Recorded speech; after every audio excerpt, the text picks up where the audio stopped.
Recording in Good progress. evening, everyone.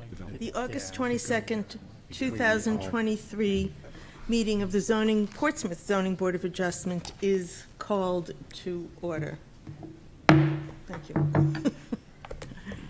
So, the first order of business is for 303 Bartlett Street. They have requested to postpone to the September meeting. And I need 2 votes to suspend the rules and postpone. What is the reason? I think it's in their letter. Madam Chair, I'll start by saying let's suspend the rules to consider case 303 or case E for 303 Bartlett Street out of order. Second. And we have a second. And would you like to discuss it? No, How I do you guess we feel have about to, this? I guess we have to vote on that, right? At the Yes, I'm suspending the sorry, we order? do. All in favor of suspending the rules? Aye. Aye. All opposed? So how do you feel about the postponement? Make a motion to postpone as requested. Is there a second? Can I just ask if we know what the reason is, or? Yes, as outlined in their postponement letter, there's additional variance requests that they need to outline in their application. So they would like to get those legally noticed and into the agenda. Thank you. That makes- Seconded. Okay, thank you. Is there any discussion about this? If not, the motion is to postpone, and would you make it for a time certain, please, to September? That's the request. Okay, so Do you want me to say that? someone should say it. What officially. is the date of our September meeting? 19th. Okay, I add that it would be postponed till September Okay, 19th. thank you. I think that will. So, all in favor? Aye. Opposed? Okay. 303 Bartlett Street is postponed. I just want to say that Ms. Record, our alternate, will be sitting in all the hearings tonight, and that I want to remind the presenters that there is a 15-minute limit, and if you think you're going to need more, please ask us before you start your presentation. Okay. Okay, so this first one, item A, Fisher versus Dover may or may not be applicable to this, and we need to discuss that before hearing this evening. Okay. You can vote to bring up the elements of Fisher v. Dover, if you so. I still think I'll recuse even for this You portion. are, I'm sorry, Okay. and Mr. all right. Metzen is recused, sorry.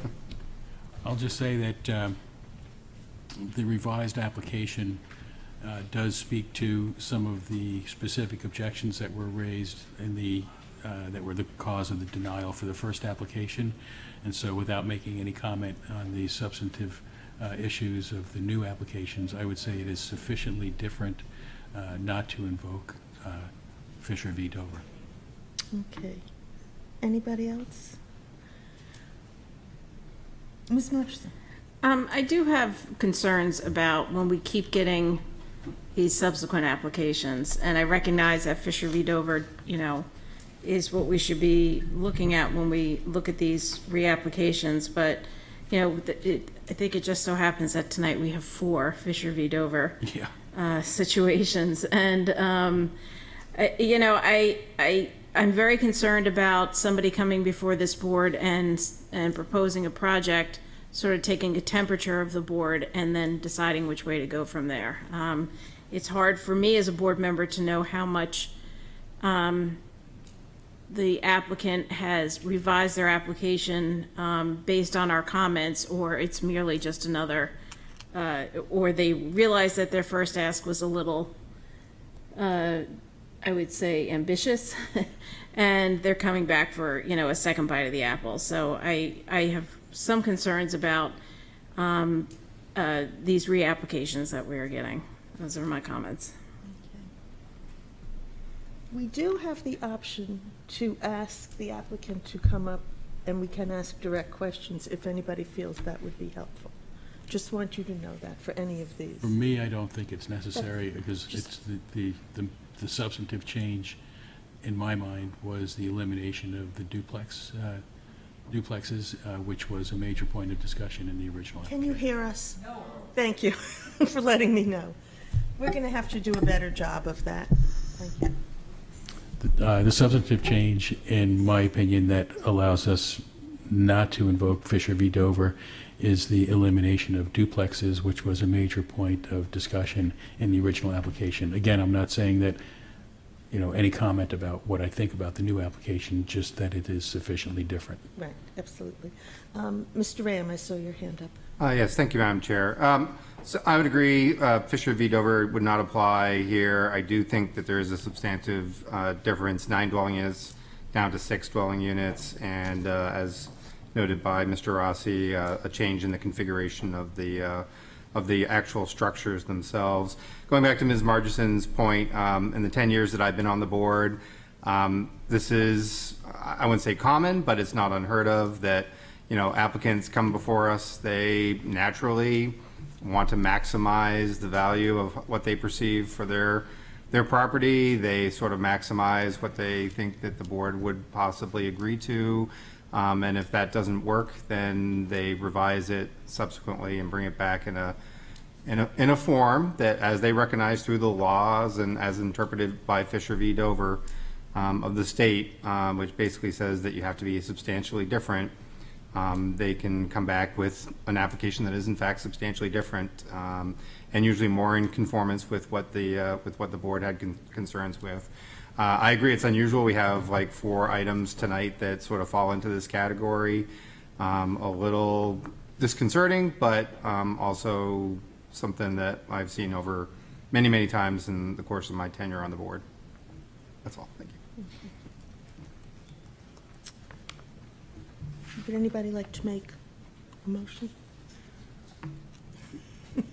Do we need, this is a procedural question. If we're not going to invoke Fisher v. Dover, Not- do we actually need to No? make a motion?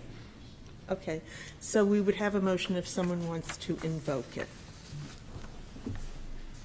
Not hearing any motion, I suppose we will go ahead and hear this application. Okay.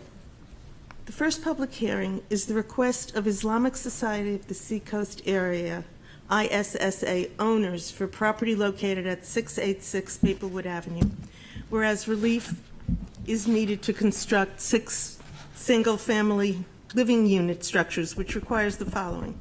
1, variance from section 10.520 to permit 10,462 square feet of lot area per dwelling unit, where 15,000 is required. And 2, variance from section 10.513 to permit 6 freestanding buildings where only 1 is permitted. Said property is located on Assessor Map 220, Lot 90, and lies within the Single Residence B District. Good evening. Good evening, Madam Chair, members of the board. My name is Justin Passe. I'm a lawyer at TTC Lawyers here in town. Joined tonight by members of the applicant's development team, which is Chimberg Development LLC. We have John Shagnon from Ambit Engineering, Carla Goodnight from CJ Architects, as well as Colton Gove from Gove Real Estate Group. I'll do a brief introduction of the project and the property for the board. Mr. Shagnon will summarize the plan and talk about the discrepancies and differences between the new proposal and that which was previously proposed. Ms. Goodnight will discuss the aesthetic and design for the individual 6 single-family dwellings that are proposed by this project. I'm happy to summarize the variance criteria, and of course the whole team is here to answer any questions the board may have. So for a quick property overview, we're in the SRB district here, a uniquely large property at 1.44 acres, really a transitional area between the downtown, which is zoned business, and the area to the west down Woodbury Avenue. The property itself is largely unimproved. It's got a mature vegetative buffer along the northern boundary and most of the western and southern boundaries as well.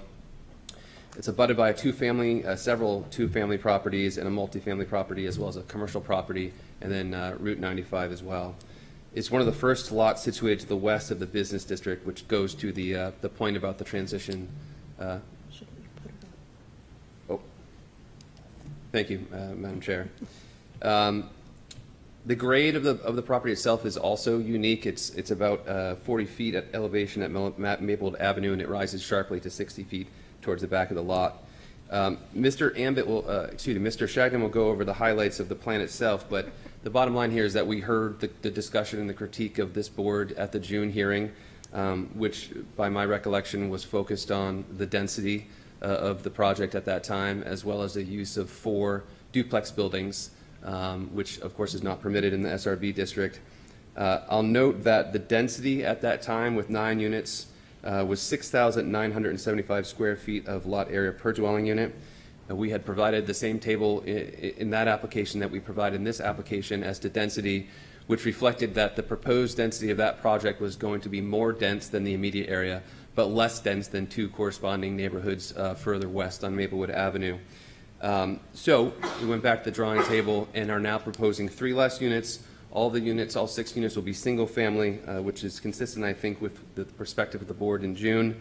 The result is a project which is less dense, not only from the extended neighborhood areas, but also from the immediate neighborhood area. The new density calculation is 10,462 square feet of lot area per dwelling unit, which we see as being more aligned with the purposes of the SRB district, which are to facilitate single-family dwellings at low to medium densities. The project will also comply with all setback requirements, building coverage requirements, open space requirements, parking requirements. We show 16 off-street parking spaces where none are required. We've provided a robust landscaping plan that will provide screening and buffering to surrounding areas.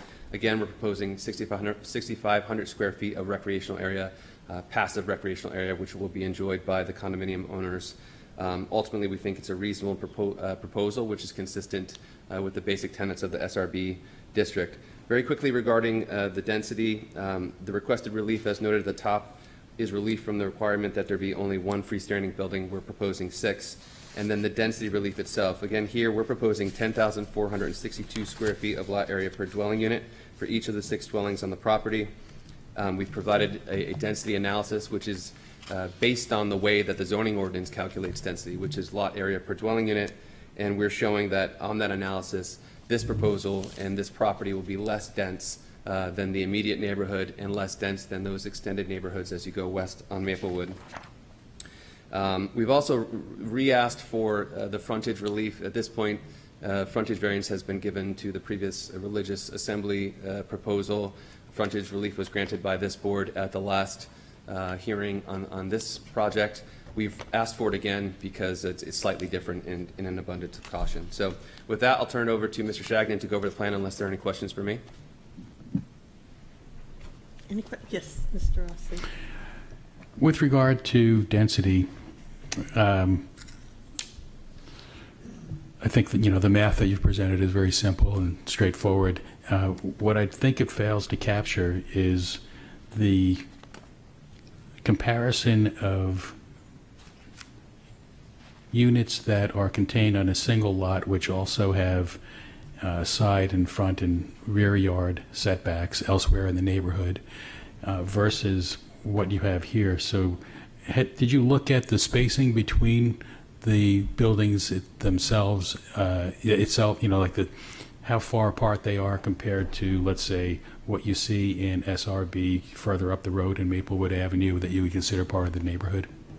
I can ask John to address that question, but foundationally, certainly from the side setback requirements, this project complies and doesn't anticipate any relief for that piece of it. Understood. I'm really looking at the number of structures, because that's another part of the relief you're looking for, is more than 1 structure per lot, which is another way of looking at density. And I'm just thinking about how that compares to the density where, in that sense of having the open space around structures when there is 1 structure per lot elsewhere in the neighborhood.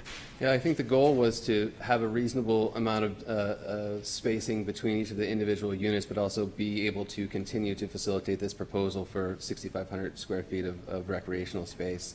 I mean, ultimately, you get to the issue of the form of ownership, right, as a condominium instead of as a single-family lot. And it ultimately goes to the uniqueness of the property, because a single house on 1.44 acres of land in close proximity to downtown would be unique. So ultimately, we're hoping to strike that balance between the form of ownership as a condominium and the density, and the only way density really is calculated in the zoning ordinance, which is, lot area per dwelling unit. So that was the approach. And number of structures per lot, Sure. which is another way. Yes, sir. Thank you. Good evening, John Shagnon from Ambit Engineering, civil engineer for the project.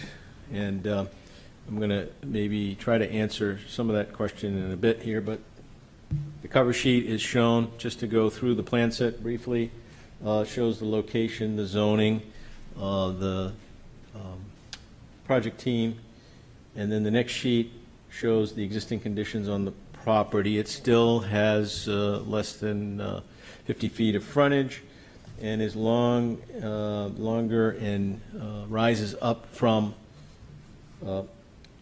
Maplewood Avenue as you go towards the back. So it presents some challenges in that it is a long, skinny lot. That's a hardship that is present with the lot as the redevelopment is proposed. The next sheet shows the site development that we're proposing now. It's similar to the previous in that we're bringing a driveway off of Maplewood Avenue with a sidewalk on the west side.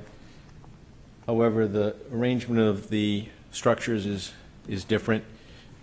Previously, there were structures that were as shown on the left side, but at the top of the driveway at the terminal view, there was a structure that presented the garage doors facing the road. So this is a more aesthetically pleasing layout. The units start on the left as you drive in, and you have the 6 units all on the left side with the guest parking at the top, and the unit that had occupied that guest parking space, which was closer to the highway, is not present in this rendition. I think to Mr. Rossi's question relative to setbacks, the setbacks between the buildings is predominantly 20 feet. So the space between the building being 20 feet, if you apply the zone setback of 10 feet to property line, that does sort of align with the general light and air between buildings in the zone. Is that more in line with what you were asking? That's what I was asking. Thank you. Okay. I guess that's pretty much all I have to say, unless there are particular questions. I'll turn it over to Carla Goodnight to talk about the building itself. They do have 2-car interior parking spaces. They are set back from the street so that guests can park in front of each of the units. And there is also other dedicated guest parking shown on the southern end at the top of the development with, as mentioned, the open space occurring that is accessible by all the units. So if there's no other questions, I'll turn it over to Carla Goodnight. Other questions for Mr. Shagnon? Okay, thank you. Thank you.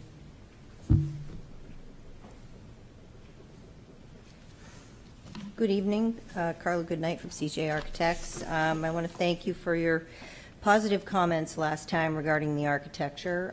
We have maintained a lot of the same details, traditional style in the window organization, especially along the front facade, and retained a lot of the trim details with the drip edge, providing relief in the elevation over the windows. We have flying gables, and we have covered entries accentuated with columns. And I have here in my notes that just to sort of talk a little bit about the feel of a neighborhood and the traditional kind of neighborhood spacing.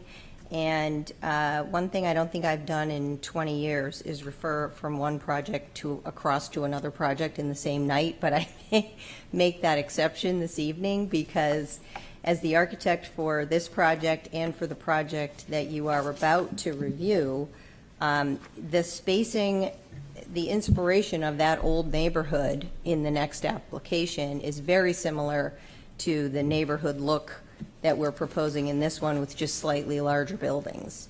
But they have the similar roof lines, similar details.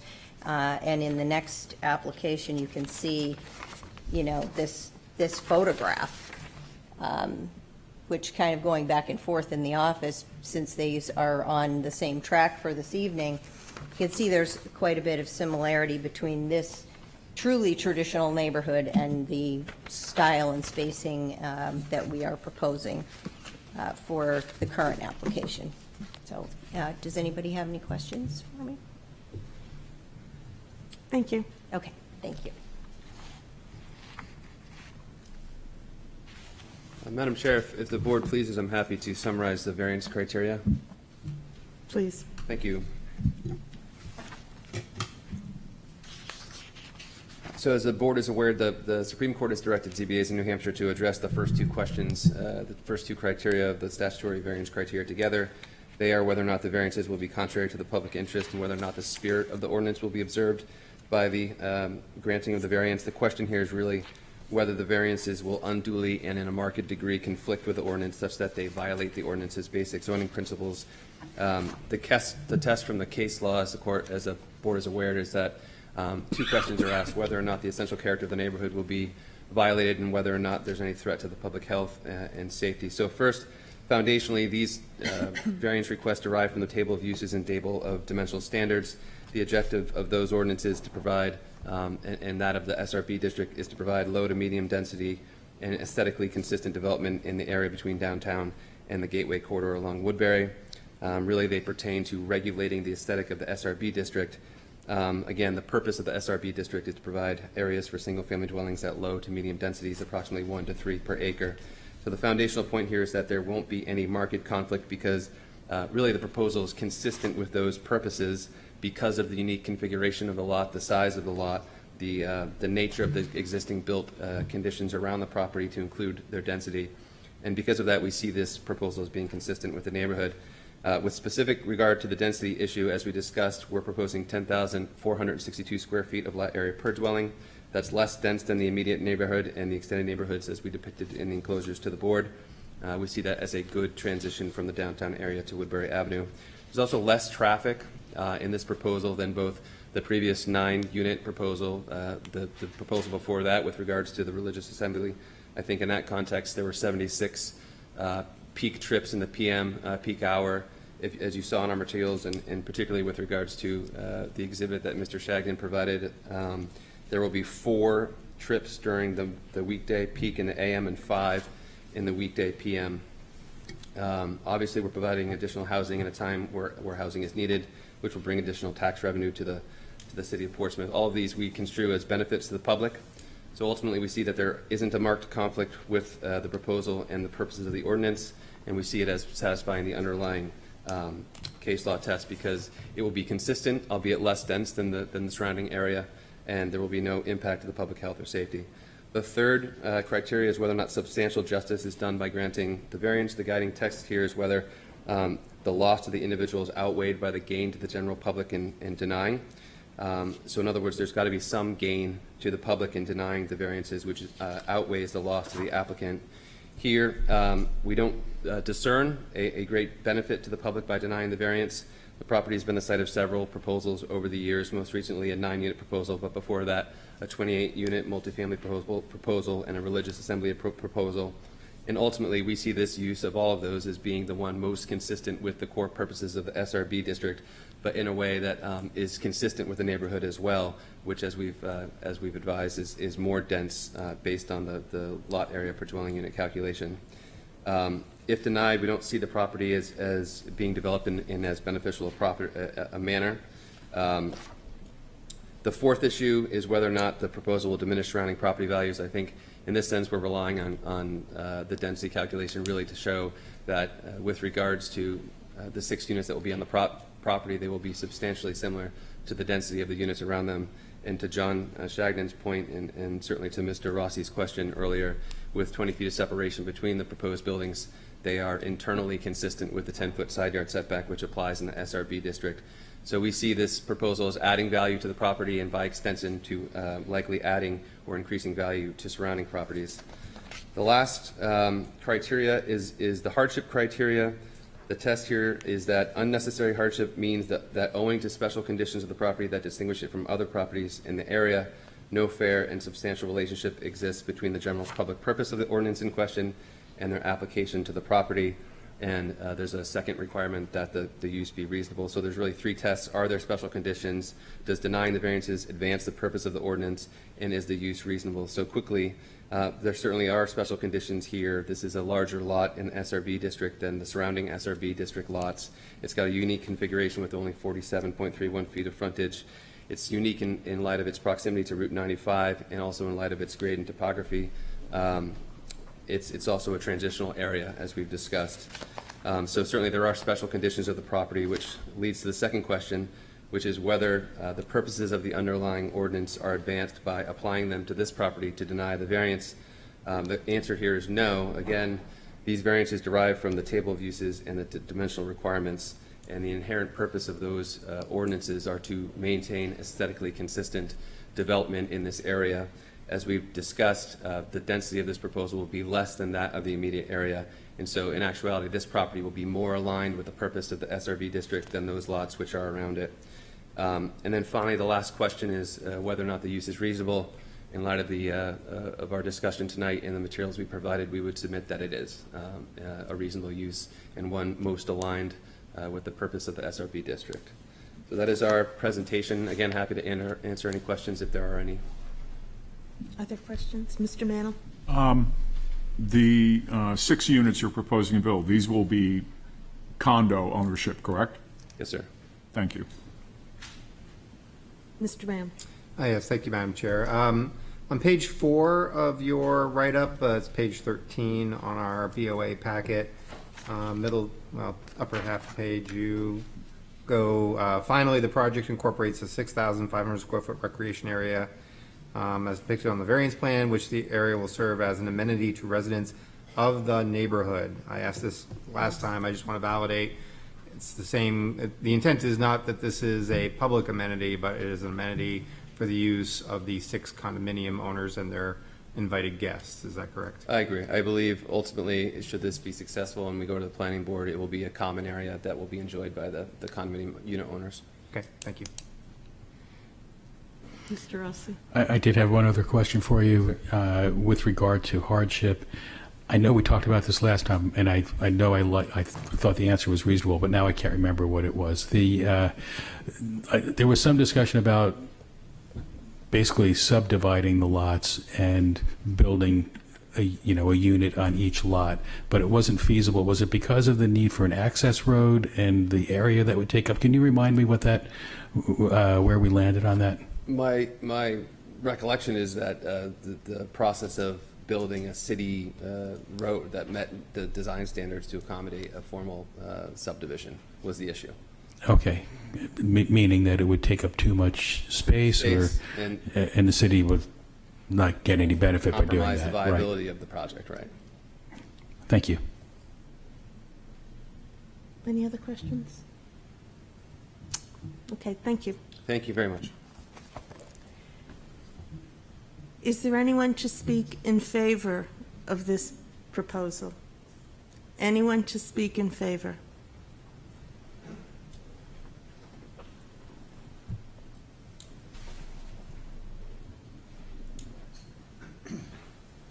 Madam Chair, board members, my name is Jim Lee, 520 Sagamore Avenue. I actually came to speak to another application tonight, but I was pretty happy to see this one back on the thing for another go-around.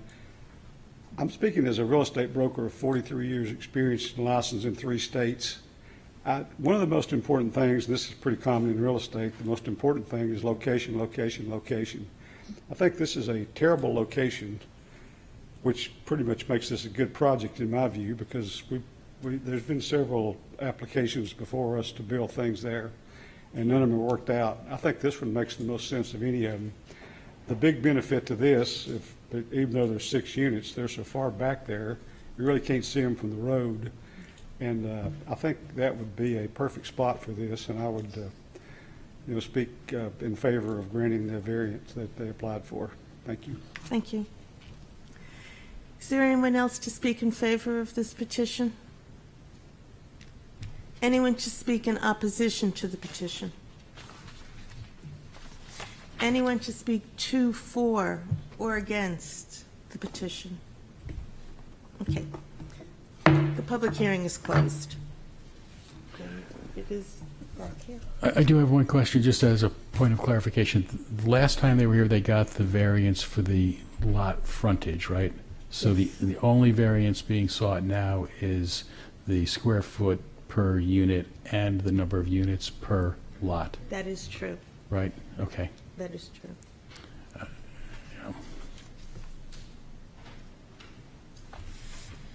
Anybody? Yes, Ms. I guess Marchison. I'll start. So I believe this property does have special conditions in that it is 4 times the size that, or 3 times, whatever it is, that the single residence B requires, which is 15,000 square feet lot area, and this lot area is just over 60,000 feet. I believe it has a very odd configuration. It has the very small frontage on Maplewood Avenue. However, I do not believe that this application meets the hardship for the 6 units. The zoning ordinance says that there's only supposed to be 1 freestanding building per lot. And I would say that 4 dwellings per this lot is, I would have no problems with that, because that would still retain the lot area requirements of the single residence B district. I don't think that the applicant has met the hardship criteria for the additional 2 dwellings on this lot. And also, I do wonder, I realize that, I lost the Fisher v. Dover argument or, discussion, but I think that the natural inclination for this board is to compare the 6 to the 9 that was there previous, and I realize that some of them were duplexes, but I'm trying to take this application on its face in that they're asking for 6, where I think that 4 is reasonable given the size of the lot. So those are my comments. Anybody else? Well, I do agree that 4 would be a very easy yes. I think 6 is tougher, but I think I could still get there. Thank you, Mr. Rossi. Anybody else? Mr. Ram? Yeah, Madam Chair, I would make a motion that we grant the requested relief as presented and advertised. Okay, is there a second? I will second that. Okay. All right, thank you. So, and understand the comments of Board Member Margison. I mean, I'm always concerned too about, hey, we turned the temperature all the way up. That didn't really work, so let's go down a little bit and see if that works. And maybe we didn't get there. Let's turn it down a little bit more. In this particular case, I do think that the applicant has gone far enough with what they're proposing here. That they're meeting the fundamental criteria that we need to judge this by.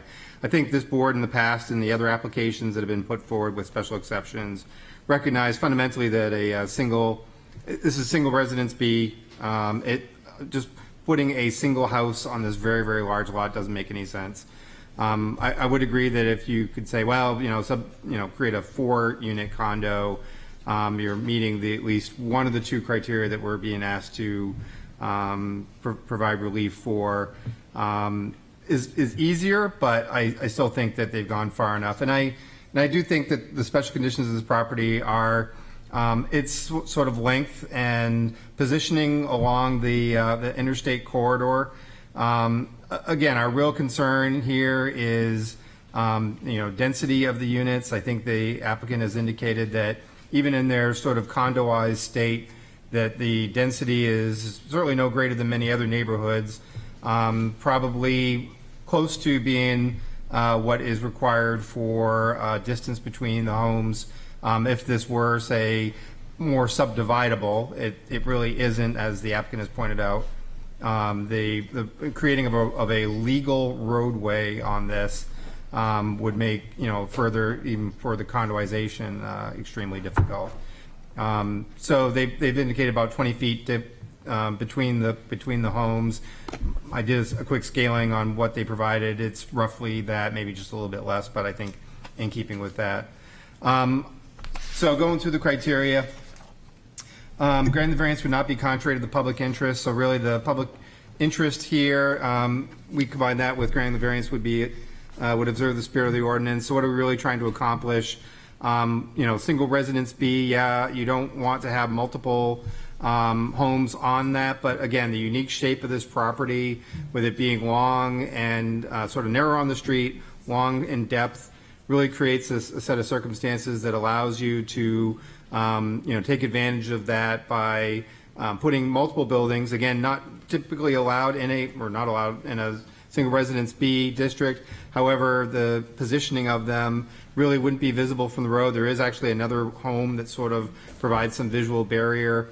It's not going to provide something as someone is going up and down the neighborhood where they would say, man, that looks really, really strange. It is fundamentally hidden from that.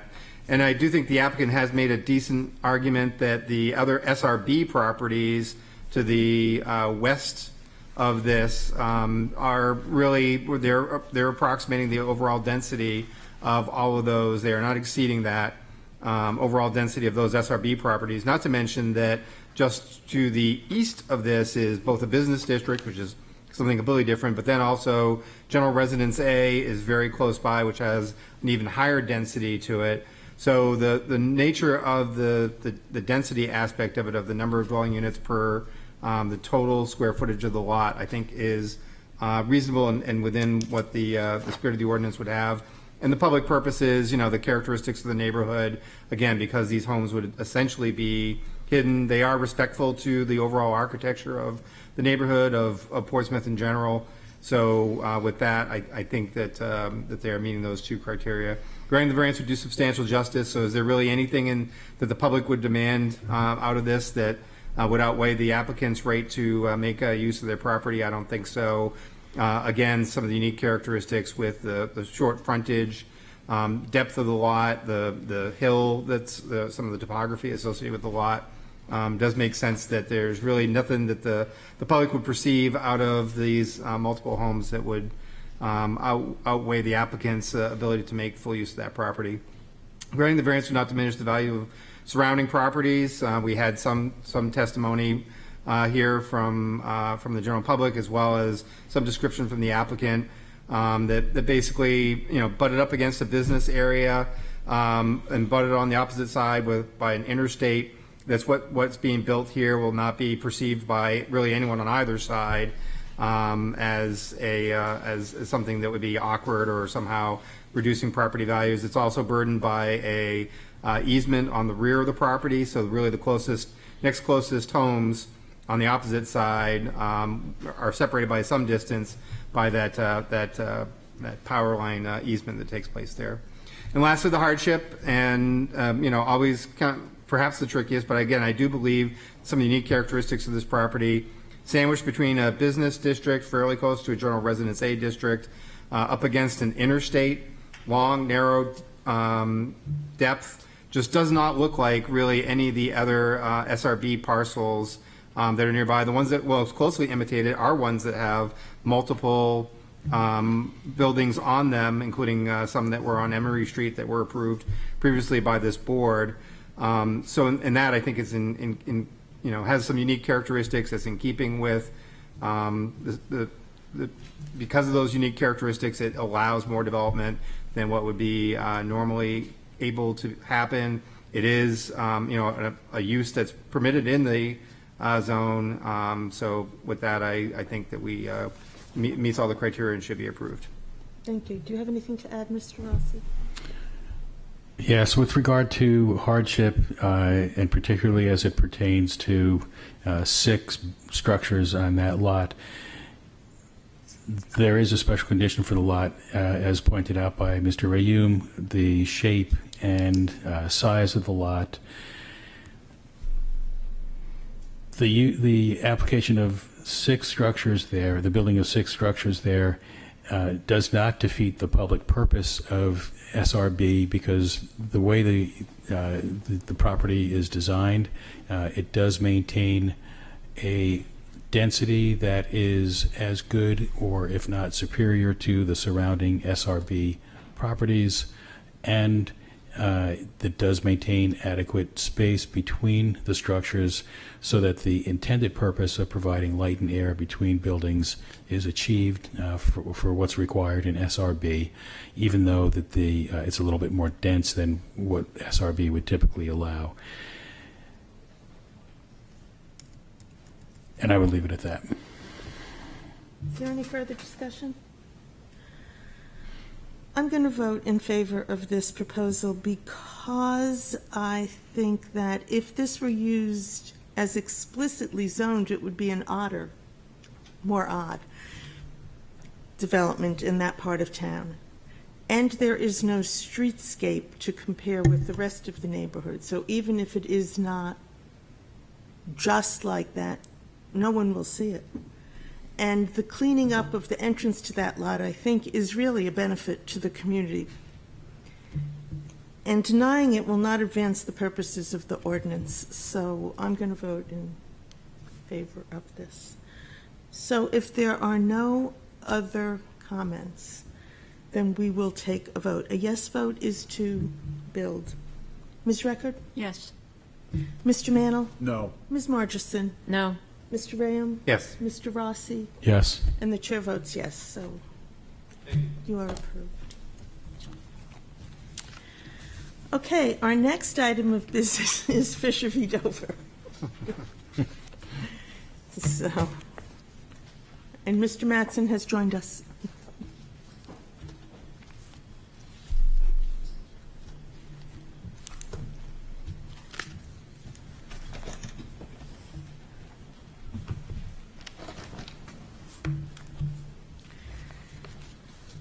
Yes, Mr. Mayor.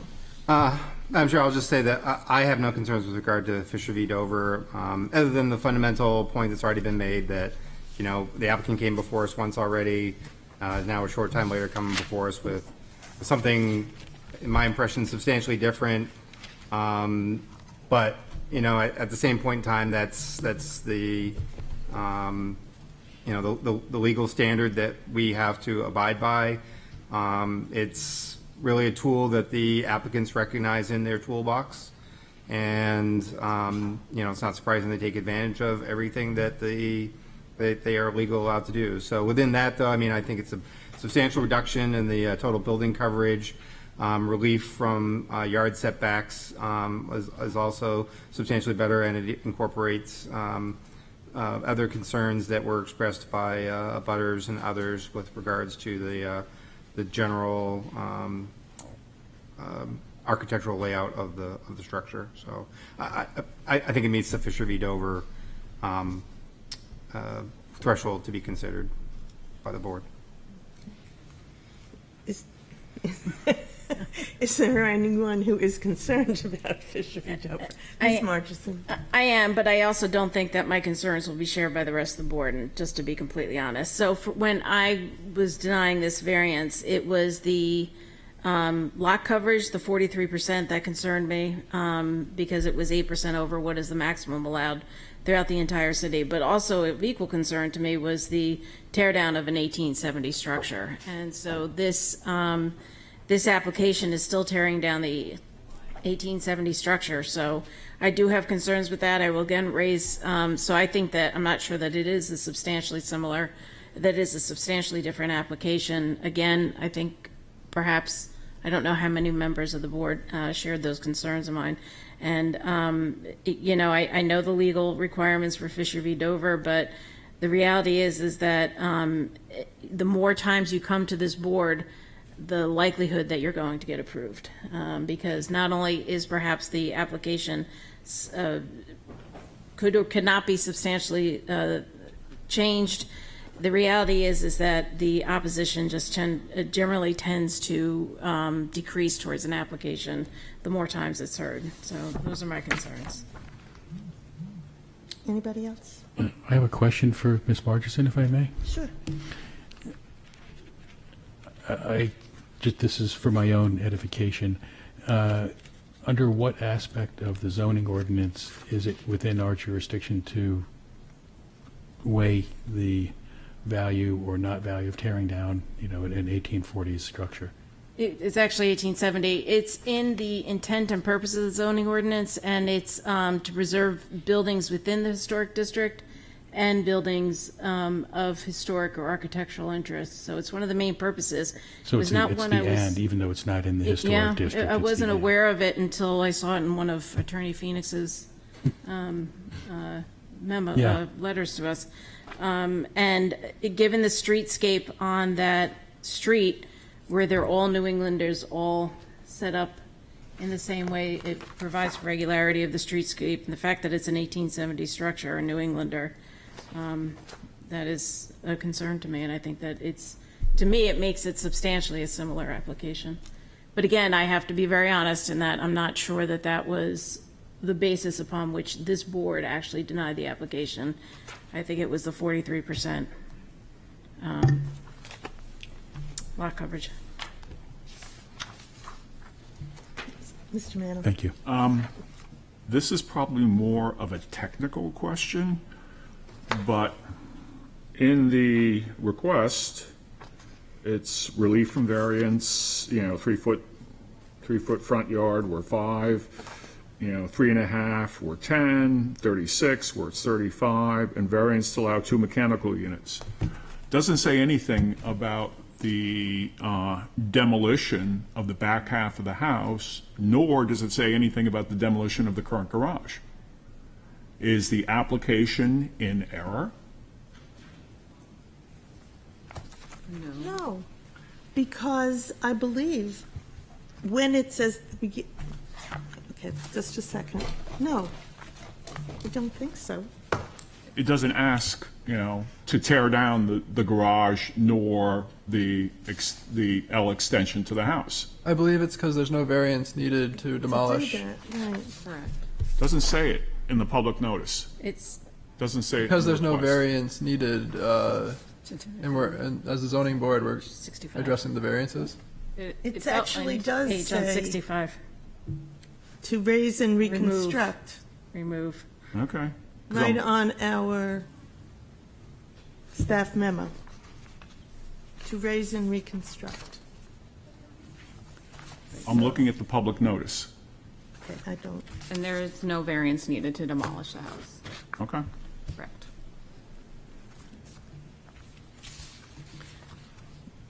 Yeah, I would also just add, I think this application is closer to invoking Fisher v. Dover than the last, but I still don't think that it does because the, specifically relating to the building coverage, it's the same percent building coverage as is existing, and it's only 1% over what's permitted or required. But I do agree that it's worth considering, or, yeah. I think that maybe we need to separate Fisher v. Dover from the analysis of whether or not this application, should we proceed to consider it, meets the criteria, and particularly observing the spirit of the ordinance, which is what I think that Ms. Margison's concerns would really fall under, and that's perhaps an issue that we can take up again if we proceed. if no one considers this with Fisher v. Dover, then I'm going to, if I don't hear anything, I am going to open the public hearing. Okay, then we are being heard. Now all I have to do is find the pages I lost. Excuse me for a second.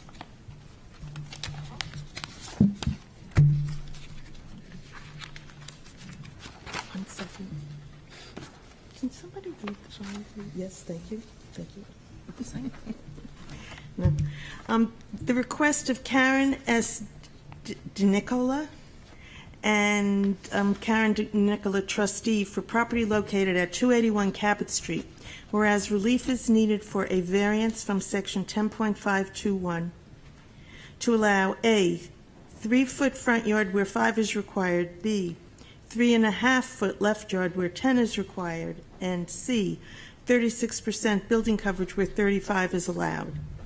And 2, variance from section 10.515.14 to allow 2 mechanical units to be located 7 feet from the property line where 10 is required. Said property is located on Assessor Map 144, Lot 20, and lies within the General Residence C District. Hello. Good evening, Madam Chair, members of the board. I'm Justin Passe from DTC Lawyers in Portsmouth, here tonight on behalf of the applicant, Karen DiNicola of the Karen DiNicola Revocable Trust, which is the owner of the property. I'm joined tonight by Carla Goodnight from CJ Architects, as well as John Shagnon from Ambit Engineering. We have also Karen DiNicola herself and her nephew Jeff Spitzer, who is with the Chimberg Group, who worked on the renderings and is part of the development team here. I will do a quick overview of the property and the proposal. I will ask Ms. Goodnight to come up and inform the board of the approach on the style and the aesthetic of this project, particularly in light of this board's comments at the June hearing. And then, of course, we're available for questions, and I'll briefly summarize the variance narrative. So we're in the GRC district, which was established to provide for single-family, two-family, and multifamily dwellings with appropriate accessory uses at moderate to high densities, together with appropriate accessory uses and limited services. We are located on the southern side of Cabot Street, closer to Islington Street than McDonough, which is the area that we've essentially characterized as the neighborhood here for the purposes of contrasting our project to the area around it. We view the property as unique as to size, frontage, and its proximity to the CD4 district and properties along Islington Street. Specifically with regards to size, at 3,865 square feet, or roughly 0.89 acres, it appears smaller than the average lot size of the neighborhood, which is 0.12 acres. It also appears unique as to frontage. This property has less frontage than the other single-family dwellings in the neighborhood. More specifically, 287 Cabot, 295 Cabot, 303 Cabot, and 311 Cabot, which are all on the eastern side of Cabot Street, like this property is, have less, significantly less, respectively, frontage, 37 feet, and then 38.7 feet. 312 Cabot Street, which is on the west side of Cabot, is at 39 feet. So unique as to frontage as well. That's relevant because part of the relief we're seeking here is a building coverage relief, which is essentially proposed to go down by 2 square feet over the existing conditions, where otherwise the proposal is making the property more conforming with the zoning ordinance in every respect. We also see it as unique as being in close proximity to those properties along Islington, located at 323, 313, and 303 Islington, all of which are office and or commercial buildings which have unimproved areas in the rear. Again, that goes to the building appearance, the aesthetic, the massing, and the building coverage issue, which is part of the relief that we're seeking. The proposal here is to remove the existing structure as well as this detached garage and replace it with a new single-family dwelling and attached garage. As Ms. Goodnight will discuss, the first floor will have kitchen, dining, living, and a den, as well as a bathroom. And the second floor will have a master bedroom, 2 additional bedrooms, and a bathroom. The important thing here to note, I think, is the net result of the project, which will be a property which is more conforming dimensionally in every respect than the existing property. It will be more compliant as to the side yard setback on the left side than the current structure. It will be more compliant with the front setback than the current structure.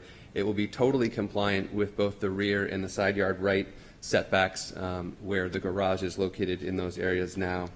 And then with regards to building coverage, where we were proposing 7% additional coverage in the last proposal, we are now proposing to go down 2 square feet from 1,408 square feet to 1,406 square feet.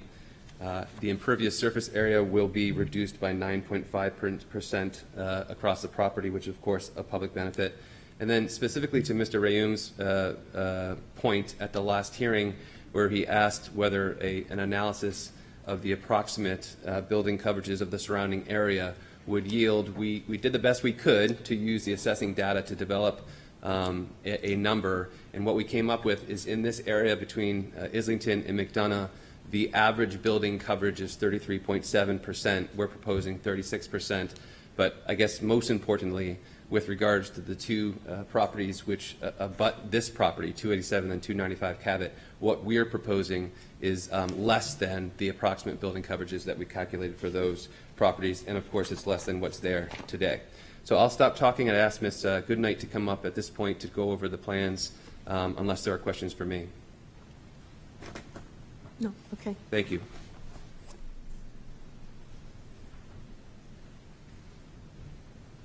Good evening, Carla Goodnight from CJ Architects.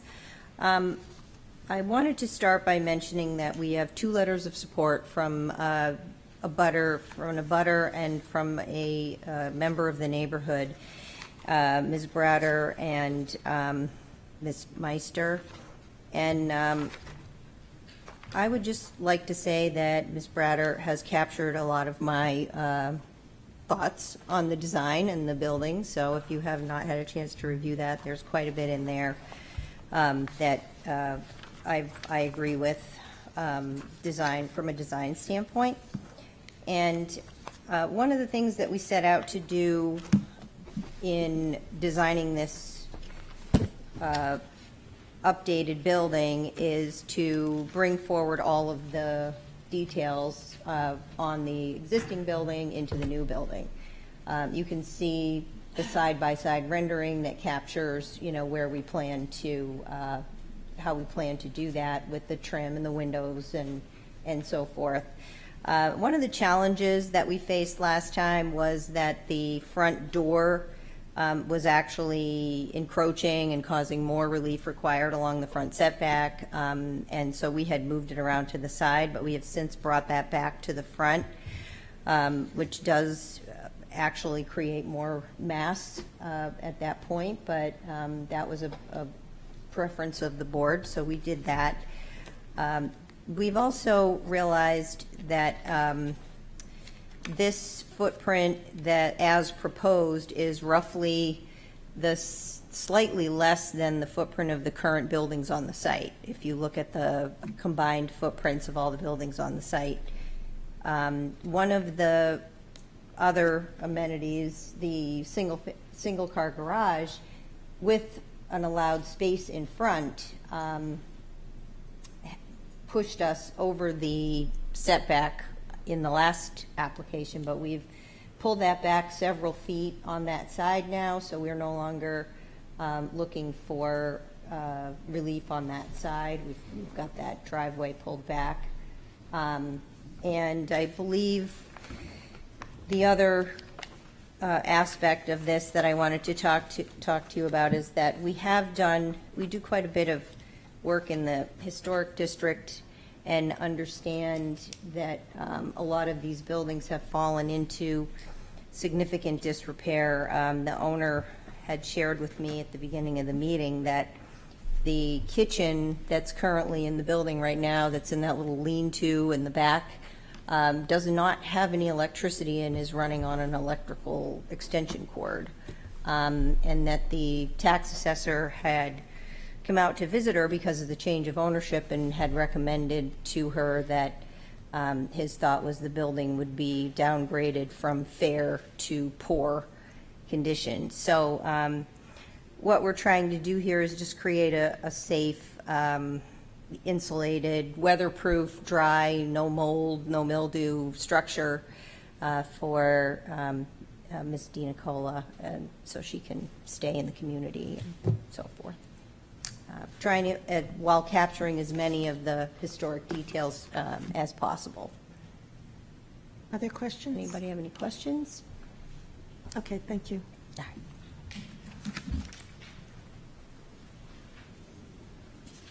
Madam Chair, if I may very briefly summarize the statutory variance criteria. Thank you. So as the board knows, the Supreme Court has directed ZBAs in New Hampshire to answer the first 2 statutory variance criteria together. They are whether or not the variances will be contrary to the public interest and whether or not the spirit of the ordinance is observed by granting the variances. The question here really is whether or not the proposal unduly and in a marked degree conflicts with the ordinance such that it violates the ordinance's basic zoning objectives. The test from the case law is whether or not the proposal will alter the essential character of the neighborhood or threaten the public health and safety. Here, the variances derive from the table of dimensional standards. Obviously, the objective of that table is to maintain aesthetically consistent neighborhoods across the city of Portsmouth. We don't discern any market conflict in this case because the proposal is for a project which is more consistent with those dimensional requirements than the current conditions across the board. It will also be consistent with the neighborhood as Ms. Goodnight just explained. More specifically, we're talking about a single-family use that will be more conforming as to the side yard setback than the existing condition on the left side, more conforming as to the front yard setback than the existing condition, now totally compliant with the side yard setback on the right, now totally conforming with the rear yard setback, where both of those setbacks were previously violated by the existing conditions. We are reducing the building coverage by 2 square feet. There will be 9.5% less impervious coverage than the existing conditions. And as we pointed to with regards to the building coverage table in our analysis, the proposal will be consistent with the average of the building coverage in the neighborhood, which is 33.7% by our calculation, but also less than the building calculation that we came up for with the 3 closest properties, those being 287 and 295 Cabot Street, and consistent with 28 Rockingham, which is at 35% and is the newest building, which is directly behind the property. The project has been designed to fit in and complement the neighborhood. It's a tasteful development in our view. Certainly, we don't see any market conflict, especially when you consider the existing conditions and the surrounding conditions. We would say that the proposal satisfies the case law for the same reasons. It's going to be consistent with the character of the neighborhood, and there will be no threat to the public health or safety. In fact, when you account for the reduction in surface area on the property, it's going to be a public benefit. So ultimately, to summarize these first 2 criteria, there's no market conflict because the property will be more conforming to the zoning ordinance than it is today. And we would find on that basis that it's reasonable to conclude those criteria are satisfied. The third criteria is whether substantial justice is done. The guiding test here is that any loss to the individual that's not outweighed to by a gain to the general public is an injustice. There's got to be some gain to the general public from denying the requested variances that outweighs the loss to the applicant from their denial. We're really talking about a balancing test here. We don't see the public gaining anything from denying the requested variances because really the opposite is true. The public gains from denying the variances. The public benefits by a property which is better aligned with the dimensional requirements of the zoning ordinance. The public benefits from a 9.5% reduction in impervious surfaces across the property. The public will benefit from additional tax revenue. And generally, the law favors reasonable use of property that is otherwise constrained by size and frontage. Obviously, the applicant benefits here too. They will be able to reasonably redevelop and live on the property, as we've explained in our narrative. Ultimately, we see this as a win-win for the public and for the applicant, and a lose-lose if denied. So on that basis, we would suggest that third criteria is satisfied. The fourth criteria involves the impact of the project on surrounding property values here.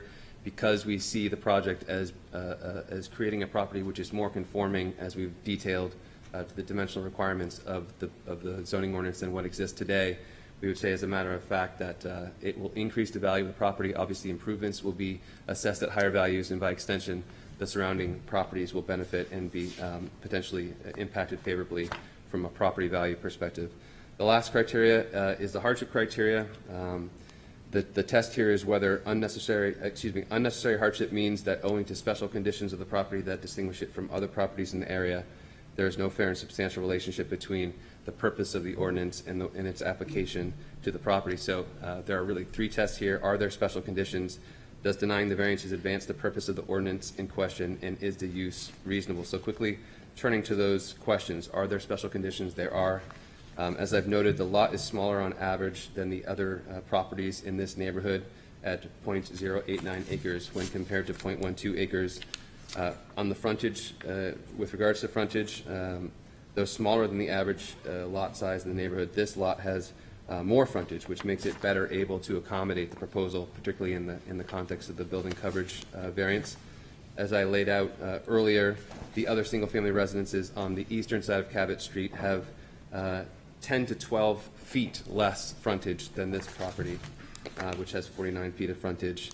We also see its proximity to the CD4 district and those properties, particularly 323 Islington on Islington Street, as constituting a unique condition of this property because, particularly in the light of the building coverage issue, the rear areas of those properties are unimproved and have parking lots in them.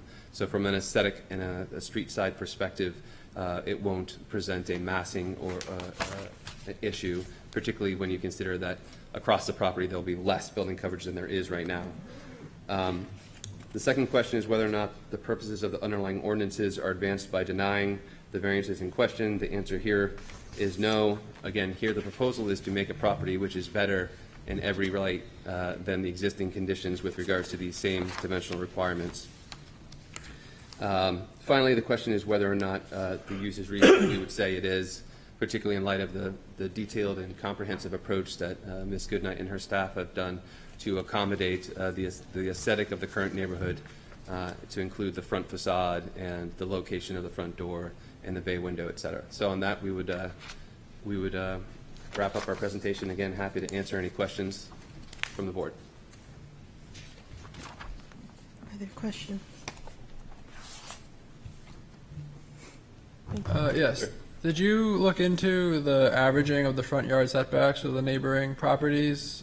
Because you might not even actually need the variance for the 5-foot front yard setback.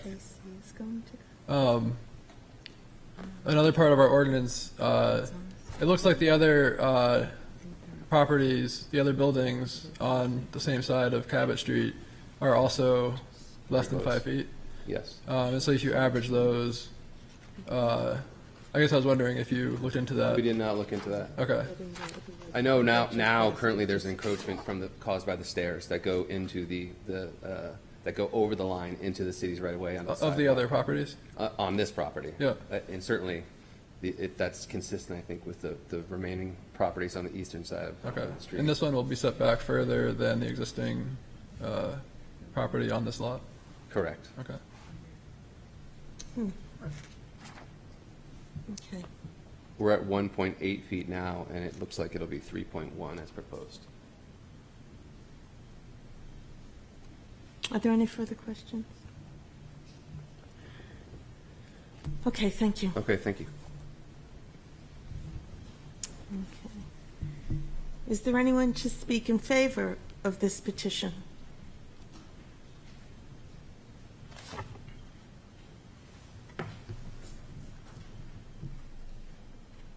Good evening. Elizabeth Bratter, property owner, 159 McDonough Street and 342 Cabot.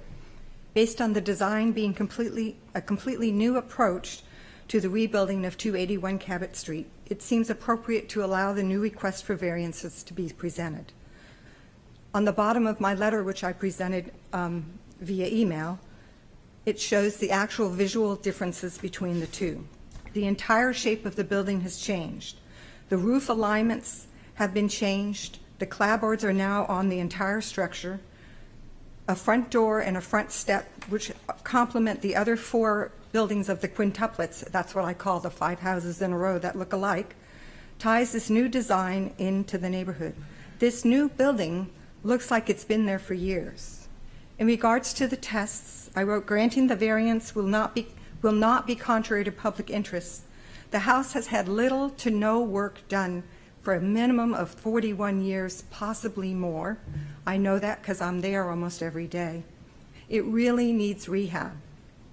Number 2, the spirit of the ordinance in GRC were to try and bring older homes gradually up to newer standards. They were not able to meet all the standards, but have gotten closer than what exists in many of the current cases. Number 3, granting these variances would allow for substantial justice for the neighborhood and for the owner of the property. The maximum lot coverage is 35%. The original proposed was 43%. This proposal is down to 36%, and they also tried to increase the setbacks, which directly impact the neighbors.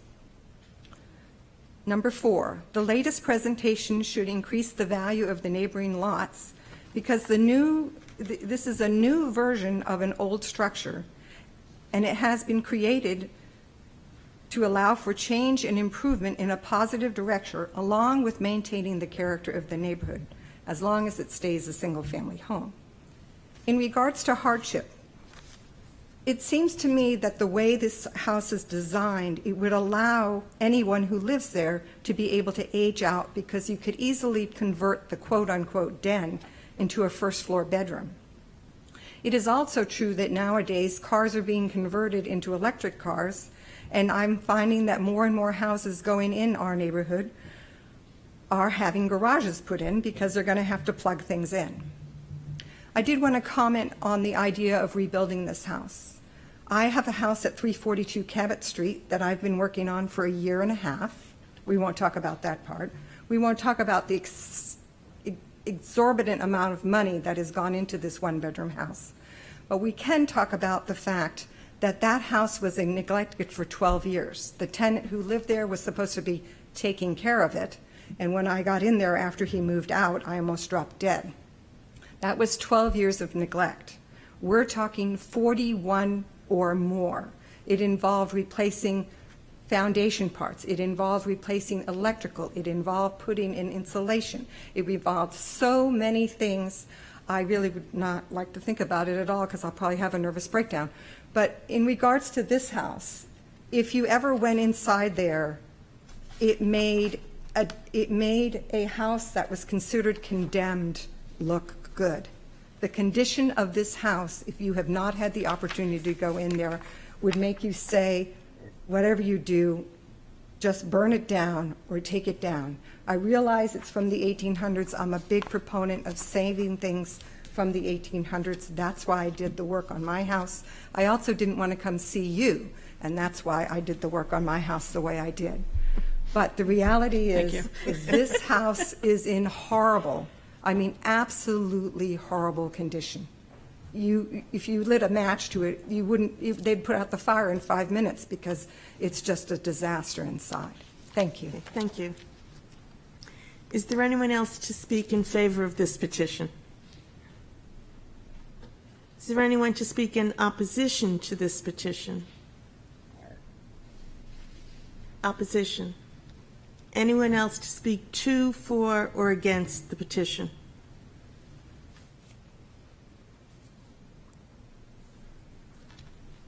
Hello. Good evening, Chairman, board members. My name is James Beal. I'm an abutter at 286 Cabot Street. And as I look over this proposal, I like what has happened in the second round. However, there's a few things that I find a bit disturbing in terms of the application. It speaks on page 10 is that if the variances are denied, it will be difficult to redevelop the property. 28 Rockingham Street, directly behind it, has a lot that is 9 square feet larger than this one, the size of a stand-up shower. And without any variances, they were able to put in a 3-bedroom, 2.5 bath, 1,358 square foot house. I understand that she is trying to make this house look like a New Englander, and I appreciate that. However, on page A2, the proposed view of Cabot Street is inaccurate and misleading.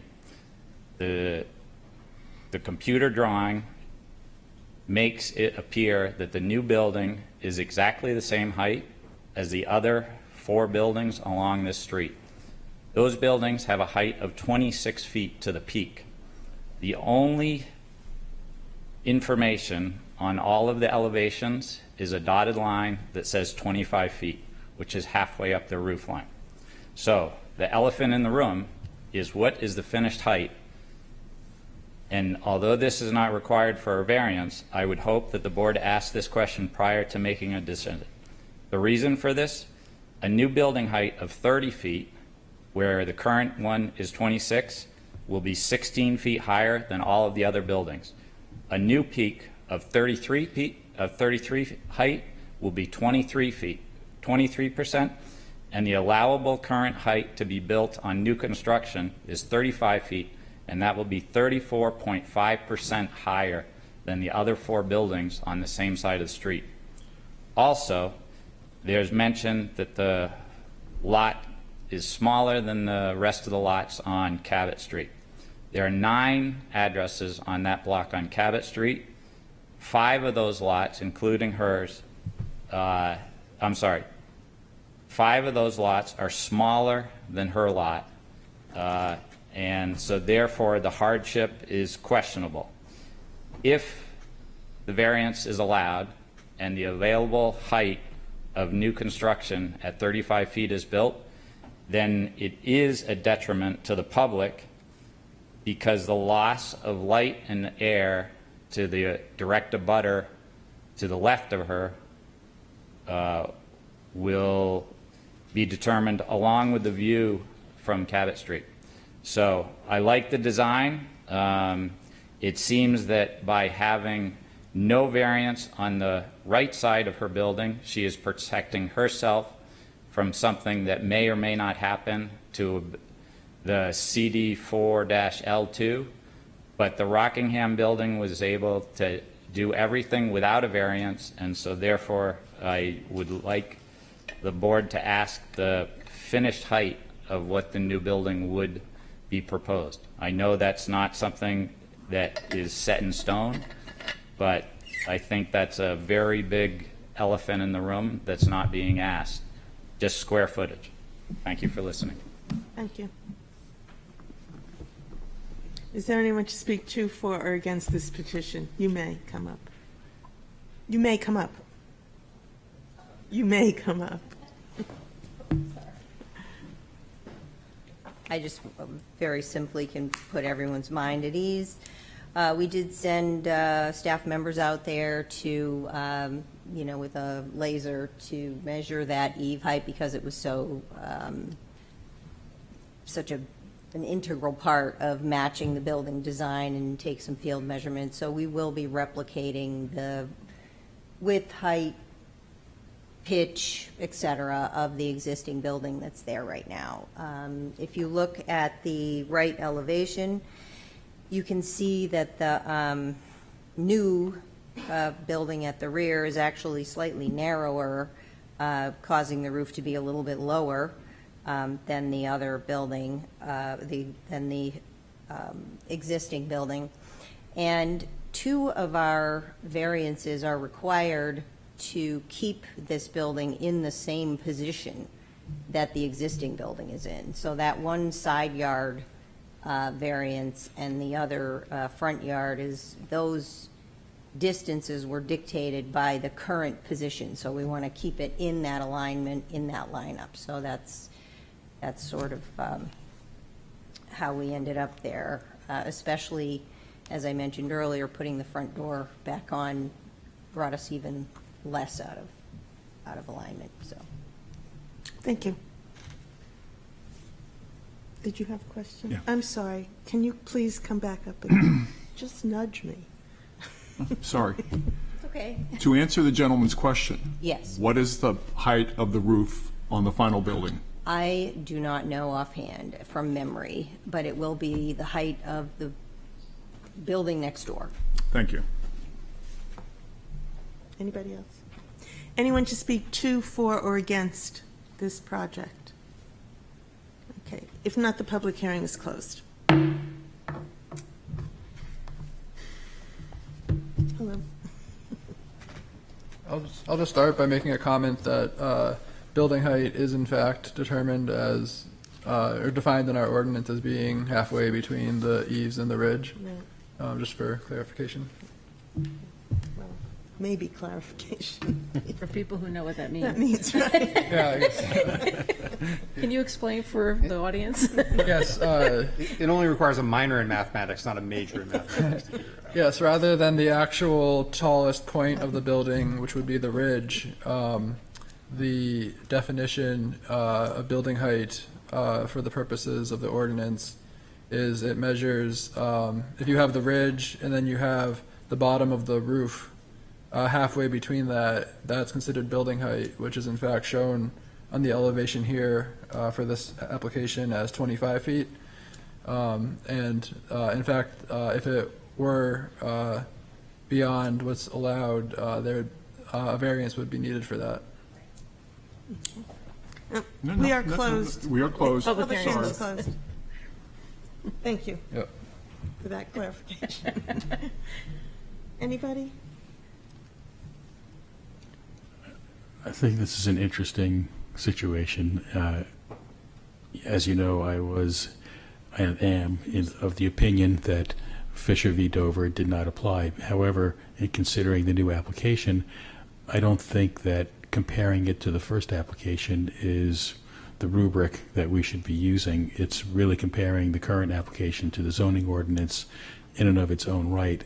And what I have a difficulty with is if you're gonna tear the building down, you're basically starting with a clean slate. So why are minor improvements in setbacks compared to the existing structure relevant? It's a clean slate, and so I think the hardship criteria would have to be satisfied in the sense that you could not, given a green field, meet the zoning ordinance, and I just don't see it. Mr. Mantle? And to, elaborate on what Tom said, I was unaware that the house was being demolished because it wasn't in the legal notice, unlike the previous legal notice for the same applicant. That being said, it is a clean slate, and it's a 50-foot wide parcel, which means you can easily fit a 30-foot wide structure and be clear on both sides. So I don't know if the hardship exists. Anybody? Mr. Raym? Thank you, Madam Chair. I do think a hardship exists here. I think what's being asked for is, in terms of setbacks, actually makes a lot of sense. So I think the applicant has gone to great lengths to try and continue to keep the overall characteristics of this neighborhood. I do think, we've heard from interested parties that that there's a general sense that it's in keeping with the sense of the neighborhood. So if you look at the adjoining properties, you have house, driveway, house, driveway, house, driveway. To be able to effectively go and continue to have that feel to the property, I do think that the side setback, you're going to need relief of some sort for the side setback, and I think what they're doing here is keeping sort of the main front portion of the house to be slightly within the allowed setback to sort of keep that continuity from a visual street aspect. But then in the new air portion that's being proposed in the back half of the house, they are actually being compliant to the requirements, or more so at any rate, more closely. It shows it running right along the line. So I think it's, in essence, there's a little bump out in there, but and some utilities that are back there that may cause it to be somewhat closer. But it's essentially like a 10-foot distance away from the property line wall with a small bump out for the gas fireplace and then the utility pads that are placed in there. So to me, it makes sense from a rhythm for the whole neighborhood. What they're asking to do, again, they're essentially consistent with the allowable lot coverage. I always, they're 1% off. I always ask, why couldn't you get down that 1%? But I would agree, it's currently 36%.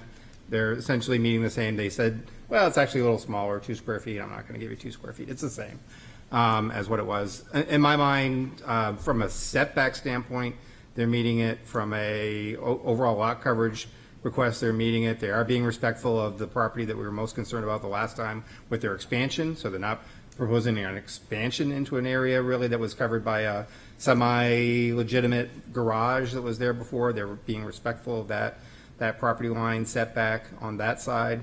So I think they're meeting the criteria.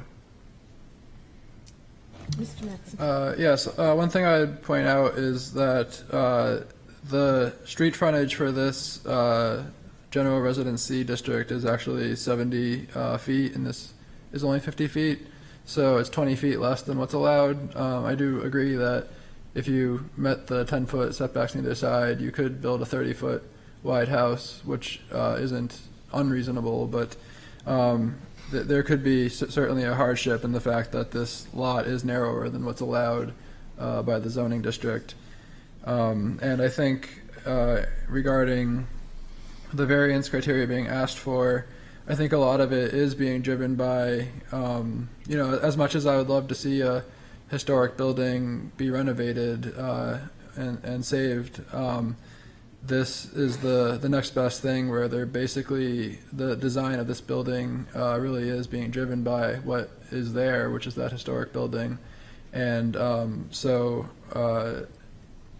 the new building would be no less, it would be more conforming, or closer to conforming than what's there, while also replicating all of the historical details of the building that's there. Ms. Murchison. So I will note that the lot depth on this lot is about 27.5 feet longer than is required by the zoning ordinance. So they do have quite a bit of space to go back, just the 2 feet for the front yard. So I will not be supporting this variance application. I think the building coverage is much better. That was a significant concern of mine the last time, just because of the reality is that stuff can be built on the other sides of this lot that they're trying to take advantage of the open space on the other lots. So I think the building coverage is much better. I agree with the comments on the front yard and the left yard. The left yard, they're going from 0 to 3.5, which looks like it is more conforming, and it is more conforming. However, the reality is that is a much bigger structure on that lot line. That is the closest to their nearby abutter. And we have had applications of that recently where that has been a real concern. I think that they could conform to the zoning ordinance on the side yard setbacks if they cut off some of the house, which the additions to the house are definitely not similar to what is in the rest of the neighborhood. I also say, and this is my hobby horse kind of thing, but the purpose of the zoning ordinance is to protect historic structures of architectural and structures of historic and architectural interest in the city, even outside of the zoning, even outside of the historic district. This is just outside the historic district. I think the potential to alter the character of this neighborhood is quite great, given that these are 5 little New Englanders in a row and they have a great streetscape. So that is a very big concern of mine. And again, the fact that they could have pulled this building off of the left yard setback, they're putting a significantly bigger structure there onto their that their abutter is going to have to deal with is definitely a concern. I will say that after this last application, I did go on to Zillow to see the inside of this house, and it is dated. It is worn, certainly. I can't say that it looked like it was condemnable. It looked like a very old, very dated house. And so I will not be supporting this application. Would someone like to make a motion? Thank you. Madam Chair, I'll make a motion to grant the requested variances as presented and advertised. Is there a second? I'll second. Thank you, Mr. Mattson. Okay.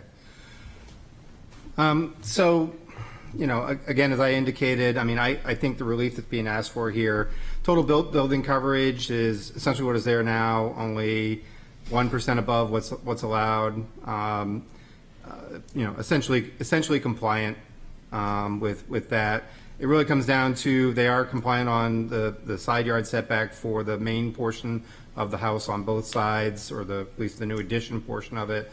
Sort of the recreation portion of it, recreates certainly the feel of the old home that was there, and I think most importantly continues the look and feel of the neighborhood as a whole. Going to the argument about, preserving historic structures, I really think that we as a board need to be extremely careful about taking that on. Somehow saying that one subparagraph of our general purpose and intent, which says the preservation of historic districts and buildings and structures of historic and architectural interest, somehow empowers this board to go and say that structures that are outside of the historic district somehow now we have an ability to go and preserve those. I don't see that in the law that I'm aware of. There is another outlet within the city, the Demolition Review Committee, which also has some dubious legal backing in terms of any kind of state statute that would authorize that. I would say the fact that this property is in fact adjacent to a historic district further amplifies the fact that it is not worthy necessarily of any unique historic or or architectural significance. If it were, why was it not included when that historic district was created? It would simply be a small extension of the historic district. But in fact, when the planning board and the ultimate, whatever city council approved that, went through, there was no argument made that somehow this structure from the 1870s, raised to that level of a bar, that it was something that should be preserved as a core element of our historic districts. And I just think that, don't get me wrong, I'm a history guy. I love old structures as well. It does sadden me that old structures can get torn down, but at the same point in time, there's ultimately property rights that people have and possess. And unless there's, supporting statute that says that we can go and restrict that, I think putting, somehow interpreting our zoning ordinance that broadly is just, it's asking for a court challenge, and I think such a court challenge would likely result in a loss for the city. So with that, going through the specific criteria, granting the variance would not be contrary to the public interest, and granting the variance would observe the spirit of the ordinance. Again, a big characteristic of that is this sense of, is it within keeping of the overall characteristics of the neighborhood? I think that extra effort has been done here to, in fact, meet that. As has been indicated, I believe by Board Member Mattson, I mean, this is probably the second best thing we could have to true preservation, is reconstructing something that is somewhat more compliant, but at the same point in time, honors the history of what was there, looks very much like it, and continues a very noticeable rhythm along the street. So within that, I think it's really meeting that. The requested relief is not excessive. It's wherever possible. The applicant has tried to fully respect all the setback requirements, has essentially respected the overall imposition of lot coverage.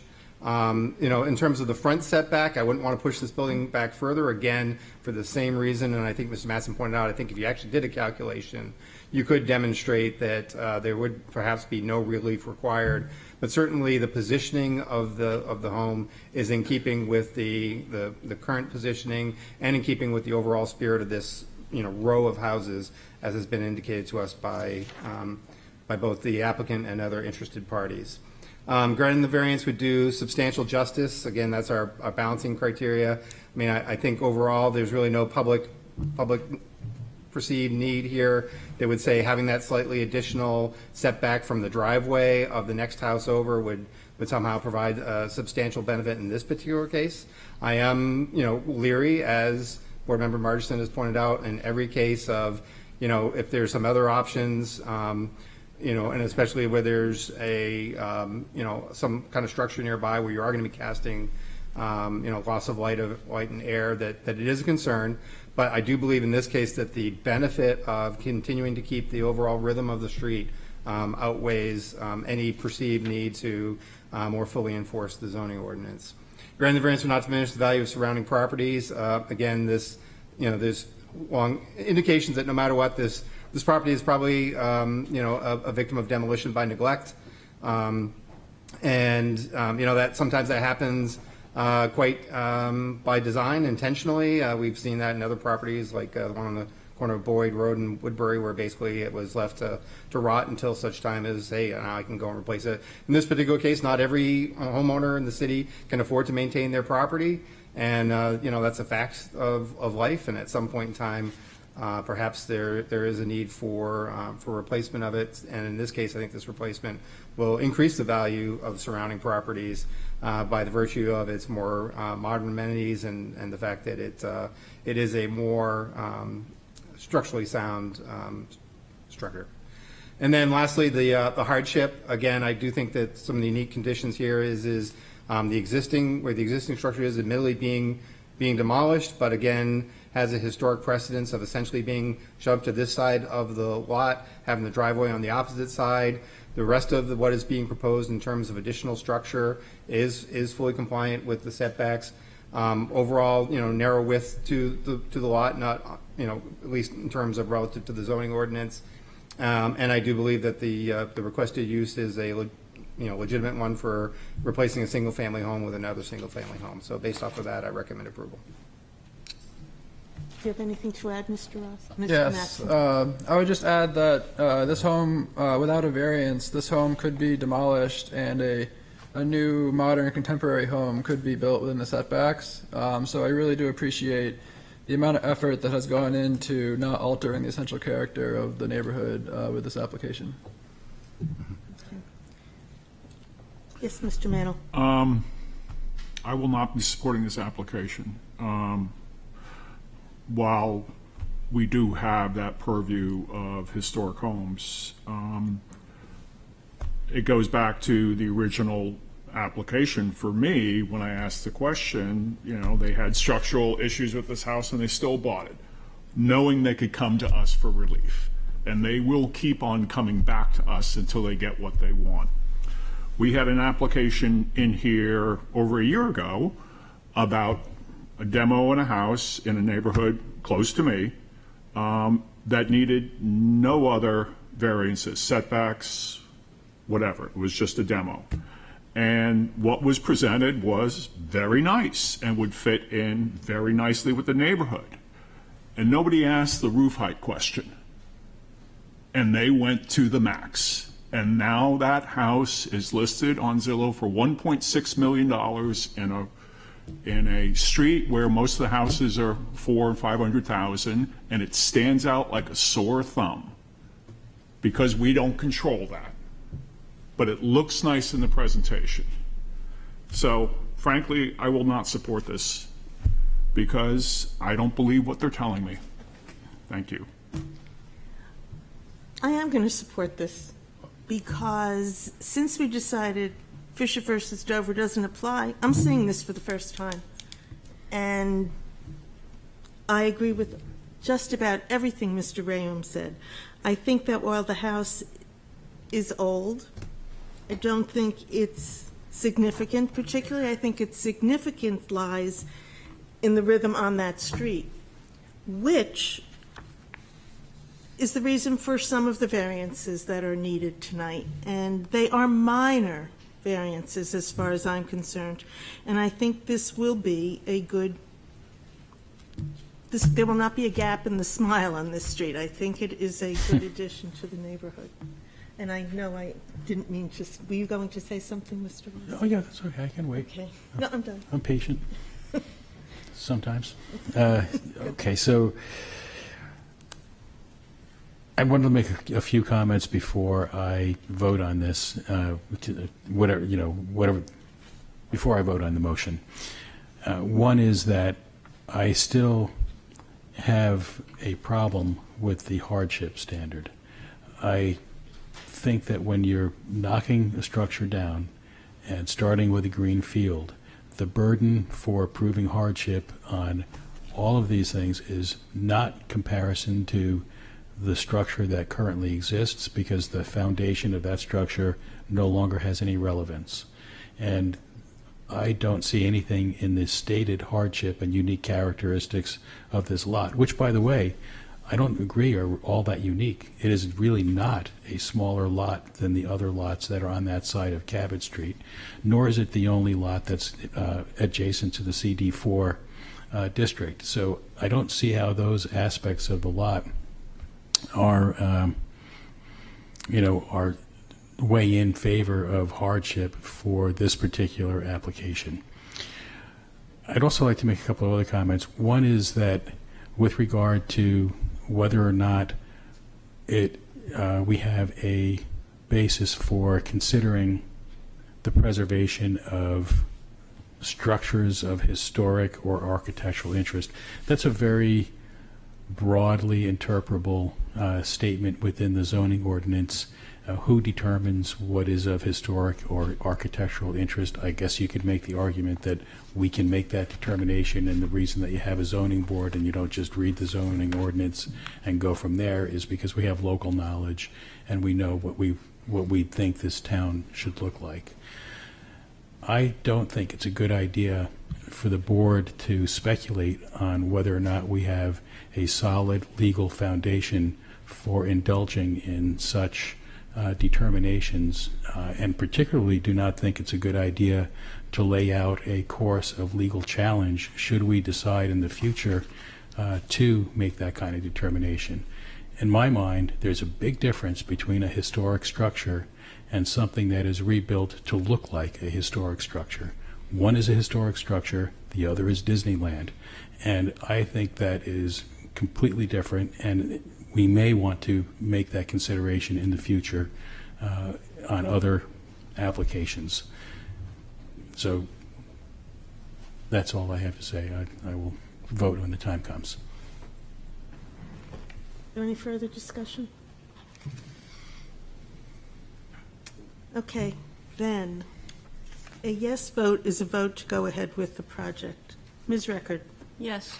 Mr. Mannel? No. Ms. Margison? No. Mr. Rayam? Yes. Mr. Rossi? No. Mr. Mattson? Yes.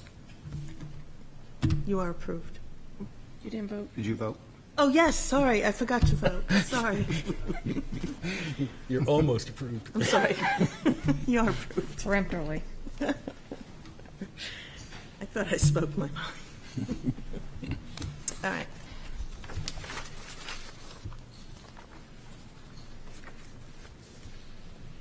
Fisher v. Dover, friends. It's a very unusual meeting. What's this one? Well, I'm sure that everybody's waiting to hear from me. Yes, we I are. actually don't think that Fisher v. Dover applies in this because of the change in the underlying zoning ordinance, so. Anybody else? Does anybody? I just have a question. Yeah, I understand the change in the zoning ordinance.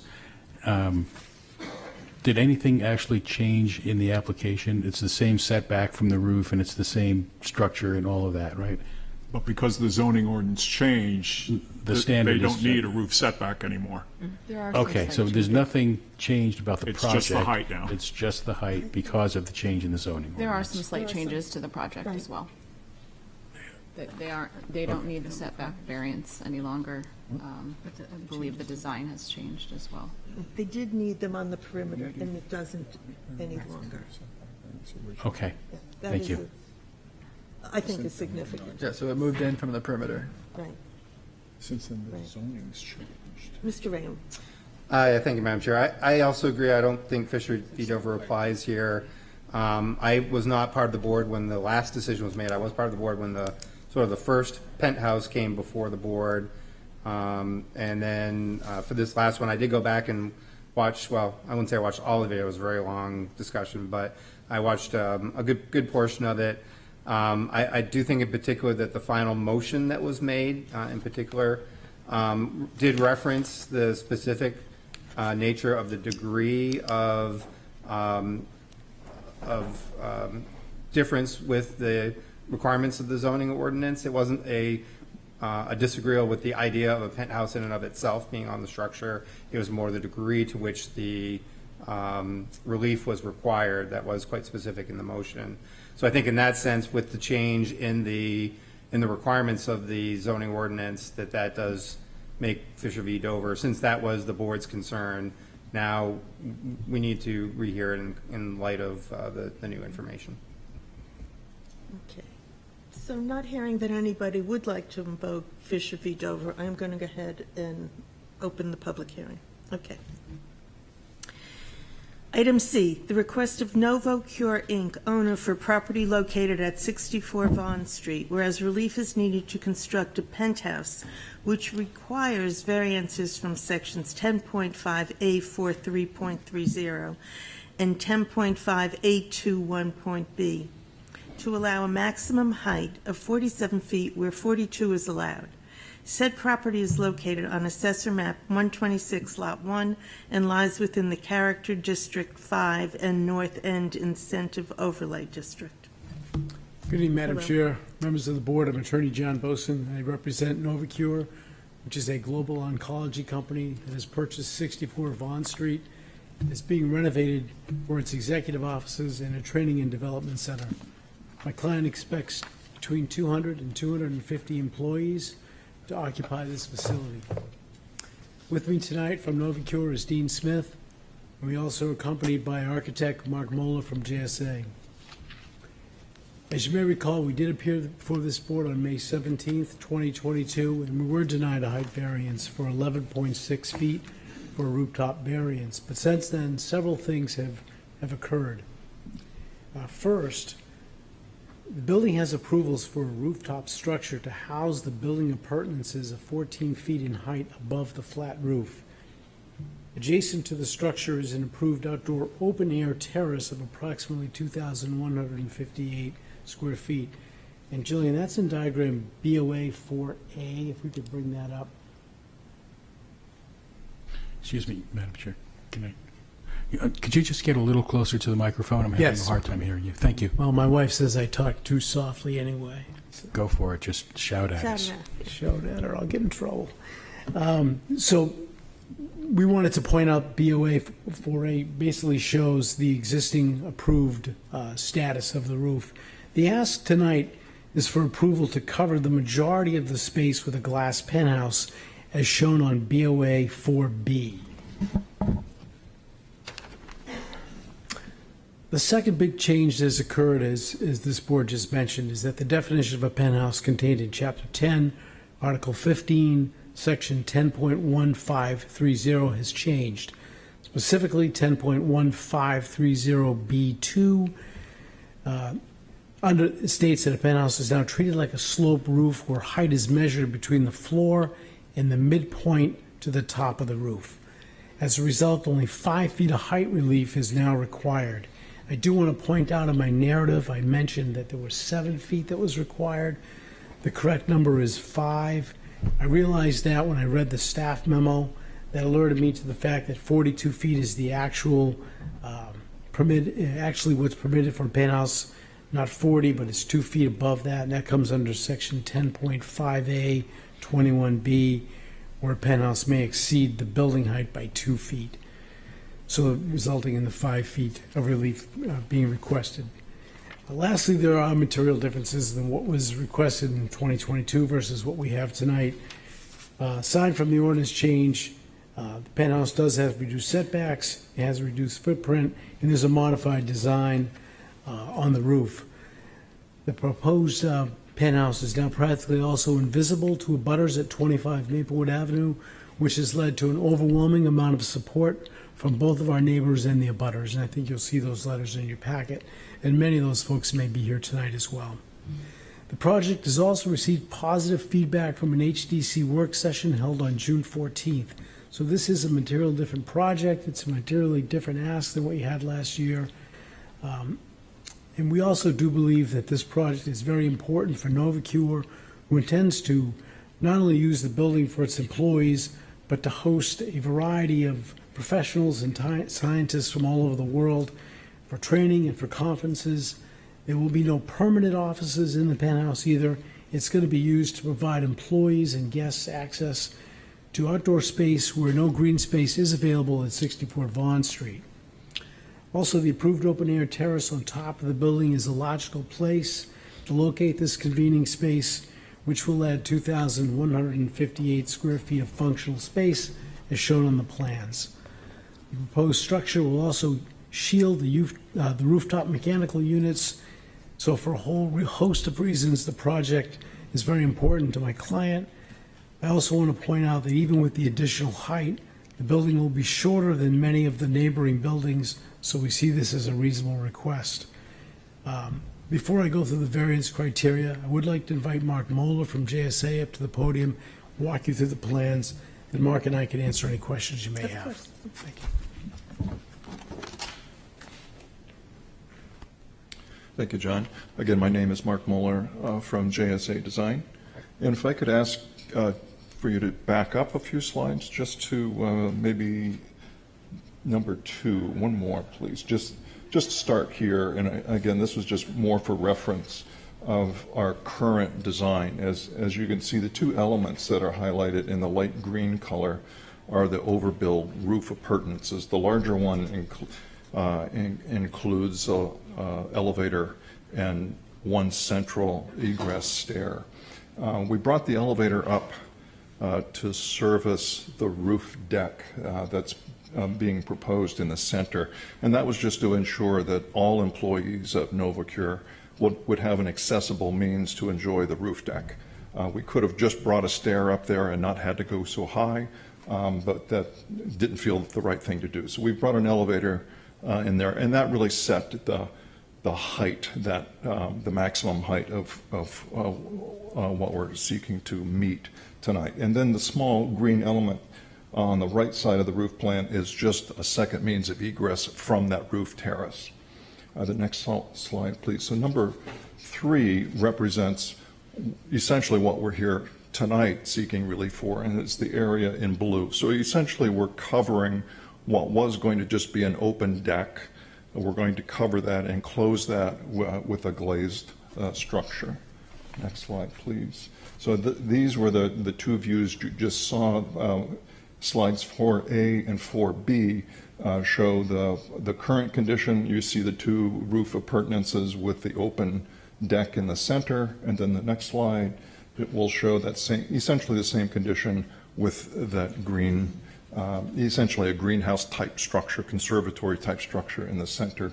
There is an additional roof deck that you see in the beige color that wraps around that. The intent is to try to have some open, fully operable windows, door elements that could then allow users to step out of that enclosure out onto a limited amount of roof deck. It's held back 10 feet away from the parapet all the way around, and then there would be a green roof system installed in between that deck and the parapet. So it has this softened buffer all the way around it. Next slide, please. So there are really 4 views that we've prepared, and we've coupled each of the computer views with as close of an actual photograph during construction as you can see. And the point here was just to illustrate, because of the nature of this penthouse being set back, 20 feet set back from the Von Mall side, and more than 20 feet, and in some cases almost near 25 feet from the Worth parking lot side. You'll see that it's a very minimal impact that one would see from ground level. So the next four slides show you the extent of, you can just barely see the actual edge. And because of the nature of what we're trying to add, we are adding this peaked element. So it's really the very peak of this greenhouse element is what's matching that elevator overrun. So the entire perimeter of this penthouse structure is quite a bit lower. So that's why you can really barely see it in many of these views. Next slide, be number 9. 9 is the section. This is really just done to illustrate this revised definition of the penthouse height. So from essentially the floor of this penthouse to the midpoint between the floor and the peak. And you can see the point I was just making about it's really just the peak of this gable form that is at the matching the height of the elevator overrun, which you can see sort of ghosted in the background. The element just shown in blue is the nature of tonight's variance request. And then 9B, please. And these are the two elevation views. Both at the top is the view facing the Von Mall side, and the elevation below would be facing Worth lot. So these are taken sort of behind the parapet. There's roughly a 2-foot high parapet that does extend around the perimeter of this building. So virtually no one will see it in this form. You'll see it more akin to the perspective views that we just finished sharing. But these just illustrate the intent that it is essentially a fully glazed structure. I believe the north side will have more solid elements where we have some mechanical units adjacent to the structure. But by and large, the two more public sides that face Fawn Mall and the Worth lot side, the intent is to use as much glazing here as possible. And the glazing, the intent is to have multi-light windows. It's not going to look very contemporary. It will have that sort of old feel. It will likely be matching the same color of the windows that are being installed currently, which is a black aluminum frame. So it will have a character that is recalling some earlier conservatories. And then the last view is just a sense of the soft glow that with the intent at a nighttime. And you can also see the very, very subtle deck lighting. Nothing will be obviously shining upward, so no one's going to be seeing the source of light. The light will be dark sky compliant. It will just cast a subtle glow onto the surface of the deck. And in order to control solar gain and so forth, we will be evaluating what type of glazing is being used. The glazing, at least on the sloped portions, will likely be treated in such a way, whether it's a ceramic frit on the glass to help control the amount of solar gain, or it will be a tinted glass. We haven't gotten to that stage yet, but the intent is that coating will also impact how much light glows out of this, as well as how much light it emits during the day. Thank you. Any questions? Okay, thank you. Thank you, Mark. Move on to the variance criteria. First, granting the variance will not be contrary to the spirit and intent of the ordinance, nor will it be contrary to the public interest. And the test here is whether or not the variance being granted would substantially alter the characteristics of the neighborhood or threaten the health, safety, and welfare of the public. In this case, were the variance is to be granted, there'd be no change to the essential characteristics of the neighborhood, nor would the health, safety, and welfare of the public be threatened. This property is a very visible corner of downtown Portsmouth, where similar heights already exist. The health, safety, and welfare of the public will not be negatively impacted in any way if the approved rooftop open-air terrace is converted to an all-season covered space, as Mark just pointed out, which will allow the Novacure guests and employees some outdoor space in which to convene. Also, the urban characteristics of the neighborhood will not be altered in any way as a result of the relief being requested. Lastly, the project will need to obtain final approval from the HDC, so the interests of the public will be further protected. Next, substantial justice will be done by granting the variance, and this requires the board to conduct a balancing test. If the hardship upon the owner or the applicant outweighs any benefit to the general public in denying the variance, then substantial justice will be done by granting the variance. The proposed added 5 feet in height will in no way detract from any of the neighboring properties, many of which are already taller than what is being proposed. The proposed penthouse, though, will add functionality of the space where an approved outdoor terrace already exists. The penthouse will also be similar in height with roof appurtenance structures and will help shield the rooftop mechanicals, and it will provide much-needed open space. So in this case, there's no benefit to the public in denying the variance that is now outweighed by a hardship upon the applicant. Next, the value of surrounding properties will not be diminished by granting this variance. The proposed penthouse is not visible from most of the ground locations near the site, and surrounding properties have similar or higher heights than what Novacure is proposing this evening. The penthouse will sit within the footprint of the existing building, and the roof appurtenances, which will shield the penthouse from residential neighbors at 25 Maplewood. And as you can see, we have many letters of support from both the neighbors and from the abutters, which I think speak volumes in terms of the surrounding properties will not be negatively impacted by this proposal. Next, there are special conditions associated with the property which prevent the proper enjoyment of the property in the strict terms of the zoning ordinance and thus constitute unnecessary hardship. This main building is an historic structure dating back to the 19th century that sits on an irregularly L-shaped lot. The building also is L-shaped, and the property has frontage on two rights-of-way, both Hanover Street and the Vaughn Mall.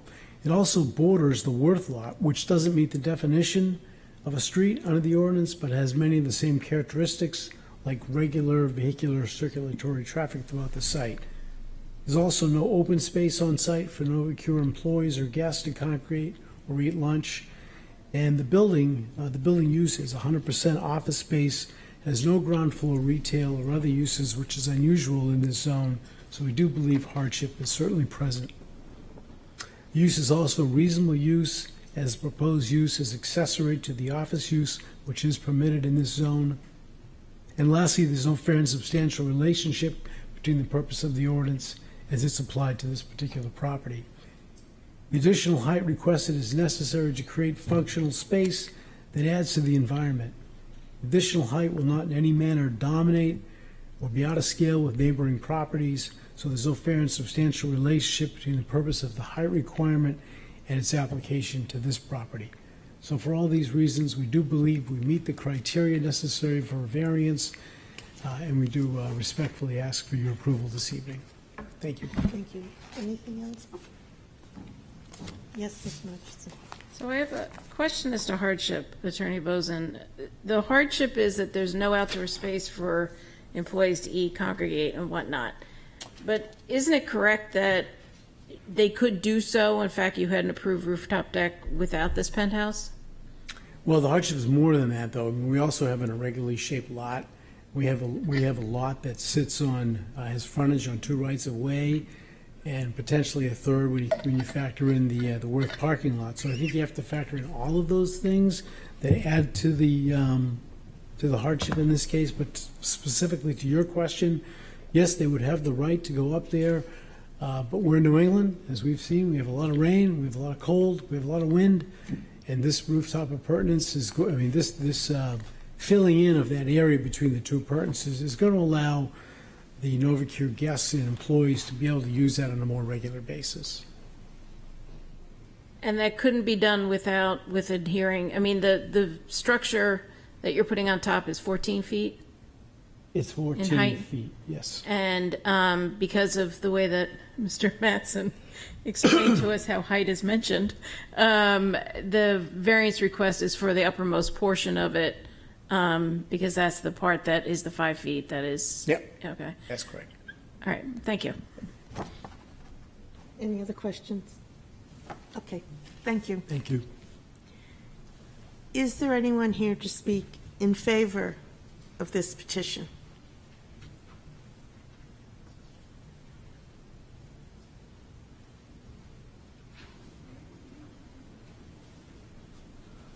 Good evening, Madam Chair, members of the board. I'm Barry Heckler. I own a condominium at 25 Maplewood, also known as the Provident Condominiums, and I am the president of the board of directors of our HOA. As Mr. Boson has mentioned, attached to Novacure's request are a number of letters of support. 100% of the owners at Provident Condominiums support the request for the enclosure of the rooftop deck by the glass roof. We believe that this will not only add to the value of the Novacure building by providing a space that they can entertain visiting medical and scientific professionals, but also their own employees. And they've also advised us that this space will be available to the residents or groups of the city of Portsmouth on weekends if they need a place to congregate. As has been stated, it is not notably visible from any vantage point in and around the 25 Maplewood building or even down Vaughn Mall. We believe it will add to the value of neighboring properties. We believe that it is consistent with what has already occurred in the neighborhood with Jimmy's Jazz Club, and improve the value of those that are on Vaughn Mall as well. It will eliminate ambient light and noise that will accompany an open-air deck, especially during the spring, summer, and fall seasons, and interfere with the quiet enjoyment of the neighbors. But if it's enclosed, that gets eliminated. So we think that is a real plus. It does not interfere with the view from 25 Maplewood at all. 25 Maplewood has also been assured by the Associate Director of North America Facilities for Novacure that no further requests will be made for development of the rooftop in any way other than routine maintenance, and that representation may be included as part of the approval of the variance if the board deems approval to be appropriate. We respectfully request that the zoning board approve the application. Thank you for your time. Thank you. Is there anyone else to speak in favor of this petition?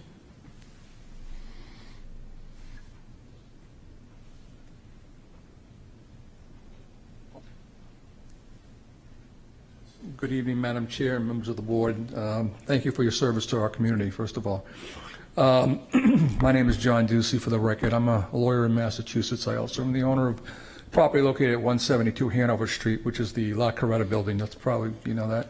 There's probably no one that's more closely connected to that property than ours. We share a common wall, kind of like our sister, right? We have seen that when we bought this property back in 2007, there was a warehouse across the street from us. There was nothing. That area had nothing in it. Now, look at it now, it's vibrant, it's exciting, it's stimulating. Every time I walk through that neighborhood, I just get exhilarated by the energy in that area. I think the fact that we now have a medical, highly graded medical facility that does research and development in cancer. And you look around, there's none of us here that don't know someone that's been afflicted by cancer in some way, shape, or form. And I'm so happy that Novacure has found it an opportunity to come and be part of our vibrant community. Not only do we have a beautiful seaport city, but now we have a place where we can say that we also are the mecca of someone who is making a difference in people's lives. So I fully support it. I have studied the plan, and I applaud the fact that they have now brought the edges of the building in closer to the middle. I think they've really done a nice job at that to try to minimize the intrusion to their neighbors. You've heard other speakers here today. We won't see it at all at the top of the building. But from my perspective, given what they're trying to do for us as citizens, as residents, as human beings, I think their request is very minimal, given what they're going to give back to the community. You've already seen a significant investment in the Vaughn Mall area. The Cabot House there, beautiful building, but it was ready to fall down. They came in and revitalized that entire building, and I really do believe that it's going to be a complement to that whole Port Walk region, and bring a lot more spirit, hope, and meaning to our community. Thank you. Thank you. Is there anyone else to speak in favor of this petition?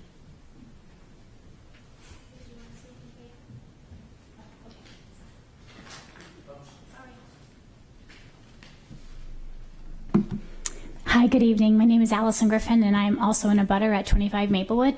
I submitted a letter, but I also wanted to speak tonight because I've spoken against this project previously. But when I started speaking against this, I've watched it very closely. It was supposed to be a 3-story building. Since then, as you can see, many more additions have been granted, including that pertinence that they talk about that has the elevator in it. So at this point, it's built, it has the appurtenance on there, and they're just asking for this second part of the building to match that. And truthfully, looking at the building as an abutter, I think it actually makes the building look better. It blends the two buildings together and makes it more like a uniform building together as opposed to two separate buildings. So I am supporting this because I was worried about the height after seeing it. They're asking for the same thing that they've already been granted. Also, as an abutter, as if it's enclosed, it gives a lot more positives to Novacure, but it also gives positives to us as abutters. It keeps the sound down, keeps the lighting down, and overall, again, I just think it adds value to them and the surrounding buildings. So I am in support of this, and I'm asking for you to support this as well. Thank you. Thank you. Anyone else to speak in favor of this petition? Is there anyone to speak in opposition to the petition? Anyone to speak in opposition? Anyone to speak to, for, or against?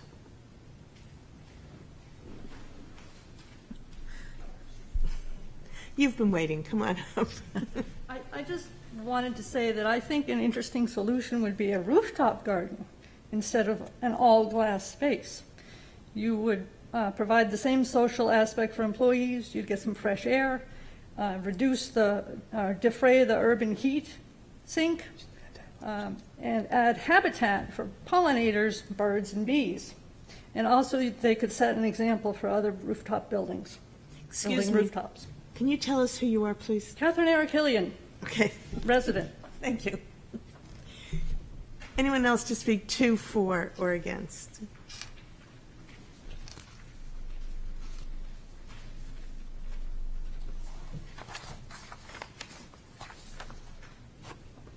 Do you want me to pass?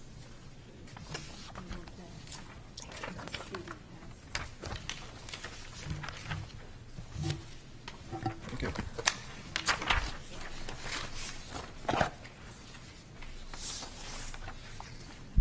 Good evening, Elizabeth Bratter, property owner, 159 McDonough Street. This is the letter that in my craziness I forgot to send you.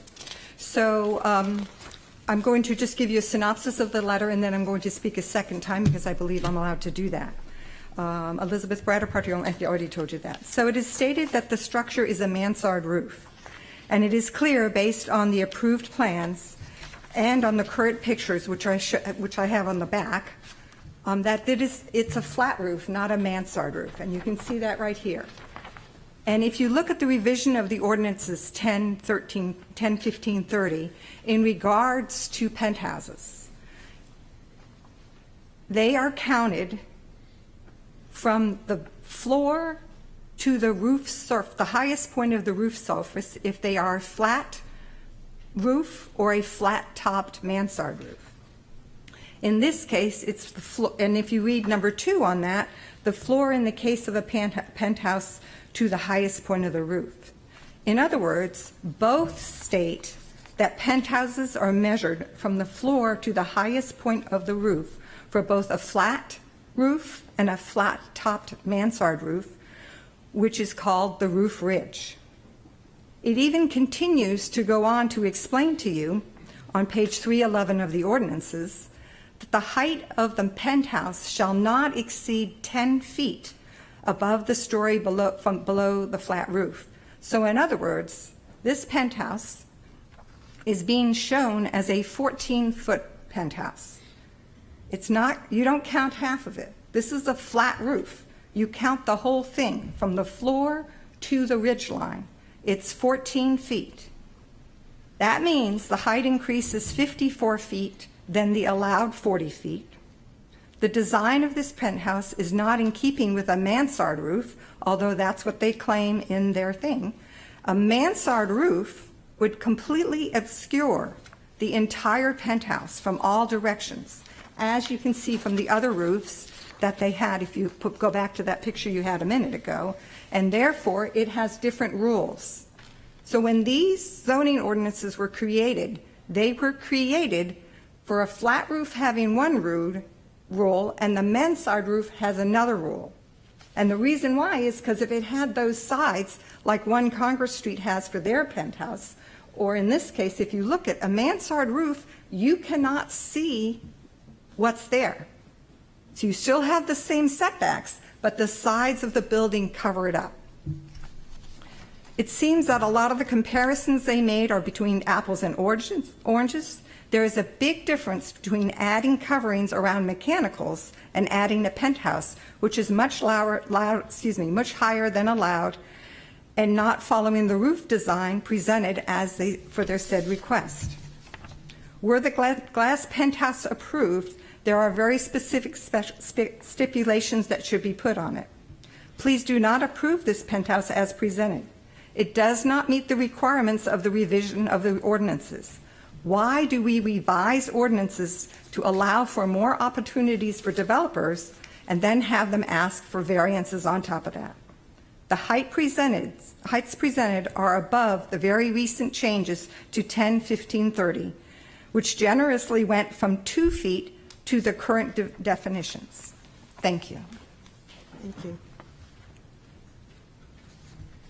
Is there anyone else to speak to, for, or against? Public hearing is closed. Is there anyone to speak to, for, or against this petition?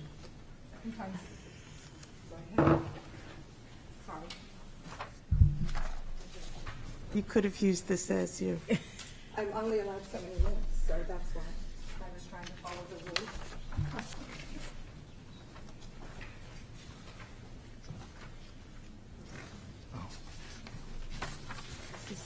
Thank you.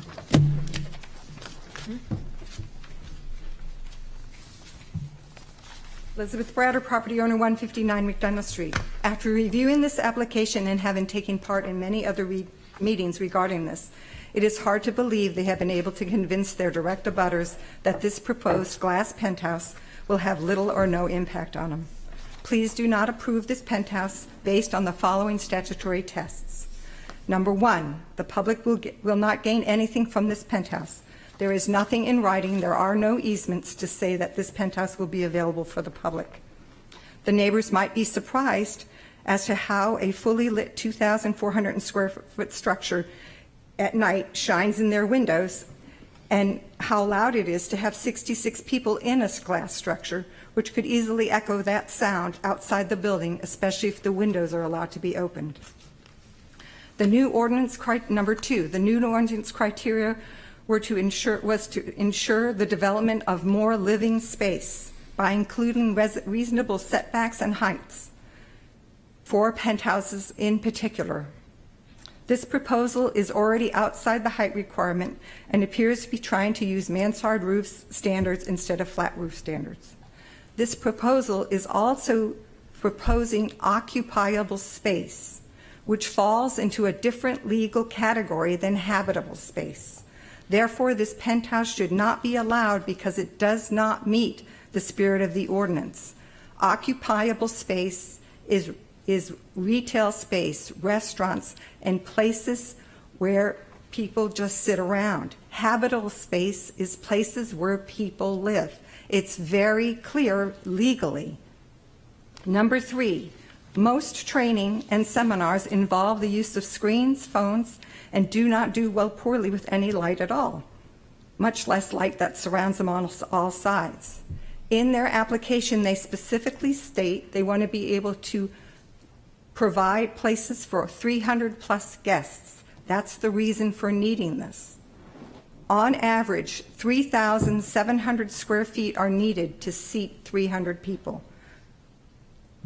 There would be no justice for the applicant since what is being proposed will not meet their request to be able to put 300 people into this spot.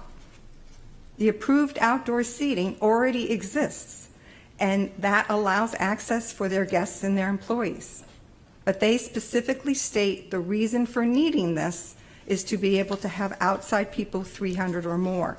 It can only fit 66.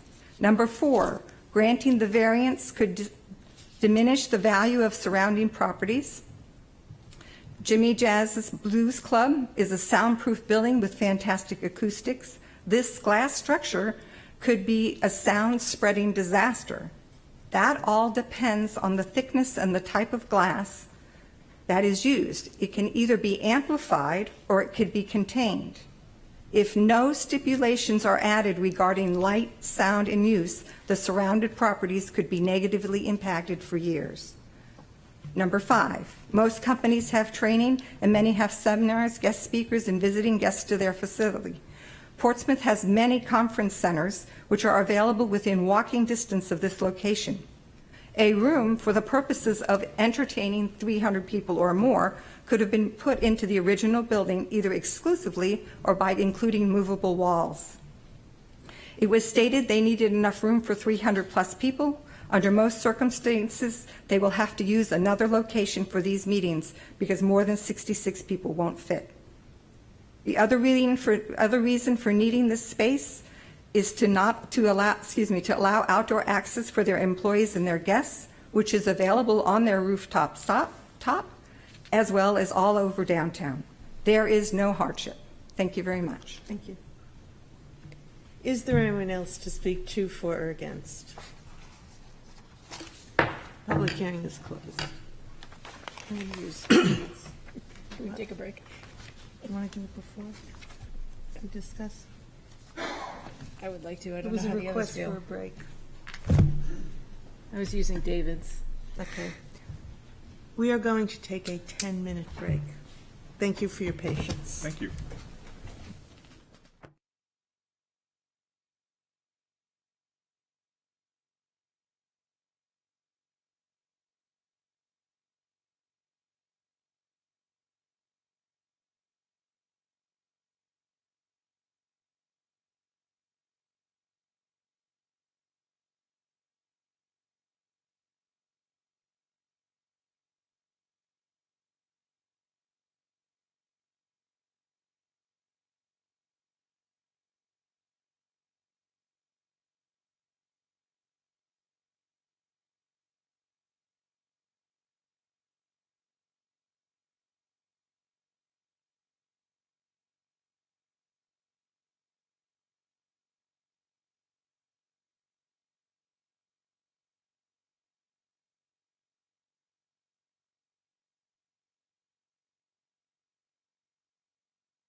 We're back in session Pictures of my kids. and ready to consider 64 Vaughn Street.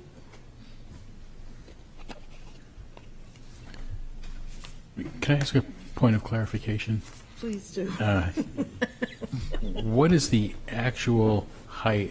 So 47 is the height I understand that's halfway between the floor and the crest of the hip roof of the penthouse.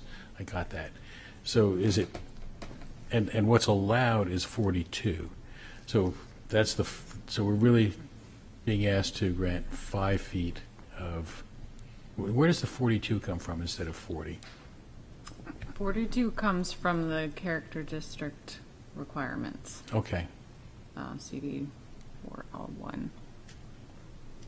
CD 5, right? I think we're in CD 5. So the roof is allowed to 45, be, sorry. the flat roof is allowed to be at a 42-foot height. Is that what you're saying? The building height is allowed to be at 42 feet. Got it. Okay. Any other?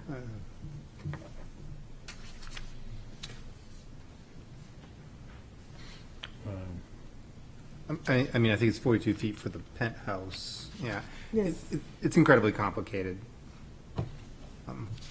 Because I was looking through there's a map also that you have to refer to that I'm not even sure I have a copy of the map with me.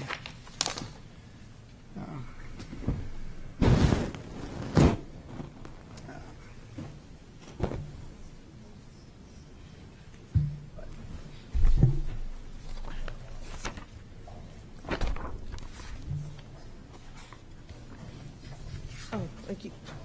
Did you say map? I guess I'd like to make a comment while I'm thinking about that, and it pertains to the image on page 124 of our packet, which shows kind of a three-dimensional representation of the area. I'd love to hear some discussion from the board as to the hardship, and particularly what differentiates this building from the buildings that to the north of it. Because my concern always with granting variances like this is that we can find ourselves in a situation of incremental change in an entire area. So if you look at the buildings to the north, like, this next one up towards Maplewood, they're not at 47 feet. They're at something lower than that. What differentiates this structure from those structures in terms of hardship that would pertain to this structure and not the others? Does anybody have a view on that? They are in different zones, I believe. No? No? Okay. Well, there are many taller buildings around it, and I don't know what was needed when they went. Yes, but that's my concern about incrementalism. It's like, okay, there's a taller building there, so we get to do this. Then somebody else looks at it and says, well, there's a penthouse that got this variance, and this building may be able to support that Right. too. We're So kind it of just in kind of charge spreads. that, whether we want that to creep through our decisions. Yeah, that's true. We are in charge of that. That's true. We have the power. Or responsibility. But And I, responsibility. but I, yeah. Sorry.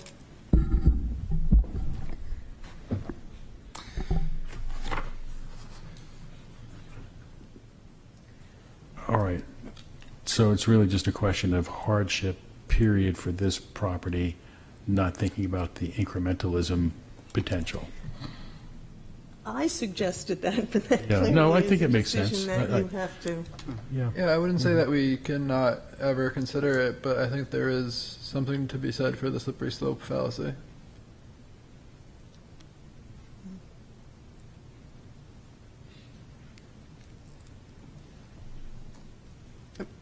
Well, I have the map.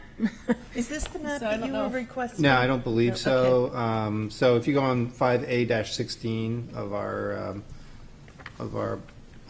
zoning ordinance, so building form, principal building, building height, see map 10.5 A21B, and section 10.5A 43.30. So there's actually, I think, a map that determines which particular lots fall into what particular height categories. And then, so 10.5A 43.30 is on 5A-26, which goes through the various allowed heights, but basically says refer to the map to determine which one you're in. And it's not our standard zoning map. It's I used to have that map. Mine's probably now outdated anyway, but. Is that useful? No clue. Okay. Bear with us. I mean, I have seen on this map where it says that penthouses can exceed the building heights by 2 feet. So that's how this, this building is currently, let me just get back to, this building is currently 40, but a penthouse with the bump up for the penthouse, that's where you get the 42. And then the other 5 feet comes from the change in the amendment to the change in the zoning ordinance that allows for the penthouse to be measured in a certain way. But I think the structure is 14 feet, so it is 54 feet, except that because of the way they've revised the zoning ordinance, it's not considered for a penthouse. Yeah, I considered, understand yeah. that. In my opinion, the revision of the zoning ordinance makes a smaller variance from the height restriction more important. I weigh a 5-foot variance much more heavily than I would have under the old ordinance, because that would have been a 10 or 14 foot. In other words, you get to the 14-foot height and you're only getting a variance for 5 feet. That means that variance for 5 feet is much more impactful than it would have been under the old method of calculation. So the new method of calculation amplifies the impact. Now, right? It is, but it means that we're also, I mean, at least in my opinion, I would give more serious consideration to a 3 to 5 foot variance than I would have under the old calculation rubric. Having said all that, Yes. I'm sorry, David, I just cut you off. I do think it's a reasonable use of the space, and I do think that in the business that Novacure is in and the purpose for which they would like to use this building and the space, there is an expectation if you're bringing medical professionals from around the country or possibly around the world for training or clinical trial management and things of that nature, there's an expectation that they would be accommodated in Class A office space, and I do think that this is something that is consistent with that use. Mr. Ram? Thank you, Madam Chair. Yeah, so the building heights issue is incredibly complex. I mean, our character districts have both great points and not so great points. One of the great points is that, I mean, we used to have very distinctive building heights that resulted in some structures that were probably taller than what a lot of people felt were comfortable with for our downtown. There was a lot of discussion. There were a number of charrettes that came together. City spent quite a bit of money with a consultant to put together our first character districts that we came up with, and then eventually extended it to others. So the idea is it gives us more control over the nature of the structures that are being created. It looks more at more of a micro view of the topography of the surrounding structures there, and tries to match that a little bit better, hence why you need a map to figure out what your allowable building height is. Good points in trying to not just say cookie cutter, this is the height you can build to, and then you know what, you're going to get every single building that's that high. Tried to have more specificity to try and create those variations in our downtown landscape. Now that said, there's also all kinds of sub rules in there, and somehow through one of those sub rules, and I don't fully understand how, but you will kind of notice that the new addition that's next to what had been the original Cabot House building, is somewhat taller. If you're looking at page 124 of our package, and just kind of looking at that rendering there, it does end up being somewhat taller, which in turn I think gave the applicant the ability to create the appurtenance height somewhat taller, because you're allowed 10 feet above the height of the roof. And I think in this case here, the dominating roof is the mansard. The new mansard created the ability to create a higher level for those appurtenances associated with elevators, stairwells, etc., which in turn seems to have created this ability to put a patio out on the roof of the old Cabot House, rebuilt sort of Cabot House structure. So, all very complicated. One thing that I would agree with that one of the speakers made, and Mr. Rossi, you kind of pointed to, is, the whole point of the character districts was it was more defined. So I think that the tolerance of variance that we should allow should be less, with that in mind, right? So we thought through this pretty carefully. One of our arguments for most of our zoning is, hey, it's kind of, spread the peanut butter as best we can and kind of come up with the best, what's the overall look for that neighborhood, and you can't spot zone. Character districts was a legal way for allow us to do, not truly spot zoning, but trying to better match the characteristics of, and we've looked at this from a more architectural standpoint, from a more technical standpoint, and this, if we can adhere to these kinds of ranges, we should have pleasing results. Is that to say that no variance should be allowed? I don't think that's true either, but I do think that our tolerance for variation should be somewhat less. By the same token, really this revision to the ordinance also kind of changes around how we're looking at these roofs and measuring them, but keeping the same limits as before. So I think that plays a factor in here. Just fundamentally, is this a good or a bad thing? If the roof deck exists, I think that having a cover to it is probably a benefit overall for the surrounding neighbors. I do think that while there's, I think an outdoor patio would likely have more noise. Obviously, we haven't done any kind of noise study. We haven't asked the applicant to provide a noise study. It's only one of the considerations that we would have to look at here. I do think it makes some sense. I actually kind of like the way it sort of is an infill between two appurtenances that would just sort of be sticking up on top of the roof, would be visible from a ground level from certain aspects. Certainly probably looking down from Hanover Street, as you're coming down that hill, you can probably perceive some of this.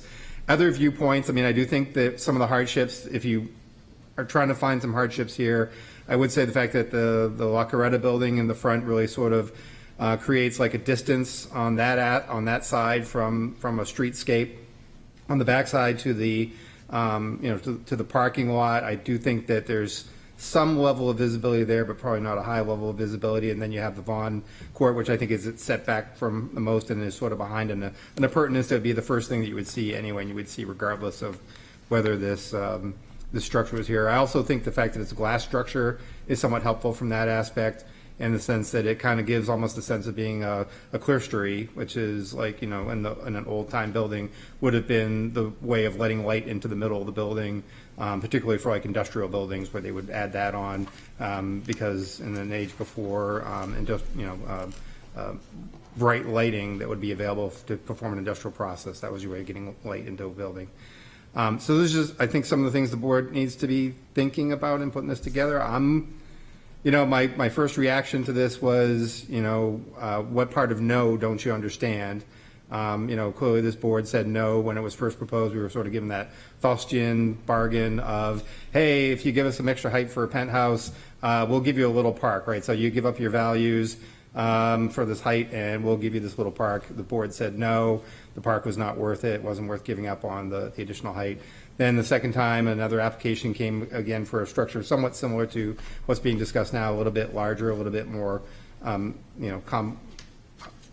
probably not truly higher, but at least in terms of what our zoning ordinance allowed, a little bit more of a imposition on the allowable zoning.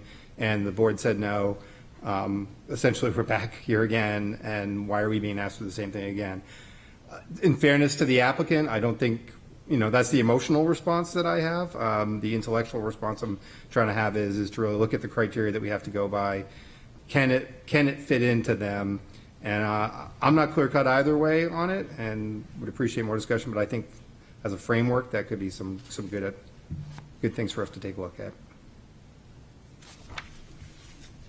Ms. Murchison. So I think where this application really has problems is hardship.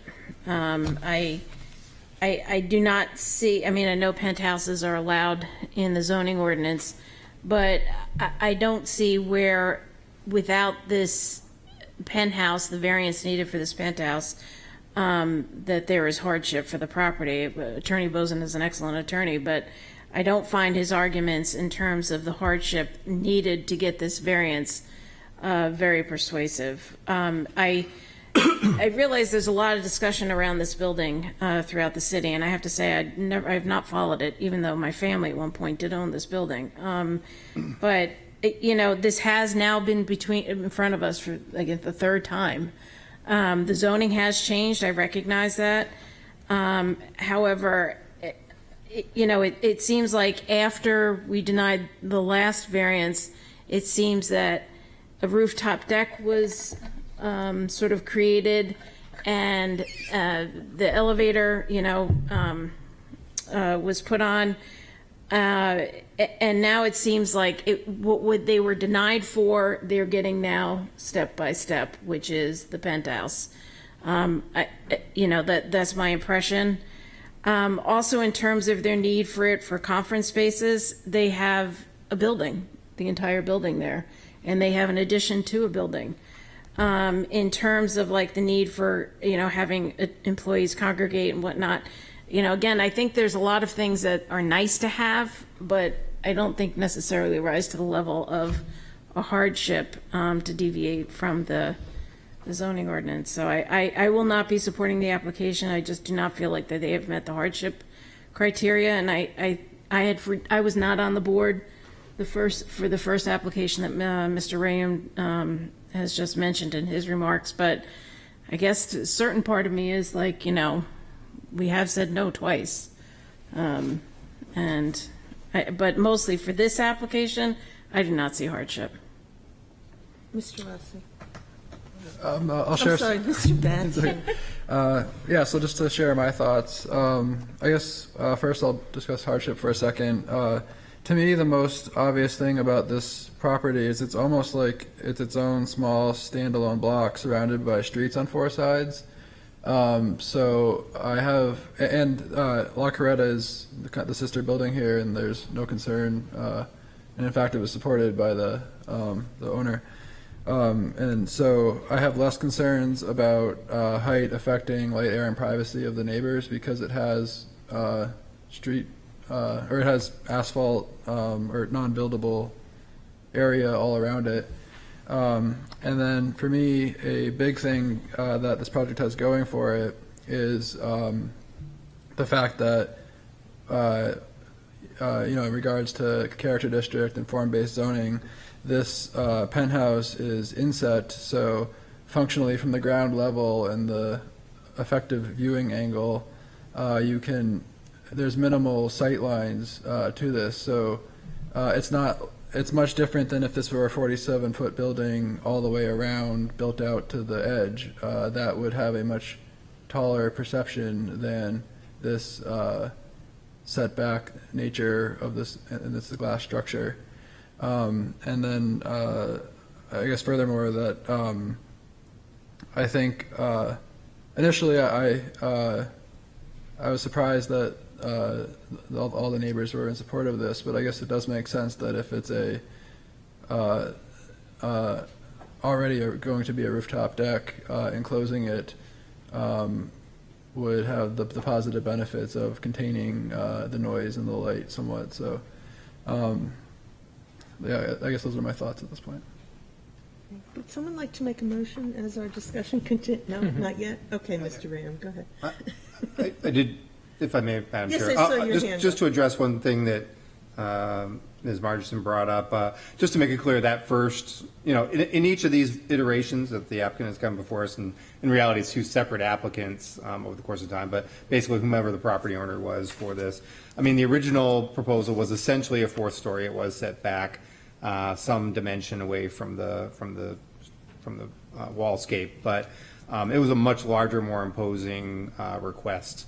The one that came before this board when I wasn't here, quite a bit smaller, and then again, this is smaller still. Also, again, really not like truly living space, has been pointed out. It's really more of an intermittent use, probably during the weekdays, of using this as sort of a gathering space, as opposed to truly like somebody living there 24/7, something along those lines. So I do think the impact has changed in the course of those three applications. Is that sufficient to say it now is meeting our criteria?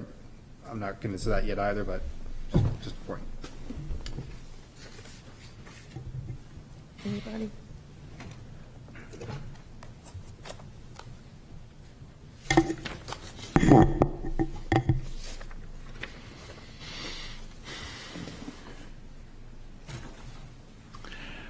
I will make a motion to approve the request as submitted, as presented and advertised. Thank you. Is there a second to Mr. Rossi's motion?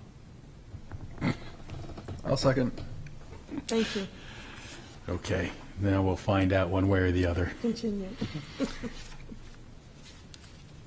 Taking 1 and 2 together, granting the variance would not be contrary to the public interest, and granting the variance would observe the spirit of the ordinance. I'm going to focus on the public interest.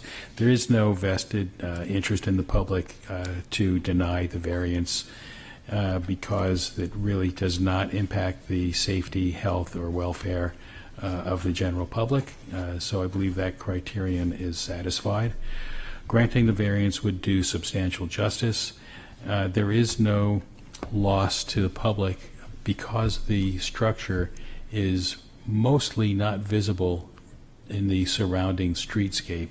So there is no loss to the public with regard to the appearance of the area or the character of the neighborhood should this project be granted the variance.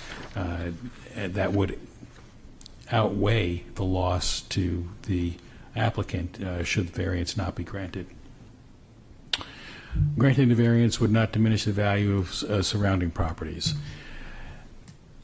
Several of the properties surrounding this are already taller, and having a penthouse on a neighboring or nearby property would have no impact in a negative way for the value of the other properties. I do think that the penthouse, as it's currently designed, has a very nice aesthetic to it and visual appeal, and to the extent that it is visible from some of the other areas, it's going to look a lot better than just an open flat roof, and therefore I think it would actually enhance the value of the surrounding properties when it can be seen. Hardship. That's one that I was struggling with here as well, but Mr. Ayub mentioned something which I think rings true, and that is that because of the presence of the appurtenances for the elevator on one end and the other, and then another appurtenance that I don't know what it's for, but on the other end, that does shield the sight line from the properties on Maplewood Avenue, particularly 25 Maplewood. We heard a lot of people from that area saying that with the presence of the appurtenances, they no longer really can even envision seeing the penthouse. The ridge line does match up essentially with the top level of the appurtenances. I think that's a special circumstance that doesn't exist, for example, on the La Coretta building. And therefore, I do think that that distinguishes it from the nearby properties in a way that is relevant to the variance that is being applied for. And to deny the variance because of those special circumstances, denying the variance really wouldn't do anything to improve the way this building fits in with the surrounding neighborhood. again, because of the lack of visibility of the penthouse, in part due to those appurtenances, this will be consistent. It will not diminish the character of the area or alter the character of the area. So that's my shot at meeting, defining the 5 criteria for this application. Does the second have anything to add? Yes, I'll just add that this doesn't alter the essential character of the neighborhood, and the most immediate example would be Jimmy's Jazz Club right across from the Worth lot with its well-done glass structure. And then, admittedly, I struggled. I was debating the hardship a little bit too, but the main part of the hardship for me is that the amount of rights of way surrounding essentially on all sides, definitely the 3 sides of this structure, a portion of the 4th side, and then with the only other building that could be affected, La Coretta, being in support of it. I think that's a unique condition of this property, where it's its own essentially a small lot where it has less concern for light, air, and privacy of being affected by neighboring buildings. And also the other surrounding buildings, a decent number of them are actually taller. And then regarding the fact that there's no fair and substantial relationship between the purpose of the ordinance as it's applied to this particular property, this will add some functional space between the 2 existing parts of the structure that are already at this height, and this will not in any manner dominate or be out of scale with the neighboring properties. So for that reason, there's no fair and substantial relationship between the purposes of the height requirements and the application to this property. And also that it's not as visible from the ground level due to the setbacks. Thank you. Are there other comments? Thank you. Mr. Rain. Yeah, actually, at first, a query for staff. So one of the abutters did bring up, noted that the applicant has made a representation to them that they would do no further construction at the roof level if this were granted with this motion. Thoughts on, from a zoning standpoint, is that point moot? I mean, the applicant at this point in time, really, there's, other than another perhaps roof appurtenance because of a mechanical system or something, there's really no ability for them to build beyond what we're granting for relief. Would you say that's true from your assessment, or? Yes, I would say that's true. I would also ask the board if they would consider that a reasonable condition to place on this. Well, and right, it tiptoes into some slightly more murky territory from a legitimacy standpoint. But I just wanted to address that abutter concern that was brought up. And then just 2 more things. And another concern that was brought up was light. I do believe that even though this is a glass structure, we've seen most glass structures, and the applicant indicated that it would be dark sky compliant. Clever use of darkened glass and whatnot, both for solar radiation purposes and for light exfiltration at night. I don't, foresee this being like this massive beacon of light on top of the building or anything along those lines. And then just one more thing on the hardship that I think is helping to sway me, as well as, what part of what we don't always mention in the hardship criteria, as it says, is it a reasonable use? And I do think, part of the reasonableness here is that there really is no change in use. It's not like this is going to allow the applicant to do something that they're not already doing. It's simply going to create an enclosed space for them to have gatherings that they could have in the out of doors. Would it maybe they probably wouldn't do it in 10 degree below weather. They might not be able to do that anyway, depending upon the heating characteristics of this structure. But I just don't think it's going to change the fundamental use of this portion of the property.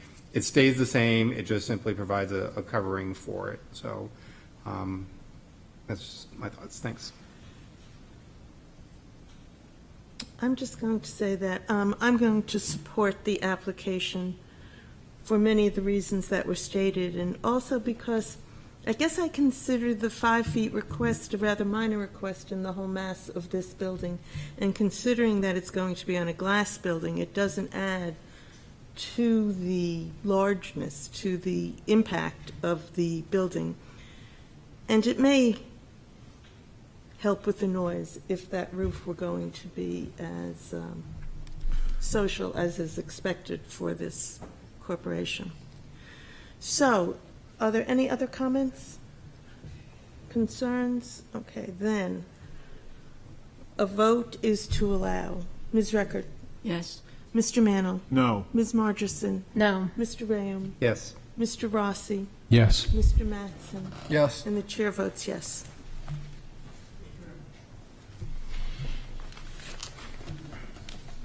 Okay. So,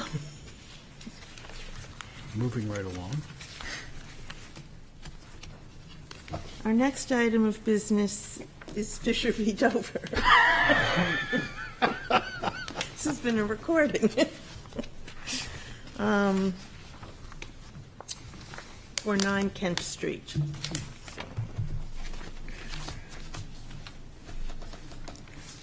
Yes. I would say that I don't think Fisher v. Dover applies here.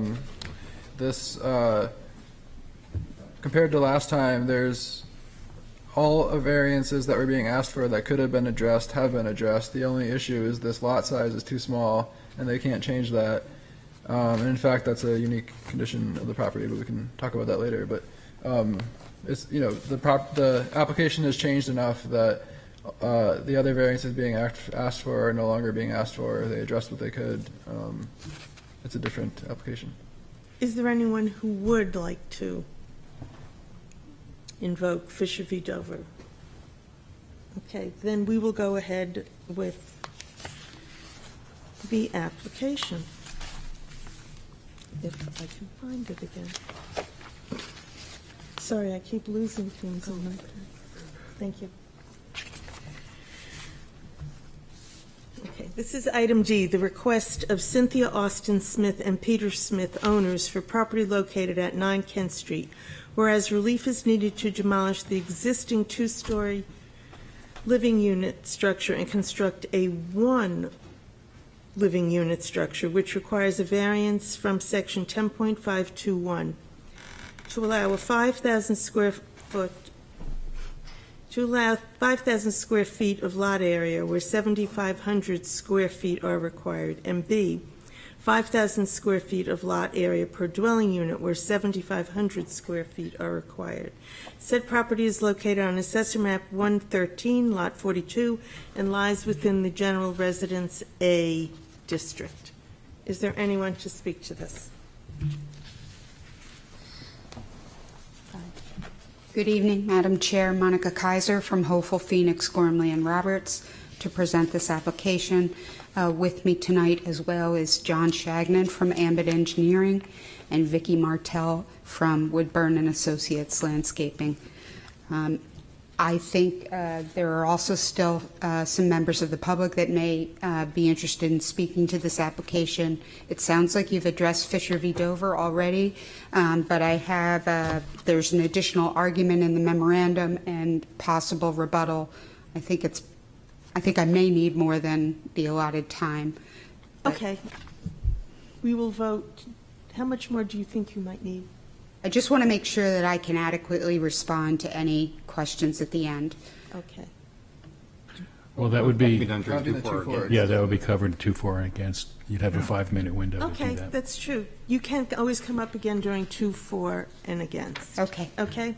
Thank you very much. To just illustrate the application, I think Member Mattson summed it up pretty well.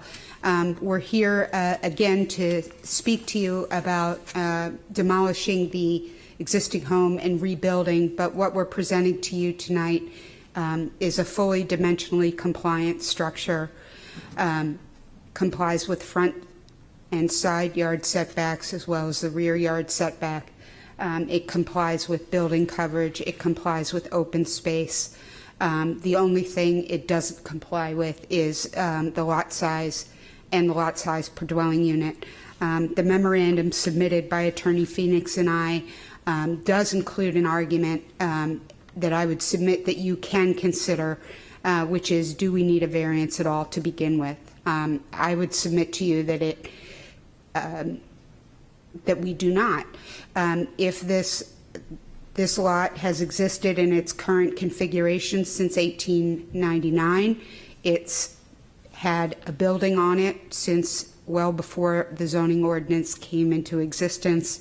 I don't know at what point the duplex became an issue, but we have here a duplex that's less than a foot off the sideline, and we're proposing to remove that and replace it with a single-family home that's 12 feet from the side lot line.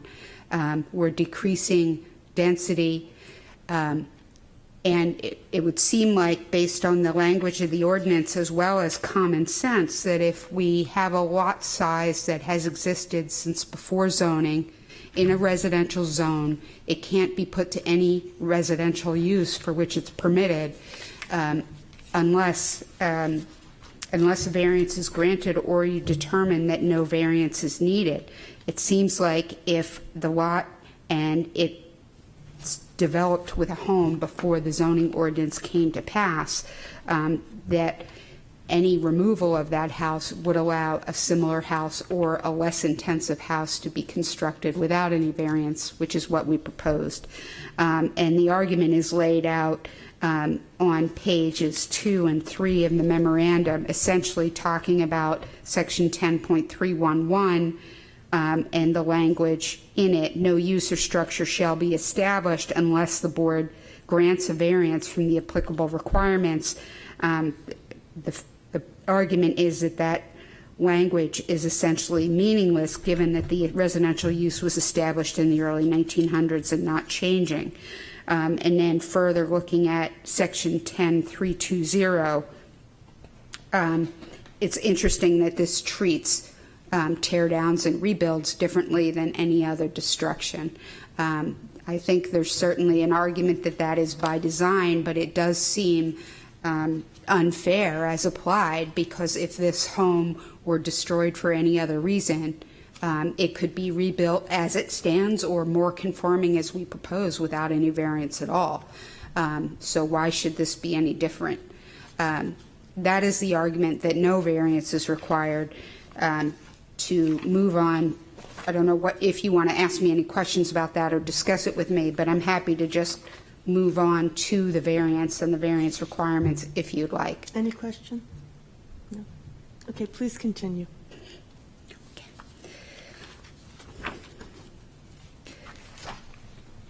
Does the board have any question about the design as proposed? Can you go to that site plan, Jillian?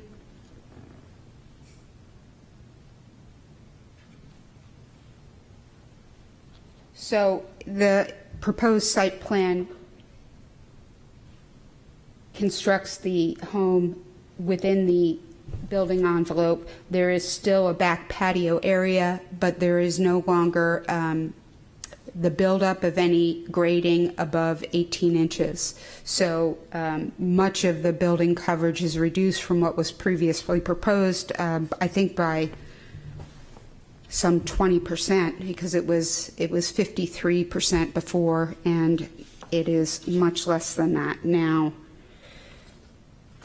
I think open space is 42% and building coverage is 25% and fully compliant. There is still a landscape wall involved in the design, but it is under 18 inches in almost every location.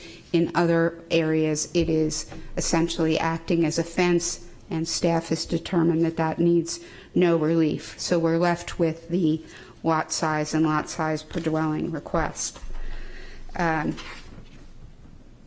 Again, there's a duplex there now, so the lot size per dwelling unit is 2,500. We're doubling that by removing a unit. We have, obviously, the prior non-conforming lot since 1899. We cannot do anything about that.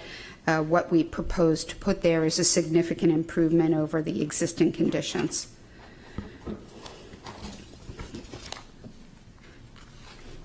To address the 5 variance criteria, when we look at the public interest and the spirit of the ordinance. We go through in our memo on page 7 and identify the various purposes of the ordinance, the regulation of the use of land, and intensity of land use, design of facilities for vehicular access, the impact on other properties, preservation and enhancement of the visual environment, etc.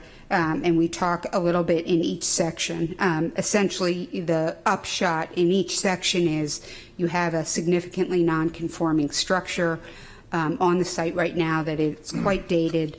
The new owner intends to remove that and reconstruct it in a much more compliant configuration. It will provide off-street parking, which does not now exist. It will provide a 12-foot setback to the southerly neighbor, Mr. Michaelides, and it is also compliant with the Kent Street and Rockland Street setbacks as adjusted by the averaging of the adjacent properties on either side. So in all respects, it is more conforming and less intense, and provides the off-street parking. It provides adequate space by contained in the building envelope to allow for stormwater management and the like. And so for those reasons, we would submit to you that as the Malachi Glen case says, mere conflict with the ordinance isn't enough. The conflict has to be to such a degree that it undermines the basic zoning objectives, and I would submit to you that that is not the case with what is presented here today. Other ways Malachi Glen looks at it is, are you altering the essential character of the locality, or are you threatening the public safety, health, and welfare? And we've laid out in page 8 why simply we're not altering the essential character of the locality. It remains a residential use in a residential zone. It's more, it's less dense and improving on existing conditions to the benefit of everyone. Granting the variances will not diminish the surrounding property values. As I'm sure you're aware, there are multiple properties in this neighborhood and throughout Portsmouth that don't conform to what today's ordinance requires in terms of existing lot size or frontage or other requirements. That is the case in this neighborhood as well. And it's the same situation. We're replacing something that's quite non-conforming with something which conforms in all respects except for lot size and lot size per dwelling unit, which are two things that cannot be remedied at all. The off-street parking, again, is a significant improvement because although there's a garage on site now, there's no way to access it. For those reasons, there's not going to be any diminishment of surrounding property values. I would submit to you, turning to denial of the variances results in an unnecessary hardship. We have special conditions given the small and narrow size, which again cannot be remedied. Again, we're not asking for dimensional relief. We're not asking, when I say that, I mean we're not asking for setback relief. So while there are other properties in the neighborhood that are 5,000 square feet, I would submit to you that most of those properties are developed in a manner that doesn't conform to today's zoning, while we would present to you something that does. Other existing conditions include the lack of the driveway and the difficulty for and the lack of off-street parking, excuse me. And the fact that there's no way to make the lot in any way conform with the GRA lot size requirement. For those reasons, we would submit to you that special conditions exist. There's no fair and substantial relationship between the purposes of the ordinance and its specific application, because the reasons for lot area and density limits are to prevent overburdening and overcrowding of the land and permit space for stormwater management. We are decreasing the burden on the land by decreasing the intensity, and we're increasing all of the setbacks and providing for adequate stormwater management and adequate air, light, space separation between neighbors and things like that. So for those reasons, we would submit to you that there's no fair and substantial relationship. We would submit to you the proposed use is reasonable. It's deemed reasonable given that it's a residential use in a residential zone, and substantial justice is done. Again, considering the fact that the owner is constitutionally entitled to the use of the lot as they see fit, including redevelopment for a permitted single-family home with an incorporated garage that fully complies except for the lot size, which cannot be changed. Given that we are improving all conditions and decreasing the density, there's no harm to any neighbor or the general public from granting the variance for lot size and lot size per dwelling unit. However, if you deny that, you're essentially denying any residential use on this property, which has been developed and taxed as a residential lot and purchased with the expectation that it could be developed, redeveloped in a manner that complies with the use and other dimensional requirements of the ordinance. So for those reasons, I would submit to you that the 5 criteria are met.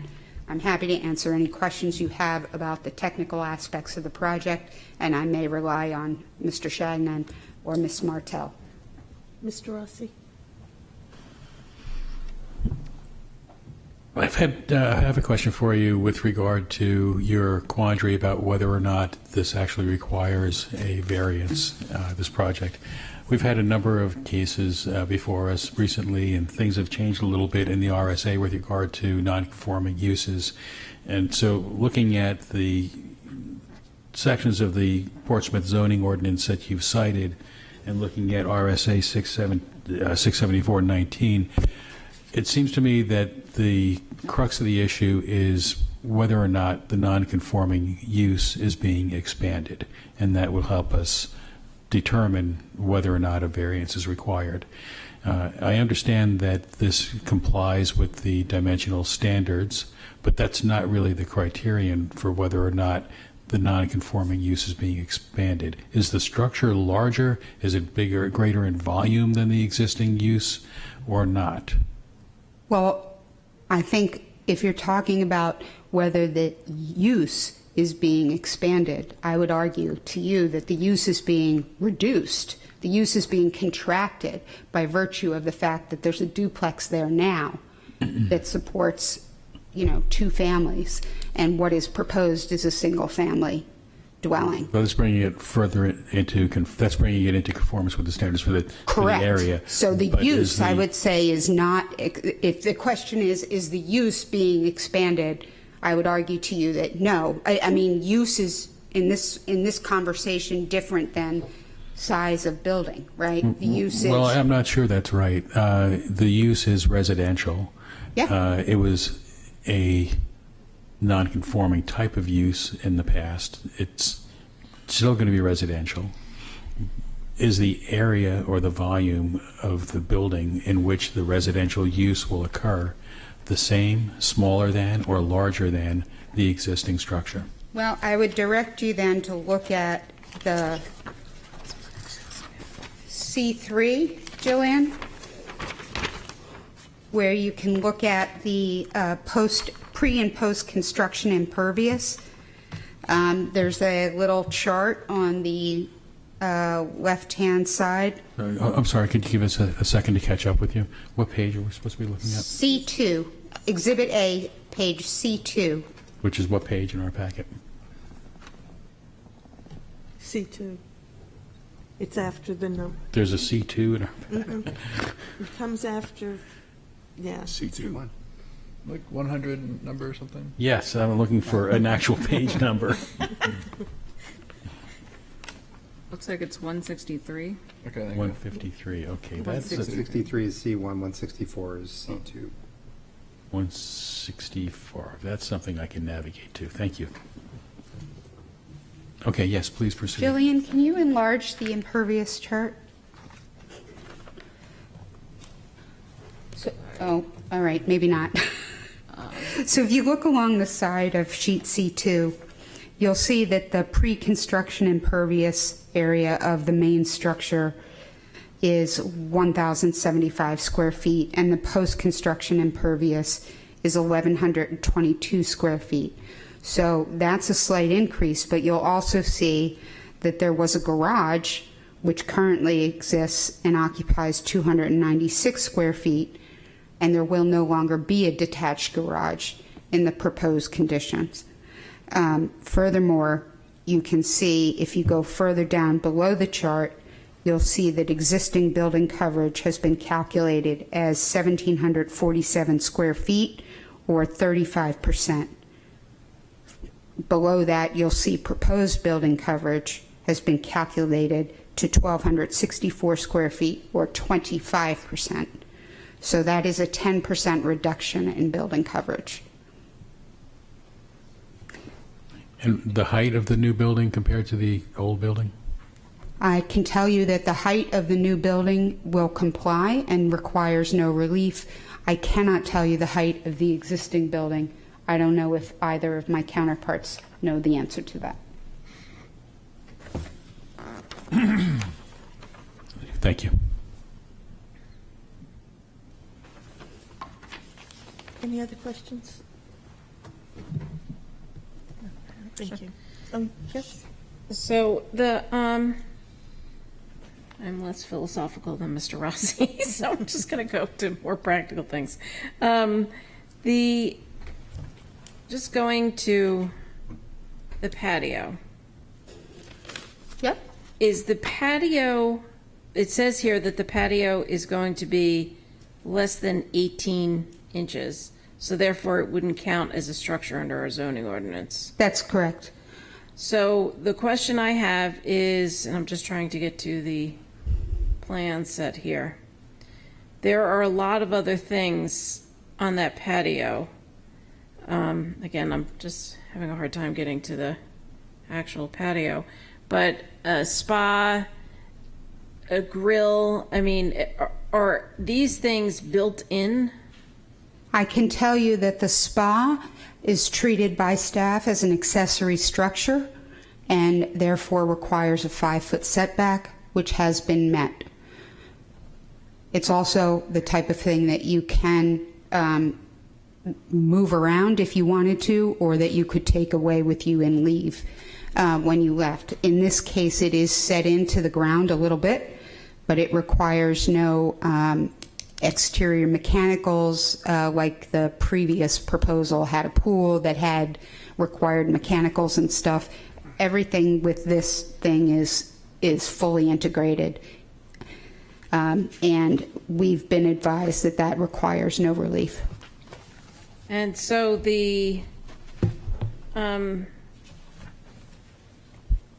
there appears to be a structure around the joining to the grill. What kind of structure is that? What page are you looking at? Oh God, I hate to go into pages. I'm It's sorry, our page 188. 188. Well, I'm not digital, so I need you to tell me what you might be looking at. You might be looking at the previous plan. You're still looking at C. No, this is. We'll this bring is- it up here, and then you can. Okay. Let's try 188, again you because said? it's not It paved. just has to load. It's the next to the last slide. No, it's the last slide. If you're talking about one of these, this is the previous application. 188. Yeah. Well, where Previous. is? Right there. Exhibit G. Okay, gotcha. Right there. Yeah.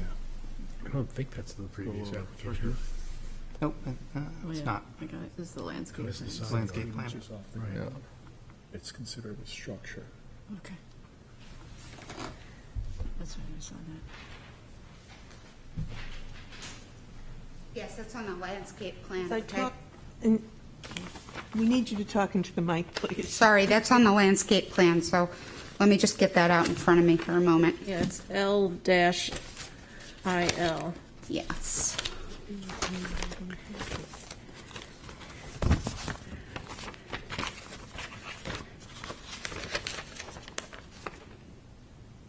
I believe that complies. It's within the building envelope. It's outside if you're talking about the grill, it's within the building envelope for the side and the rear. So no, that doesn't require any relief at all.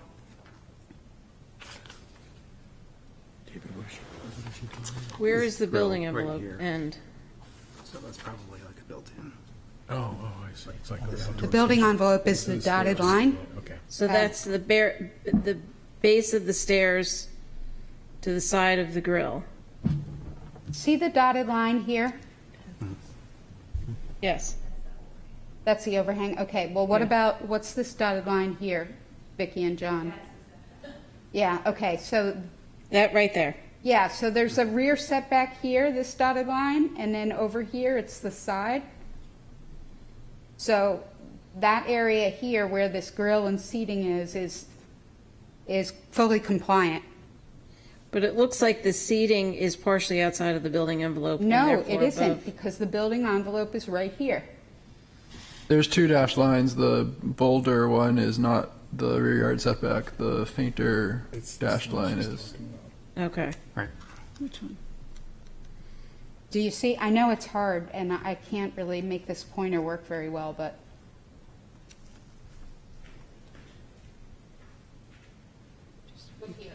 Careful not to touch it. You don't. Okay. Thank you.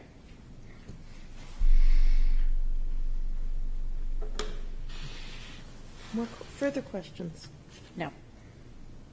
Mr. Mantle? Looking at the same line, now you say the proposed spa is temporary, and that only requires a 5-foot setback.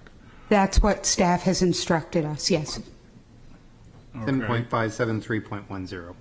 Okay. But we've all learned that any structure that's 18 inches above ground is part of the building. No. No? Well, any structure that's 18 A inches. deck is part of a building, Yeah. okay?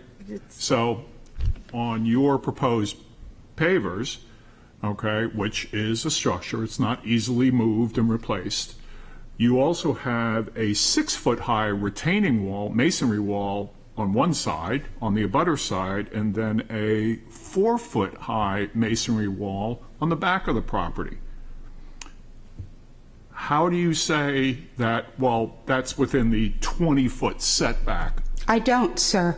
Okay. It's treated by staff as a fence. It's no different than any 6-foot fence that you would have around the side or rear of your house. And in fact, there's an 8-foot fence on the abutting lot that runs along a portion of that lot line. But that's why there are areas of the wall that are 4 to 6 feet high, but they are not high enough that they aren't treated as a fence, essentially. Okay. Agreed. So, I just want to say, Attorney Kaiser, I know it's late and perhaps people are getting a little short tempered, but these plans are very detailed and very complicated.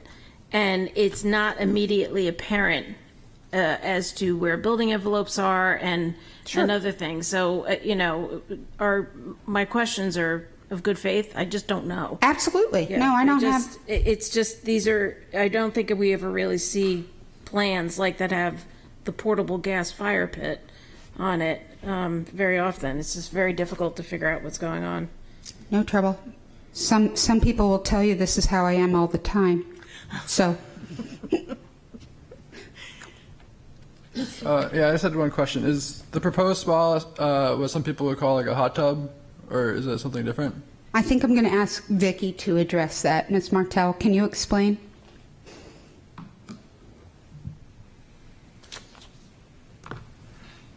Good evening, Vicki Bartel, Woodburn and Company, Landscape Architecture. So yes, this is a, you could call it a hot tub, certainly. It's a bit larger than normal. It still meets the accessory structure framework. It's totally self-contained. It has the equipment for it is all self-contained. It's purchased as a prefabricated unit. Does Okay, that yeah. answer your question? Yes. Anybody else?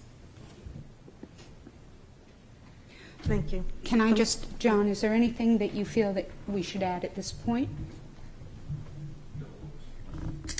Okay. You will have a chance to catch up later if you want to.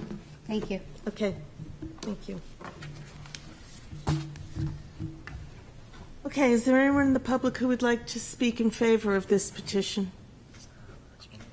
In favor? Is there anyone in the public who would like to speak in opposition to this petition?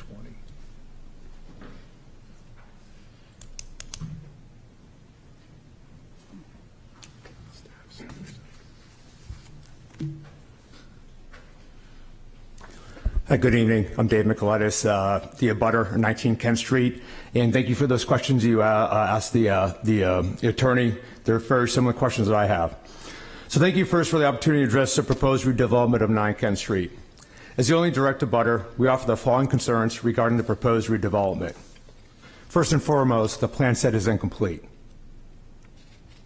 In the first submission to this board, the owner submitted a complete plan set that included numerous drawings with sectional details and an architectural rendition of the proposed development.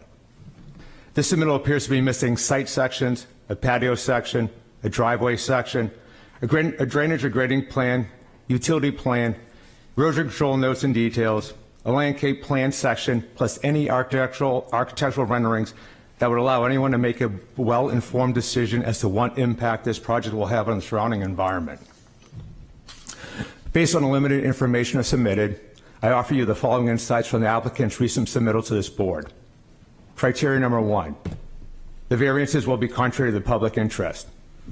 On page 10, the applicant states, there is absolutely no harm to any neighbor or the general public from granting the lot size variance. The applicant's new home is going to increase in length from 30 to 56 feet. The building roof orientation has also changed so that the mass of the home will now be 56 feet long by 40 feet high from street level and will significantly alter this air, light, and visual environment from the general public using South Mill Pond and us as an abutter. So the question was asked is when the conforming use is being expanded? Yes, it is. Their backyard will have either a 4-foot or 6-foot high masonry wall around 2 sides of the backyard with an evergreen hedge of unknown height.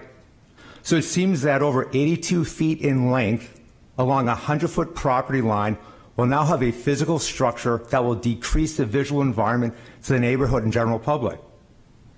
The proposed redevelopment is both doubling the size and mass of the home to be seen from South Mill Pond by the public and doubling in length the amount of man-made structures along the length of our shared property line. There aren't any sections in this application depicting this, but it clearly demonstrates the aspects of the plan that run contrary to the public interest. From the May 16th Board of Adjustment meeting minutes, their attorney states, the applicant was required to do a stormwater plan to document pre- and post-construction. Is this not required now? Their concrete foundation increases substantially in length from 30 to 56 feet. The house and impervious patio from their previous submission are generally the same, exceeding over 50% lot coverage of this undersized parcel. If this is a teardown requiring the construction of a 5,000 square foot home on an undersized lot of abutting public land, wouldn't it have been prudent to submit this information with the application to determine if there was any drainage issues? Criteria number 2, is the spirit of the ordinance observed? Is the proposed redevelopment pushing to the maximum extent possible to build the largest possible home on an undersized lot in the spirit of the ordinance? The house foundation is 56 feet long, and the proposed redevelopment includes a finished basement, a 2-star underground garage, and 3 complete floors of living space above grade that replaces a 2.5-story home and a single detached, single-car garage shed. The remainder of the plan is basically untouched from the previously denied plan regarding the proposed patio complex that includes a grill, fire pit, dining area, 12 by 8-foot spa with either a 4 or 6-foot masonry wall on 2 sides of the patio with an evergreen hedge of unknown height. Once again, the applicant is missing this information and details related to all aspects of this from their plans. Since there are no sections depicting this area, as you asked earlier, it's hard to discern whether the masonry walls are built on top of the 18 inches of fill, the details of the masonry footers, whether the proposed 8 by 12 by 8-foot spa is below ground or above ground, and the height of the evergreen hedge. All of these details affect lot coverage, drainage, hardscape, but more importantly, the visual environment, yet they're missing. The mass, scale, and size of the proposed development are to the maximum dimensions in length, width, and height on what is already an undersized 5,000 square foot lot. On page 5, the applicant requests relief for an existing 2-unit, 2,500 square foot dwelling for a single unit, 5,000 square foot family dwelling. How is doubling the mass and size of a house on an undersized lot considered a significant improvement when it increases building density, height, and mass? As previously mentioned, they are altering the view and destroying the existing visual environment. Criteria number 4, denial of the variance results in an unnecessary hardship. The applicant, in their own submission, describes their property as a side-by-side duplex covering 1,075 square feet with no driveway or off-street parking. The board voted unanimously a few months ago against the applicant's projects for many reasons, one of which was their inability to prove a hardship. Nothing has changed.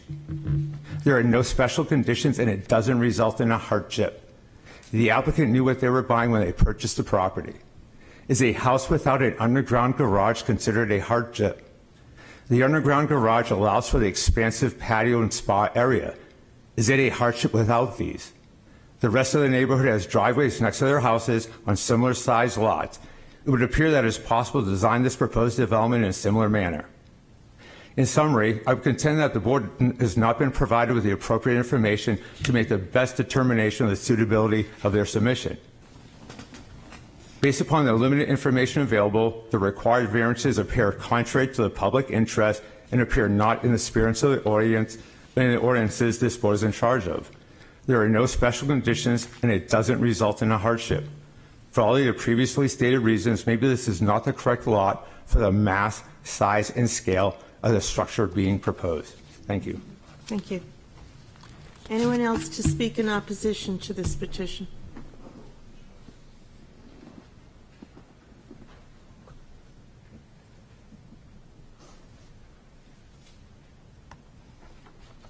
Good evening. My name is Cliff Hodgson, and I live at 10 Kent Street, right across the street. The latest proposal for 9 Kent Street appears to be complying with lot line setbacks, which is an improvement. But the house presented is a very long, very tall, and imposing 4-story structure on the corner, facing the playground within full view. And it looks totally out of place with the essential overall character of our classic style neighborhood and adjoining city parks.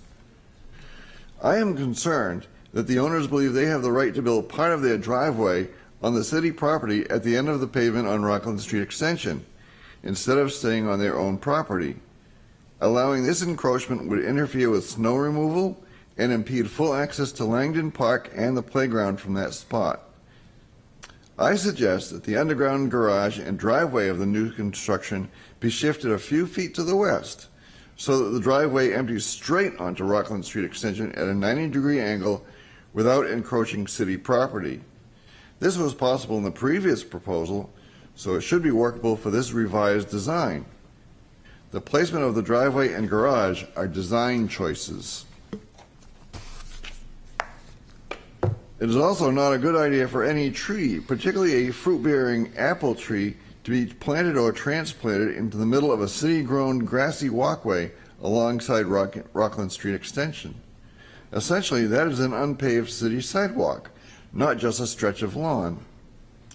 If the property owners do not wish to keep their apple tree, they can remove it, but don't pawn it off on the city. I also read that the property has an on-site stormwater management system. What happens to the water?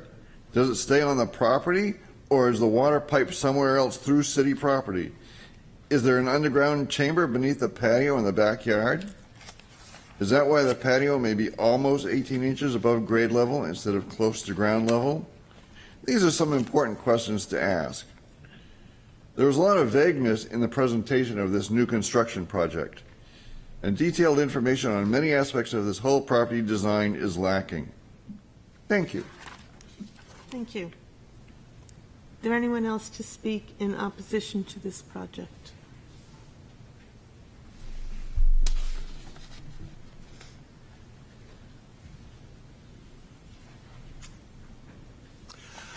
Good evening, Duncan McCallum, 536 State Street. I am not representing any party as I speak here tonight. I am speaking solely for myself.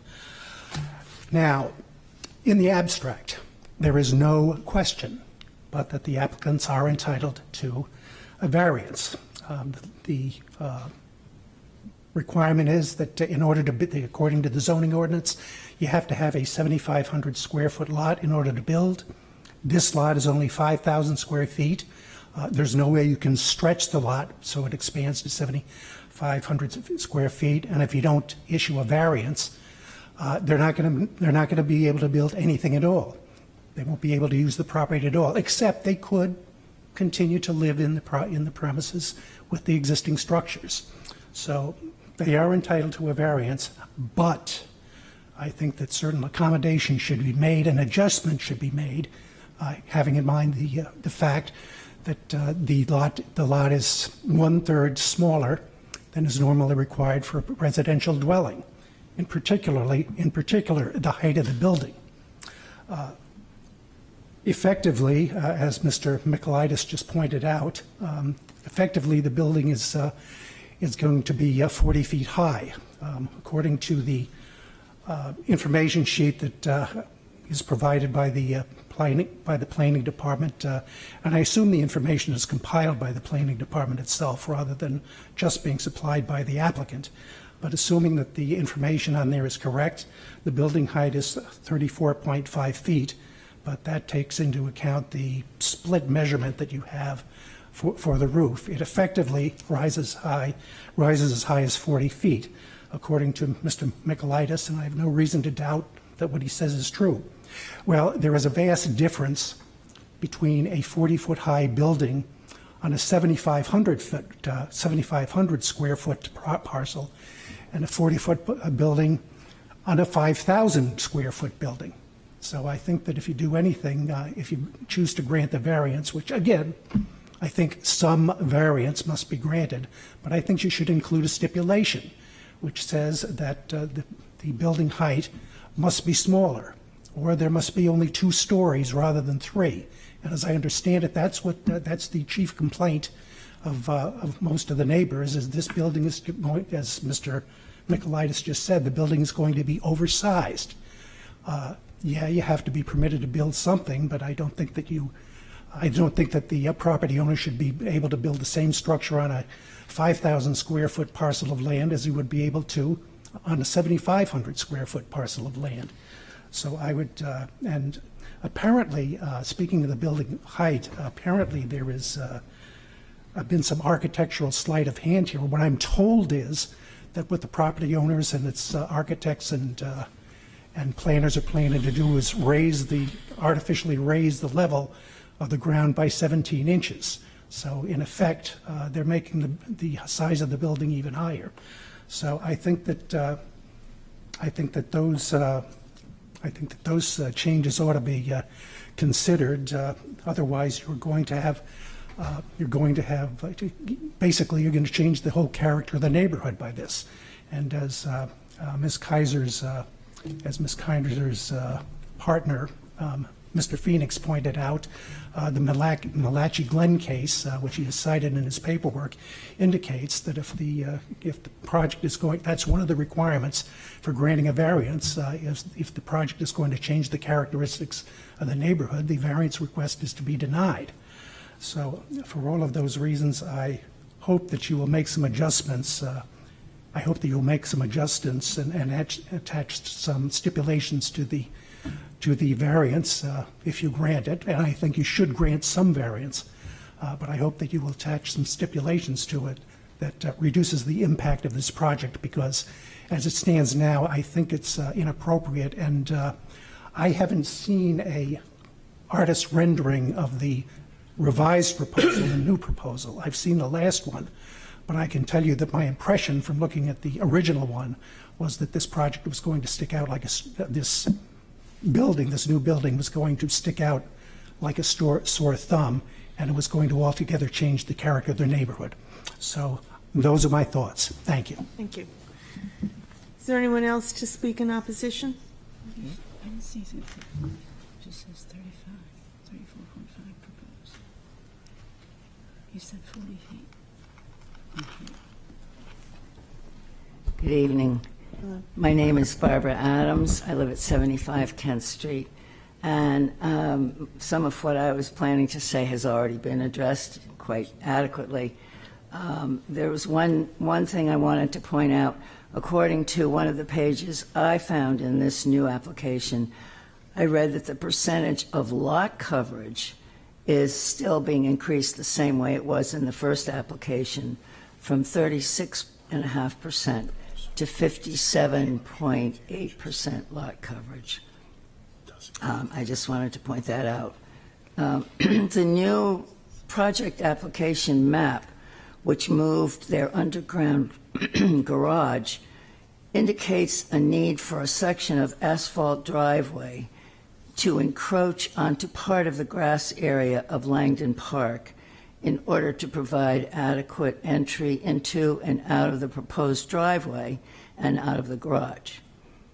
Furthermore, with cars publicly parked on both sides of the end of Rockland Street, which is often the case for pickleball courts, tennis courts, the children's playground, and Leary Field, there could well be an expectation or need for the applicant to prevent public parking so that they could turn in and out of their garage.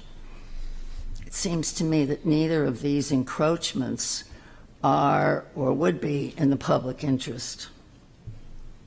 As related to the claim of hardship, which I believe was denied in the previous meeting, what was true then seems still to be true today. I see no evidence of additional hardship or any form of hardship.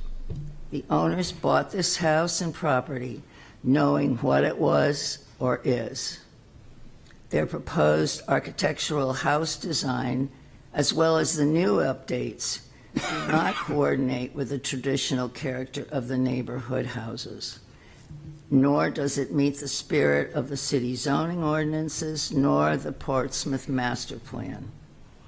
I do believe what they are proposing would alter the essential character of the area and of Kent Street, sort of like Mr. Manning described earlier in his neighborhood happened. I therefore ask that you deny this application. Thank you. Thank you. Anyone else to speak in opposition?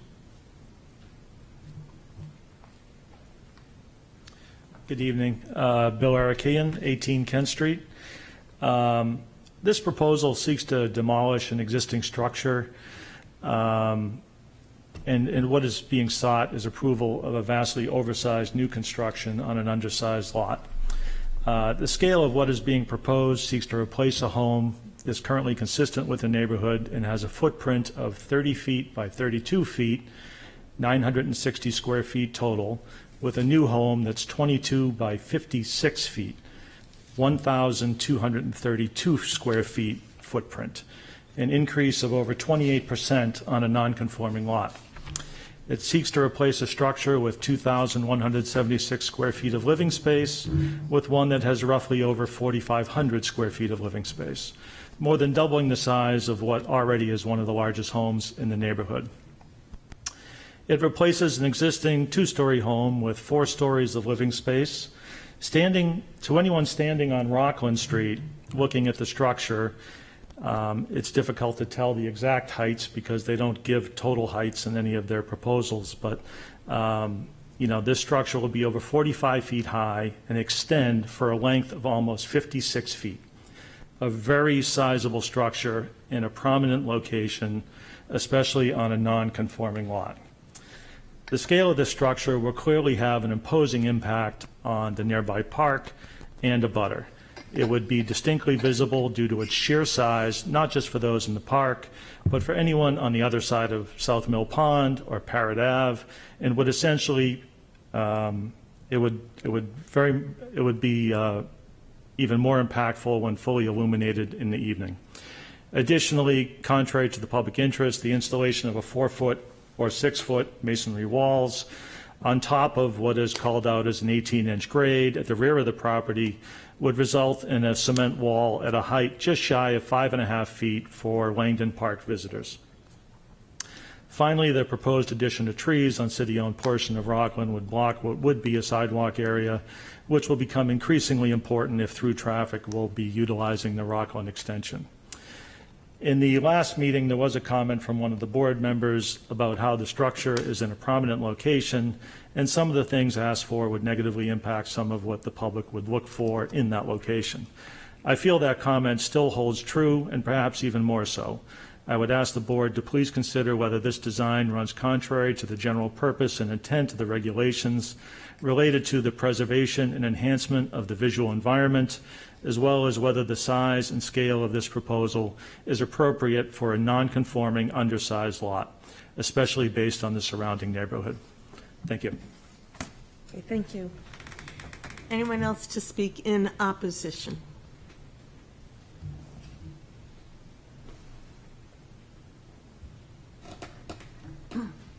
Esther Kennedy, 41 Pickering Ave, and I'm not in a butter, and I don't live on the street. But I truly believe that the size of this building, and since we really haven't had a good look at what it's going to look like, will change the neighborhood. And that neighborhood is not only Kent Street.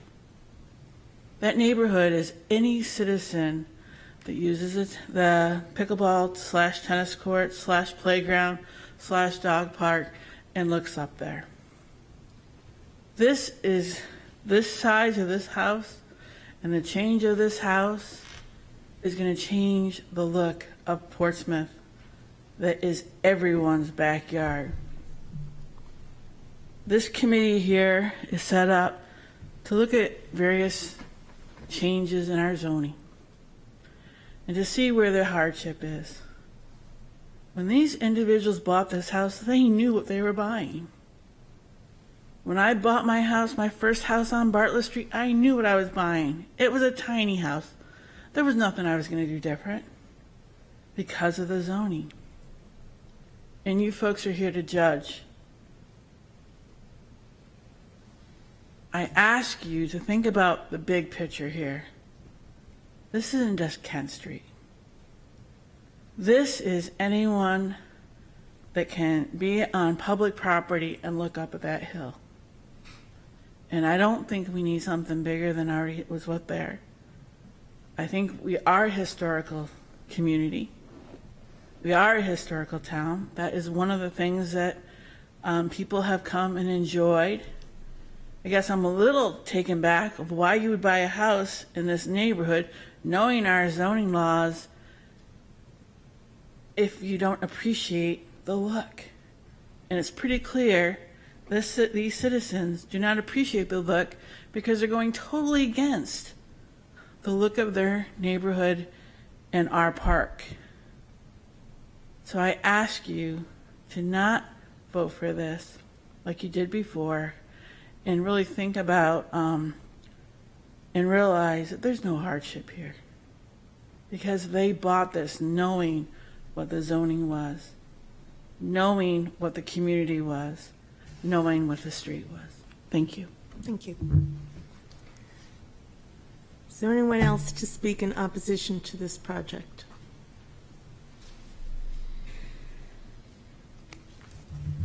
Good evening, Peter Huda, 280 South Street. I am not a butter, but I go past this house every day. So I do believe that Mr. Michaelides has hit all points. If you look at trying to make a decision on this with the data that is missing, I guess I don't know how you could do that. There is just too many questions to be answered, first of all.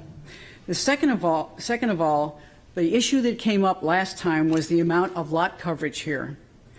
When you look at a 5,000 square foot house and a hot tub and a patio, I would ask you, what is the calculation for the lot coverage here? They claim it is decreasing. To me, it looks like it's increasing. That is included in your calculation. Next, the parking. They claim that they can't get to this garage, but they're going to put parking underneath. This parking goes over public property, a public park, Langdon Park. It seems to be just accepted that that would be not require anything else from anything here. I do believe this is an excessive proposal that would alter the character of the neighborhood. You're going from a 2-story to a 4-story. You're going from approximately 1,700 square feet to 5,000. The last thing I would ask you is to either request more information and the drawings that should be included in this application, or deny this until you have all the information. Thank you. Thank you. Is there anyone else to speak in opposition?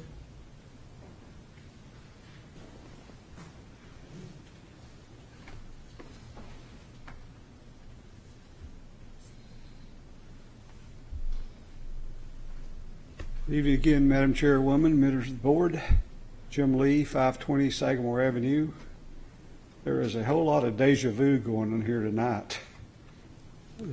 Everything that's been here has been here before. So there's a disturbing trend in the town of newcomers coming to town, buying an existing house, and then deciding, oops-a-daisy, this house doesn't work for us, so we need to tear it down and build something bigger. I'm kind of echoing some of the previous comments. These people not look at these houses before they buy them. I mean, we show houses every day, and our clients certainly look at them to see what they're buying. So incorporating all the previous comments that have been made, I feel like that this application, any benefit to the applicant is outweighed by great harm to the general public by granting this variance. And I would ask you to deny it. Thank you. Thank you. Is there anyone else to speak in opposition? Is there anyone else to speak to, for, or against this proposal?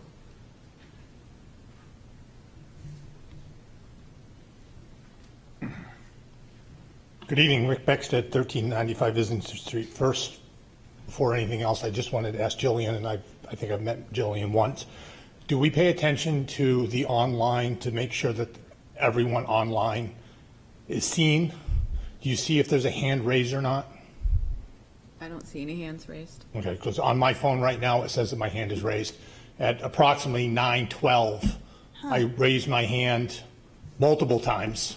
I even sent a couple of texts of people that I know that were here. It did not get through. Well, you went to break. Sorry, at our last meeting, I believe we did have someone, and it worked, and it was effective. So Okay, I'm I sorry think it's for that. important because I don't want to say that I don't have the ability to come down here. Not everybody does. Not everybody does. And it's something that in the city that we allow to have those people be able to come down here. So- Absolutely, and it has worked in the past. Yep. So No. I'm Okay. I just sorry. wanted to point that out. We really need to make sure that we're watching that at all times.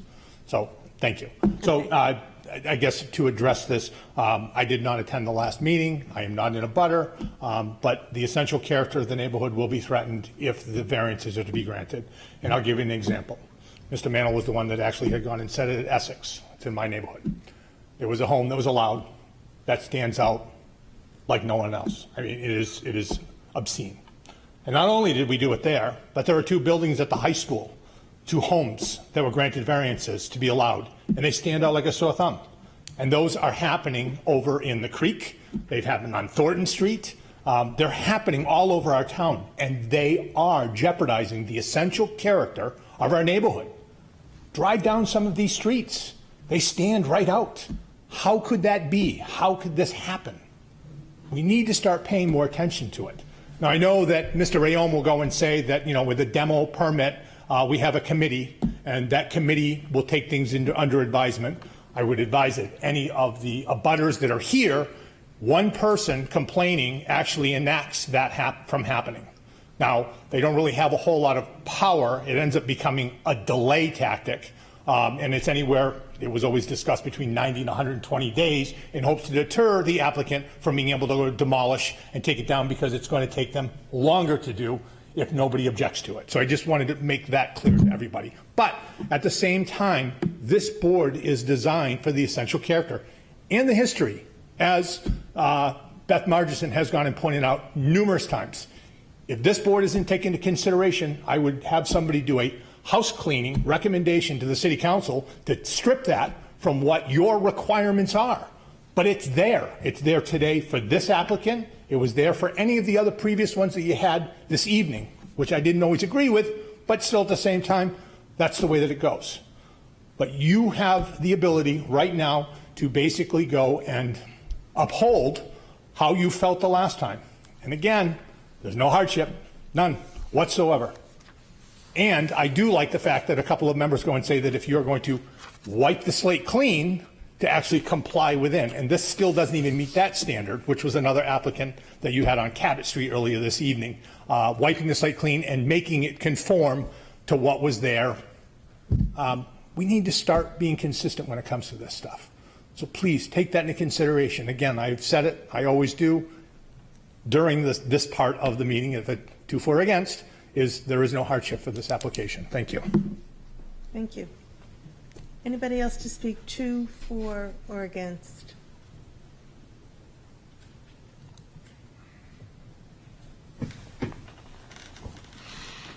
Yes, Madam Chair, John Shagnon, representing the applicant.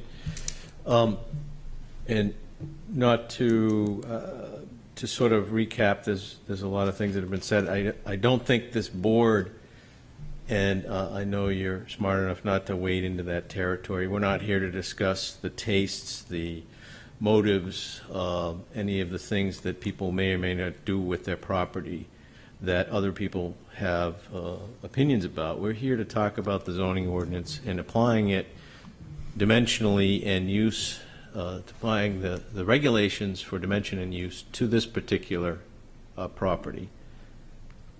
So briefly, the applicant did come before you previously for a much more aggressive project, and we provided a lot more information in that application to help you render a decision. But what you have before you here tonight is enough information to make a decision, and I would submit is typical of what you would see for this type of application.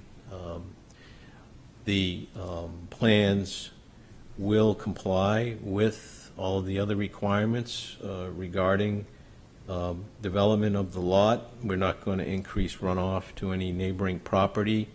We'll work with the community in respect to the driveway. We'll work with the Traffic and Safety Committee to properly site the driveway.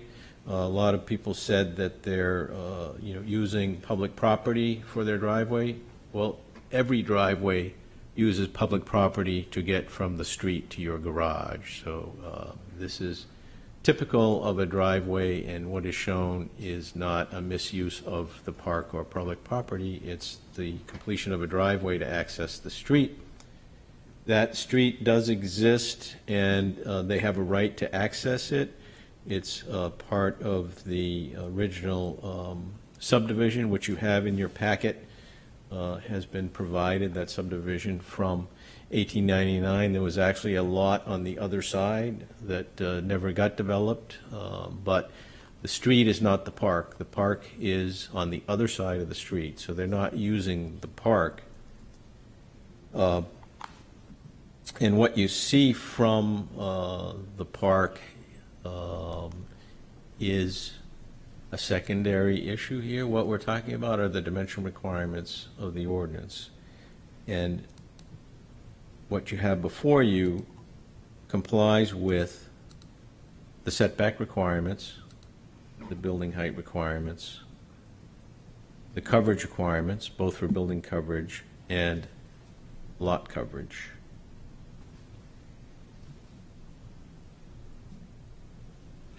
The structure has been, various people have said it's a 4-story structure. It's a 3-story structure. By definition, a 3-story structure. That is an architectural plan that shows you the height. And the height is not relative to lot size. There is nothing in the ordinance that says that you should vary the height of a structure based on the size of the lot. The height requirement is the height requirement. So to have a special condition that this lot, because it's of its size, requires a special height requirement would be contrary to your own ordinance in interpreting that. The tree planting mentioned, there is a tree that is a fruit-bearing tree that's going to be removed, and the trees that are in the landscape plan to be planted are not fruit trees, and they were approved by the city's Trees and Greenery Committee for planting in a public space.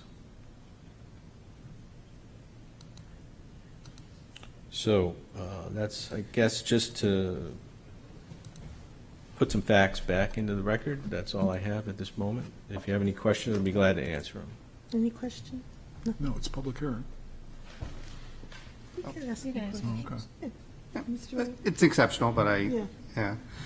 So your reference for the height, just to make sure we understand, the height of the currently proposed structure, 34 feet 6 inches above you determined an average grade around the building perimeter, and that's what you're measuring from looking on page 166 of our packet, which is Exhibit D, I think. Or, yes, so... Yes. Don't touch it? Yes. Don't touch, yeah. Yeah, currently the definition is from existing grade. So you look at the existing grade, 6 feet from the proposed structure. You take the average grade every 5 feet, and that is shown on this plan, the average grade, and then the structure height is measured from there. So to the midpoint. Do you know what that similar dimension would be for the existing building to your average grade, or roughly like the 29-foot?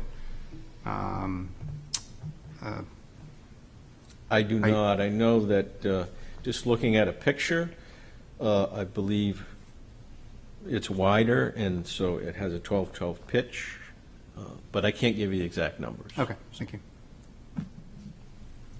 Other questions?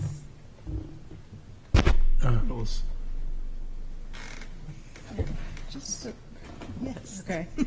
So, just want to go back to this grade issue. So you're proposing to do underground parking. You're going to demo underneath to get underneath the house and raising the grade, or how are you doing that? So if you look at if you slide that up in picture view, no, the other way up, slide up. Yeah, so right now, the property rises up from the street, and in order to get the parking that the client desires from the street, it is going to go down to the basement level. So you're going to access the basement. Sort of like anything you would build in downtown Portsmouth where there's parking below street level, you need to go down to access that. And that's what will happen here. So we'll come off the street and go down to be able to access the parking under the structure. And in the process, will you be raising the grade?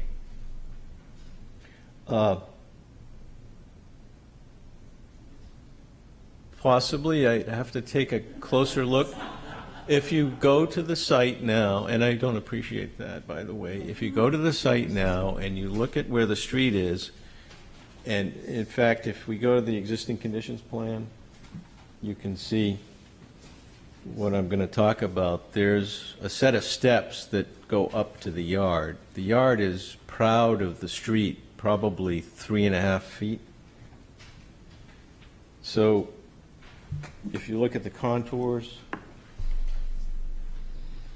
and hit the right, hold top button. There we go. Yeah, so here's the street level, and then there's a contour here, and a contour here, and a contour here, and some steps that go up. So that's at least 3.5 feet above the street to get to a plateau that's at the base of the structure currently.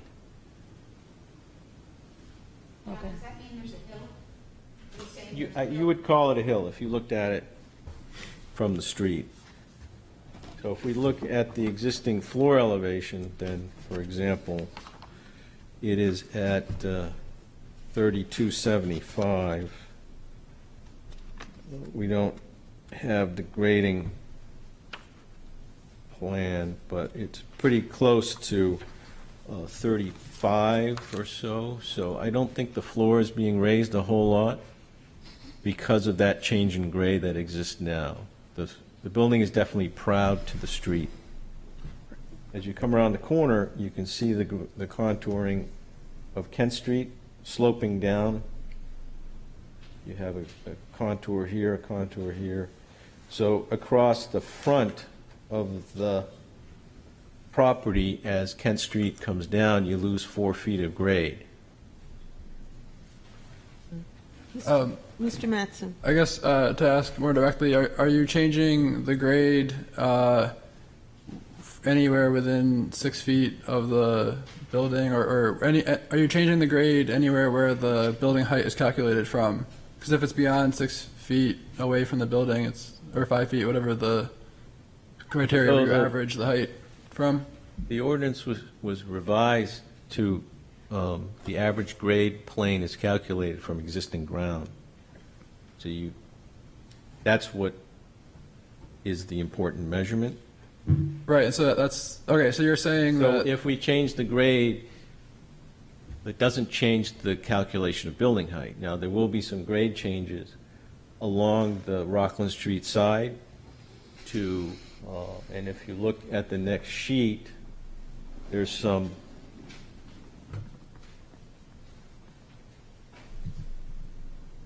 or I'm sorry, go to the site plan. There are some changes proposed with some landscape walls that will align this grade to the grade that you have at the entrance, so to make that all one grade, and that will soften the look of the house, break up mass. Just to, because I think the concern of the board is, and the concern of the public is, that you're somehow building a mound and then building your building on top of this mound and saying, oh, it's only 35 feet high because I built a mound, and now my building is only 35 feet above the mound I just built.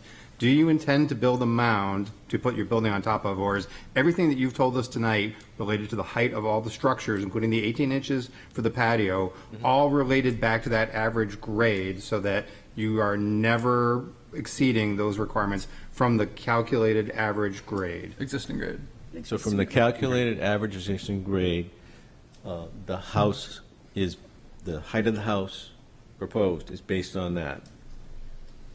The patio in the back is a different measurement. It's less than 18 inches above the ground.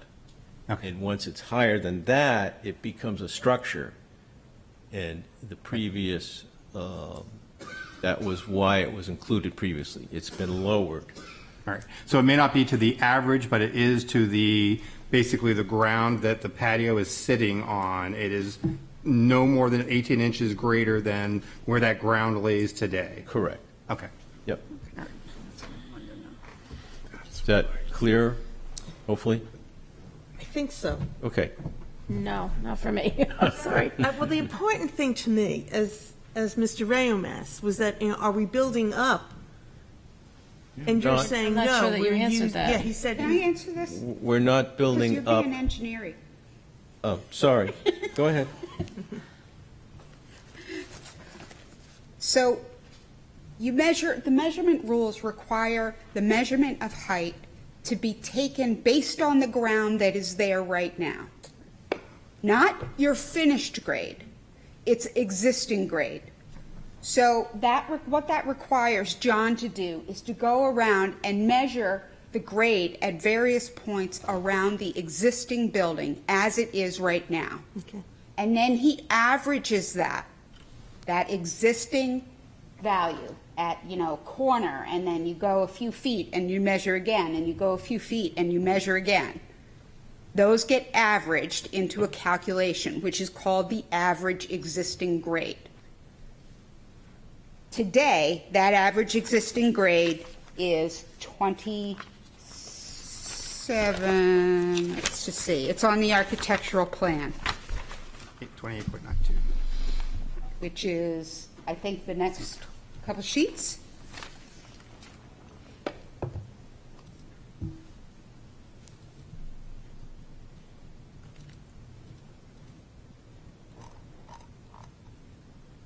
I know I'm not supposed to talk over there, so. You can take the mic with you, yeah. So if you can hear me, that number that John calculates by walking around the building and taking those measurements is then given to the architect. That average grade around the building per ambit calculation is what the architectural plans say. That is 28.92 is the average grade around the existing building. The height, as required by your ordinance, is measured from that value up to the midpoint of the roof. That value is shown on the architectural plans as 34 feet 6 inches. Okay. Okay. Wait. Okay, so I'm sorry. Yeah. Can you just make Yeah, that point? please don't touch the screen. Sorry, I'm trying. Yeah, don't touch it, but just show me where you just did that last measurement. From here Yes, I understand that. to here, Okay, midpoint of the roof. thank you. I didn't see it correctly. Average grade around the building. What that should say is average grade, average existing grade around the building, but that is the value, existing grade.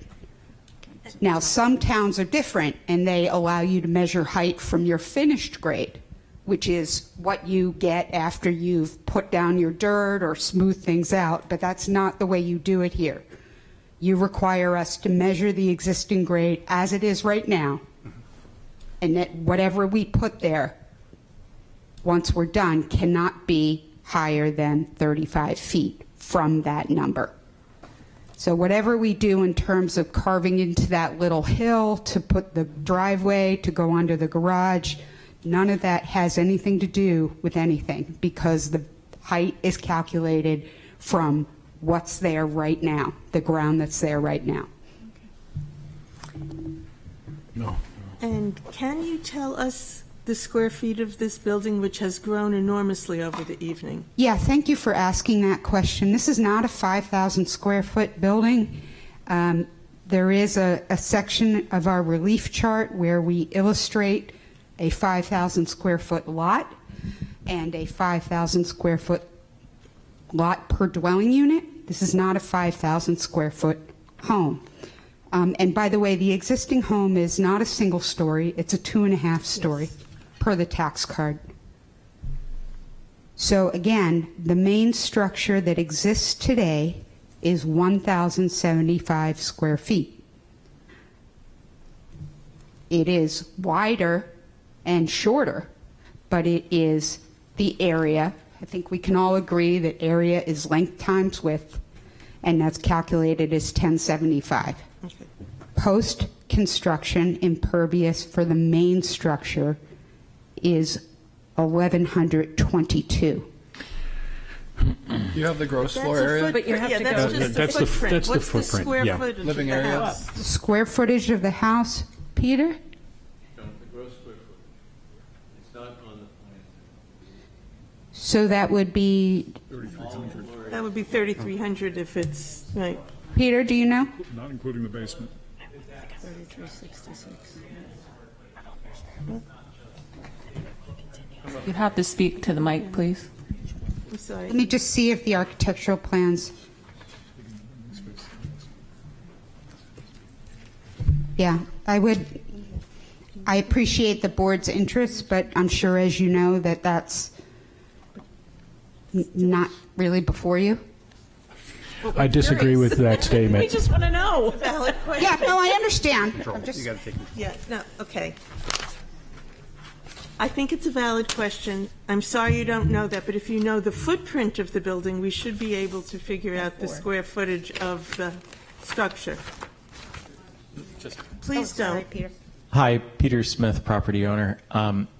It's not really just take the footprint of the building times 3, because on the first floor, there's an inset for an outdoor kitchen, which cuts into the footprint. And then on the 3rd floor, there's a very large deck that cuts into the square footage as well. But could we do a more or less? So 3,000 square feet. Please do not talk, so we can hear you up here. I would just take the footprint. It's roughly 33 to 35 square hundred. That's what I'm thinking. Okay. Excuse me, you have to address us. Sorry.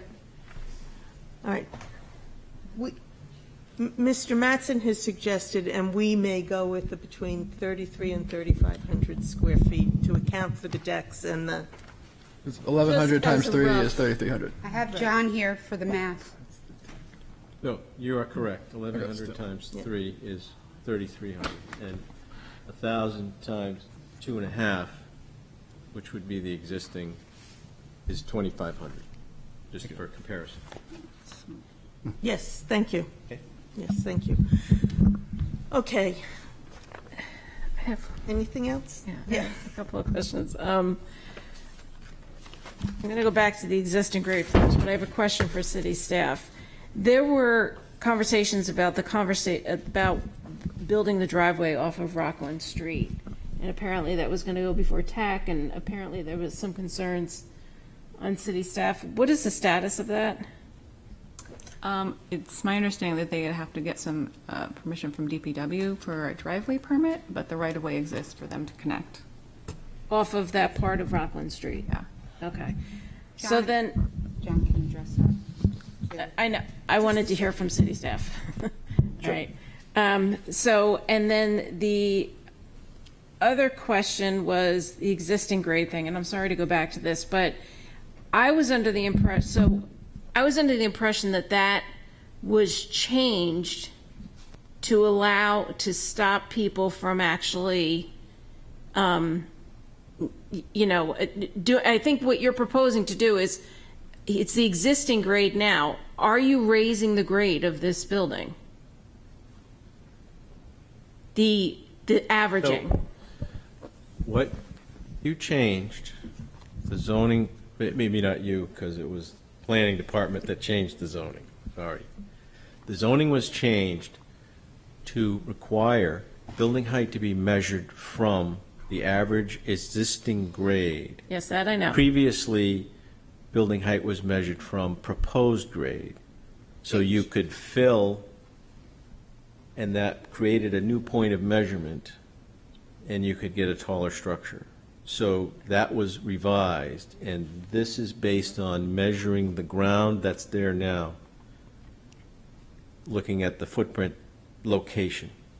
So you're not So raising when the you grade say, of this? I'm not raising the grade, I can raise the grade against the structure, but the calculation is from the existing ground to create the height of the structure. So you're talking an apple and an orange. Can I raise the grade? Yes, I can raise the grade. But the building can be no taller than the specified height above the existing average grade. Okay, understood. Okay. Are you raising the grade? Yes, there are some grade changes associated with that construction along Rockland Street, as I mentioned, to make it flat around the front of the house. Okay? And then you have the driveway that goes down. The patio is raised to make it flat because it's now a slope, but no more than 18 inches. So with any construction, there's changes to grade as a result of the construction. But the measurement is not from that changed grade. For the building, what about for the patio? Correct. The Correct measurement what? is I'm asking. not from the Yes. new grade. The For measurement. the patio as well? Yes. The patio So the can be- change in grade is not It's not what the average of the reduced, is not what took the patio out of the lot coverage. Oh, I'm sorry. I should let you speak.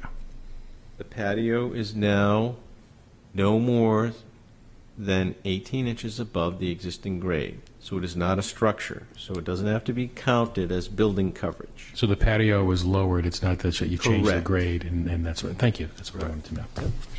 Sorry. Are there any other questions? I just wanted to respond to direct the board, as I'm sure you already know, to look at the chart about the building coverage and the open space coverage as well, because there have been representations made that we're well above and such. We do increase, or I guess decrease, the amount of open space, but we're still 12% above the minimum open space requirement. And I think, as I've said before, the building coverage is fully compliant. So while there are changes there, they comply.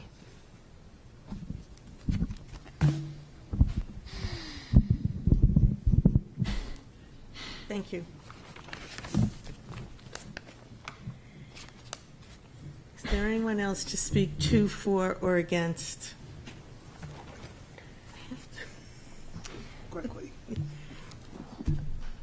Quickly, and try not to repeat, please.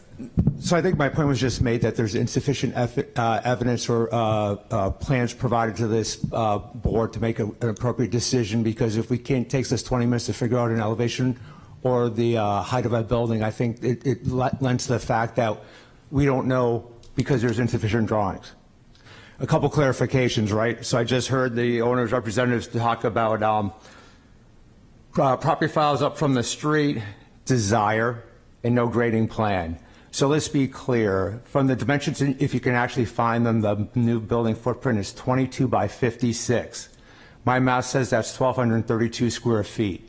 View times 4, that's 4,928 square feet of a finished basement, including the 2-stall garage, and 3 floors of above-ground living. Thank you. Okay, thank you. Close it. 2, for, or against? Public hearing is closed. Mr. Mattson. Yes, I'll just make a few comments. Previously I voted to deny this application, and a lot of that was very well spoken to by the direct abutting neighbor, who I believe is most immediately affected by this. I do believe that a lot of those changes have been addressed, most notably just by what we're actually, as a zoning board of adjustment, dealing with these variance criteria. All the other variance criteria that could be addressed have been addressed by this application. And one other thing I would point out is this application is sufficient. As much as I prefer more information, and I enjoy renderings and things that would be at the added expense of the applicant, they're not required, and everything that is required by the planning department to submit for the application is here. And granted, these are complex architectural drawings that require some interpretation. The information is on the paper. Independent of my personal preferences for aesthetics and whatnot, for us actually addressing the variance criteria of altering the essential character, it's in regard to a use, not the look of the building. It's or not the structure. It's the proposed use must not alter the essential character, and this is a single-family home. So independent of my personal aesthetics, that's what we're required to stick to. Okay, thank you. Anybody else? Yes, sorry. I'm losing my voice because we've gone on so long here. I really don't remember whether I supported the application last time or not. I don't think I did, but it's really not relevant because we're considering what we now deem to be a new application against the standards of our zoning ordinance. And whether this application is in some way superior or inferior to the old application is really not, I think, part of our consideration. I do go back to kind of the first question, and I know that Ms. Margison is going to say that I'm too philosophical on this point, but the first question really posed before us was, is a variance needed at all? Because it is a pre-existing, non-conforming use.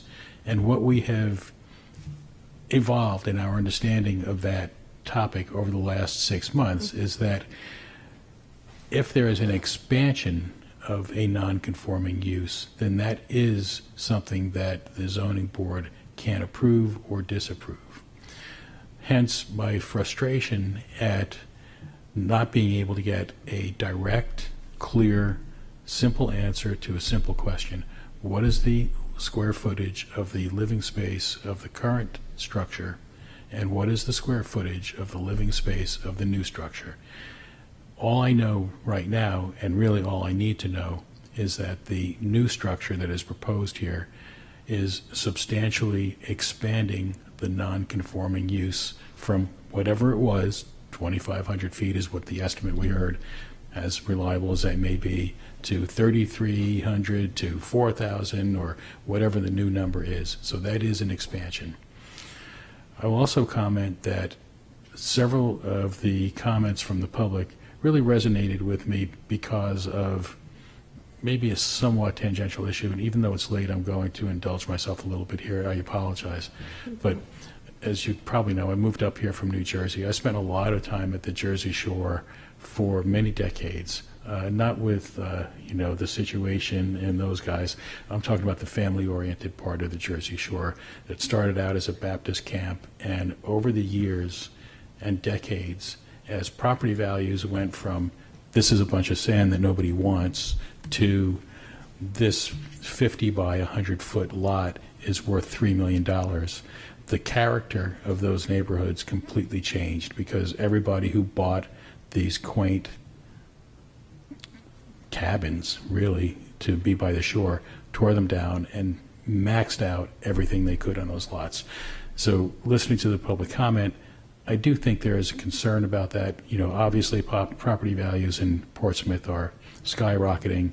There is a propensity for people to come in or who are already here. It does not necessarily have anything to do with being a newcomer to want to maximize the house that you put on a piece of land that's now worth $1 million with no house. So, you're going to want a substantially bigger, more expensive property improvement program. Having said that, I do think that this proposed project not only expands the non-conforming use, but does so in a manner that is inconsistent with the essential character of the neighborhood. And so I will not be supporting the application. Any other comments? A motion? Can I just ask a question of fellow board members? Do we know of any other place in Portsmouth that has underground parking for a house, a single residence house? Yes? You may ask. No, I'm sorry, the public hearing is Okay. closed. I'm just curious, and that's the thing that really strikes me about this as being sort of strange. Does anyone just happen to know? Not when the house is on a level whatever lot. Okay. I mean, drive around the back when the whole lot drops off and there's parking underneath the house, but, Okay, I was just curious. The lot drops off here, right? Yeah. I guess I'm also curious as why do you see that's relevant to our Yeah. deliberations? I was just curious. Okay. Yeah, I guess I would say I'm not sure how important it is, but on Woodbury Ave, across from the Frank Jones Mansion, there's some 1950s to 60s ranches that drive down into a single car garage. Thank you. No, I was just curious. I've never seen it.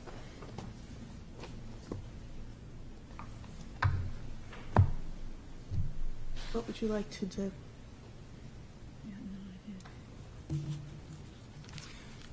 Madam Chair, if I mean, it is late. I don't know if the board feels like they've had enough time to absorb. We had a lot of information that came in from many different directions tonight, a lot of questions, a lot of thinking, a lot of looking at the plans for, the umpteenth time. It is in the board's purview if we don't feel we are in a position to make a decision tonight. I don't have to. I just want to counsel the board to that effect. Would you base that on needing more information? It could be. More rumination, more? It could be any of the above. I know there was some requests for some additional information regarding, from the applicant regarding square footages, some concerns along those lines. We don't have to. I'm just throwing it out there. It's been a tough application. Do we make it worse by making a decision, without all the information or without the ability to think about the information that's been presented? Just throwing it out there. Go ahead, Beth. I would agree. In fact, I was going to say something very similar. I wanted to vote to continue this application because I find this very confusing. And, with all due respect to the applicants, we've just asked some very basic questions and we have not been able to get answers. I would like to see renderings. It's very difficult for me to visualize what this is going to look like. I feel like I need more time to digest what has been said tonight. And also, I would support moving to continue this. To that end, I was going to make a motion to deny the application. And if I get a second, I'll speak to it. How was that to that end? But okay. Well, this is why I raised my hand in the first place, and then we went into postponement mode. I'll second that. I appreciate the applicant's work as far as reducing all the variances and skirting the 18 inches on the solid block patio, so it doesn't have to be part of the structure. But I only need one criteria, 10.233.21. Granting the variance would not be contrary to the public interest. I believe granting the variance would be contrary to the public interest, considering the size of the structure that's going to go there. I'm not talking size as far as all the variance criteria. I'm talking size as far as 4 stories, or 3.5, or 3, depending on where you measure the median variance height of this structure. I think a lot of information would have been better, but that's not what was presented. So we're left with what we have. And I think if we grant this as presented, it would be in contrary to public interest, and that's why I'm making the motion based on the first criteria. I would add that I believe it fails on the criterion of not affecting the property values of the surrounding properties as well. This is however it's measured, it's a massive structure, and this expansion of the non-conforming use and the massive structure associated with it will have a deleterious impact on the value of the surrounding properties. So I believe it fails on that criterion. I'm not going to support this because I would much prefer to do a continuation and have some of my questions answered. For example, I would truly like to see what this house would look like in a streetscape and how much it affects the house next door. But I would say that of all the neighborhoods in town, I think this is one of the fastest changing neighborhoods. There have been enormous homes built on Elwyn, and this just isn't whatever neighborhood, I don't know who you're picturing anymore, because this is a very quickly changing neighborhood. So I'm not sure that I feel it's inappropriate in that way, but I do need to see it in context, I believe, to help me make a decision. Madam Chair, I also will not be supporting the motion. Again, I do think that some of the board members need more time with this application. I probably feel a bit more prepared with it, but I think to have the board truly think about it carefully, understand that two of the members are ready to move on. I'm not sure that all of them are, so. Okay. And I would add, the applicant had every opportunity to do this considering the previous application. So we had architectural renderings back then. We had all that information back then. So that's why I A made the different motion. project. Good. I understand that. I don't. But we're talking about arguing with you. completeness of the Just application clarifying. and information needed. Right. Any other comments? Okay. The motion is to deny. A yes denies the project. Ms. Record. No. Mr. Mantle. Yes. Ms. Marchison. No. Mr. Rayum. No. Mr. Rossi. Yes. Mr. Mattson. No. And the chair votes no. So you are continued. Well, no, we have need to make a motion. Sorry. to continue. Sorry. You are not denied. Okay. I would move that we continue this application until September. Our September meeting. Board meeting. And my motion would be that you present us with some of the answers that we have asked for tonight, and a fuller application packet. I mean, that's my motion. I don't know if anybody wants to, oh, did we get a second? I'm sorry. Yes, we do have a second. It's fine. I'm It's really well, tired. It's fine. But that was my fault. We have a second. And would you like to add anything? I have nothing to add. Okay. So the motion now is to continue in order to get more information, and I think that working with the planning department, we can, you've heard our concerns, and then you can communicate with them. So, a yes vote is to continue. Ms. Record? Yes. Mr. Mantle? Yes. Ms. Marchison? Yes. Mr. Rahun? Yes. Mr. Rossi? Yes. Mr. Mattson? Yes. And the chair votes yes. Thank you for your patience. This has been a long night. Madam Chairman. No, don't say it. Madam Chairman. Motion to adjourn. Seconded. All in favor? Aye. Aye.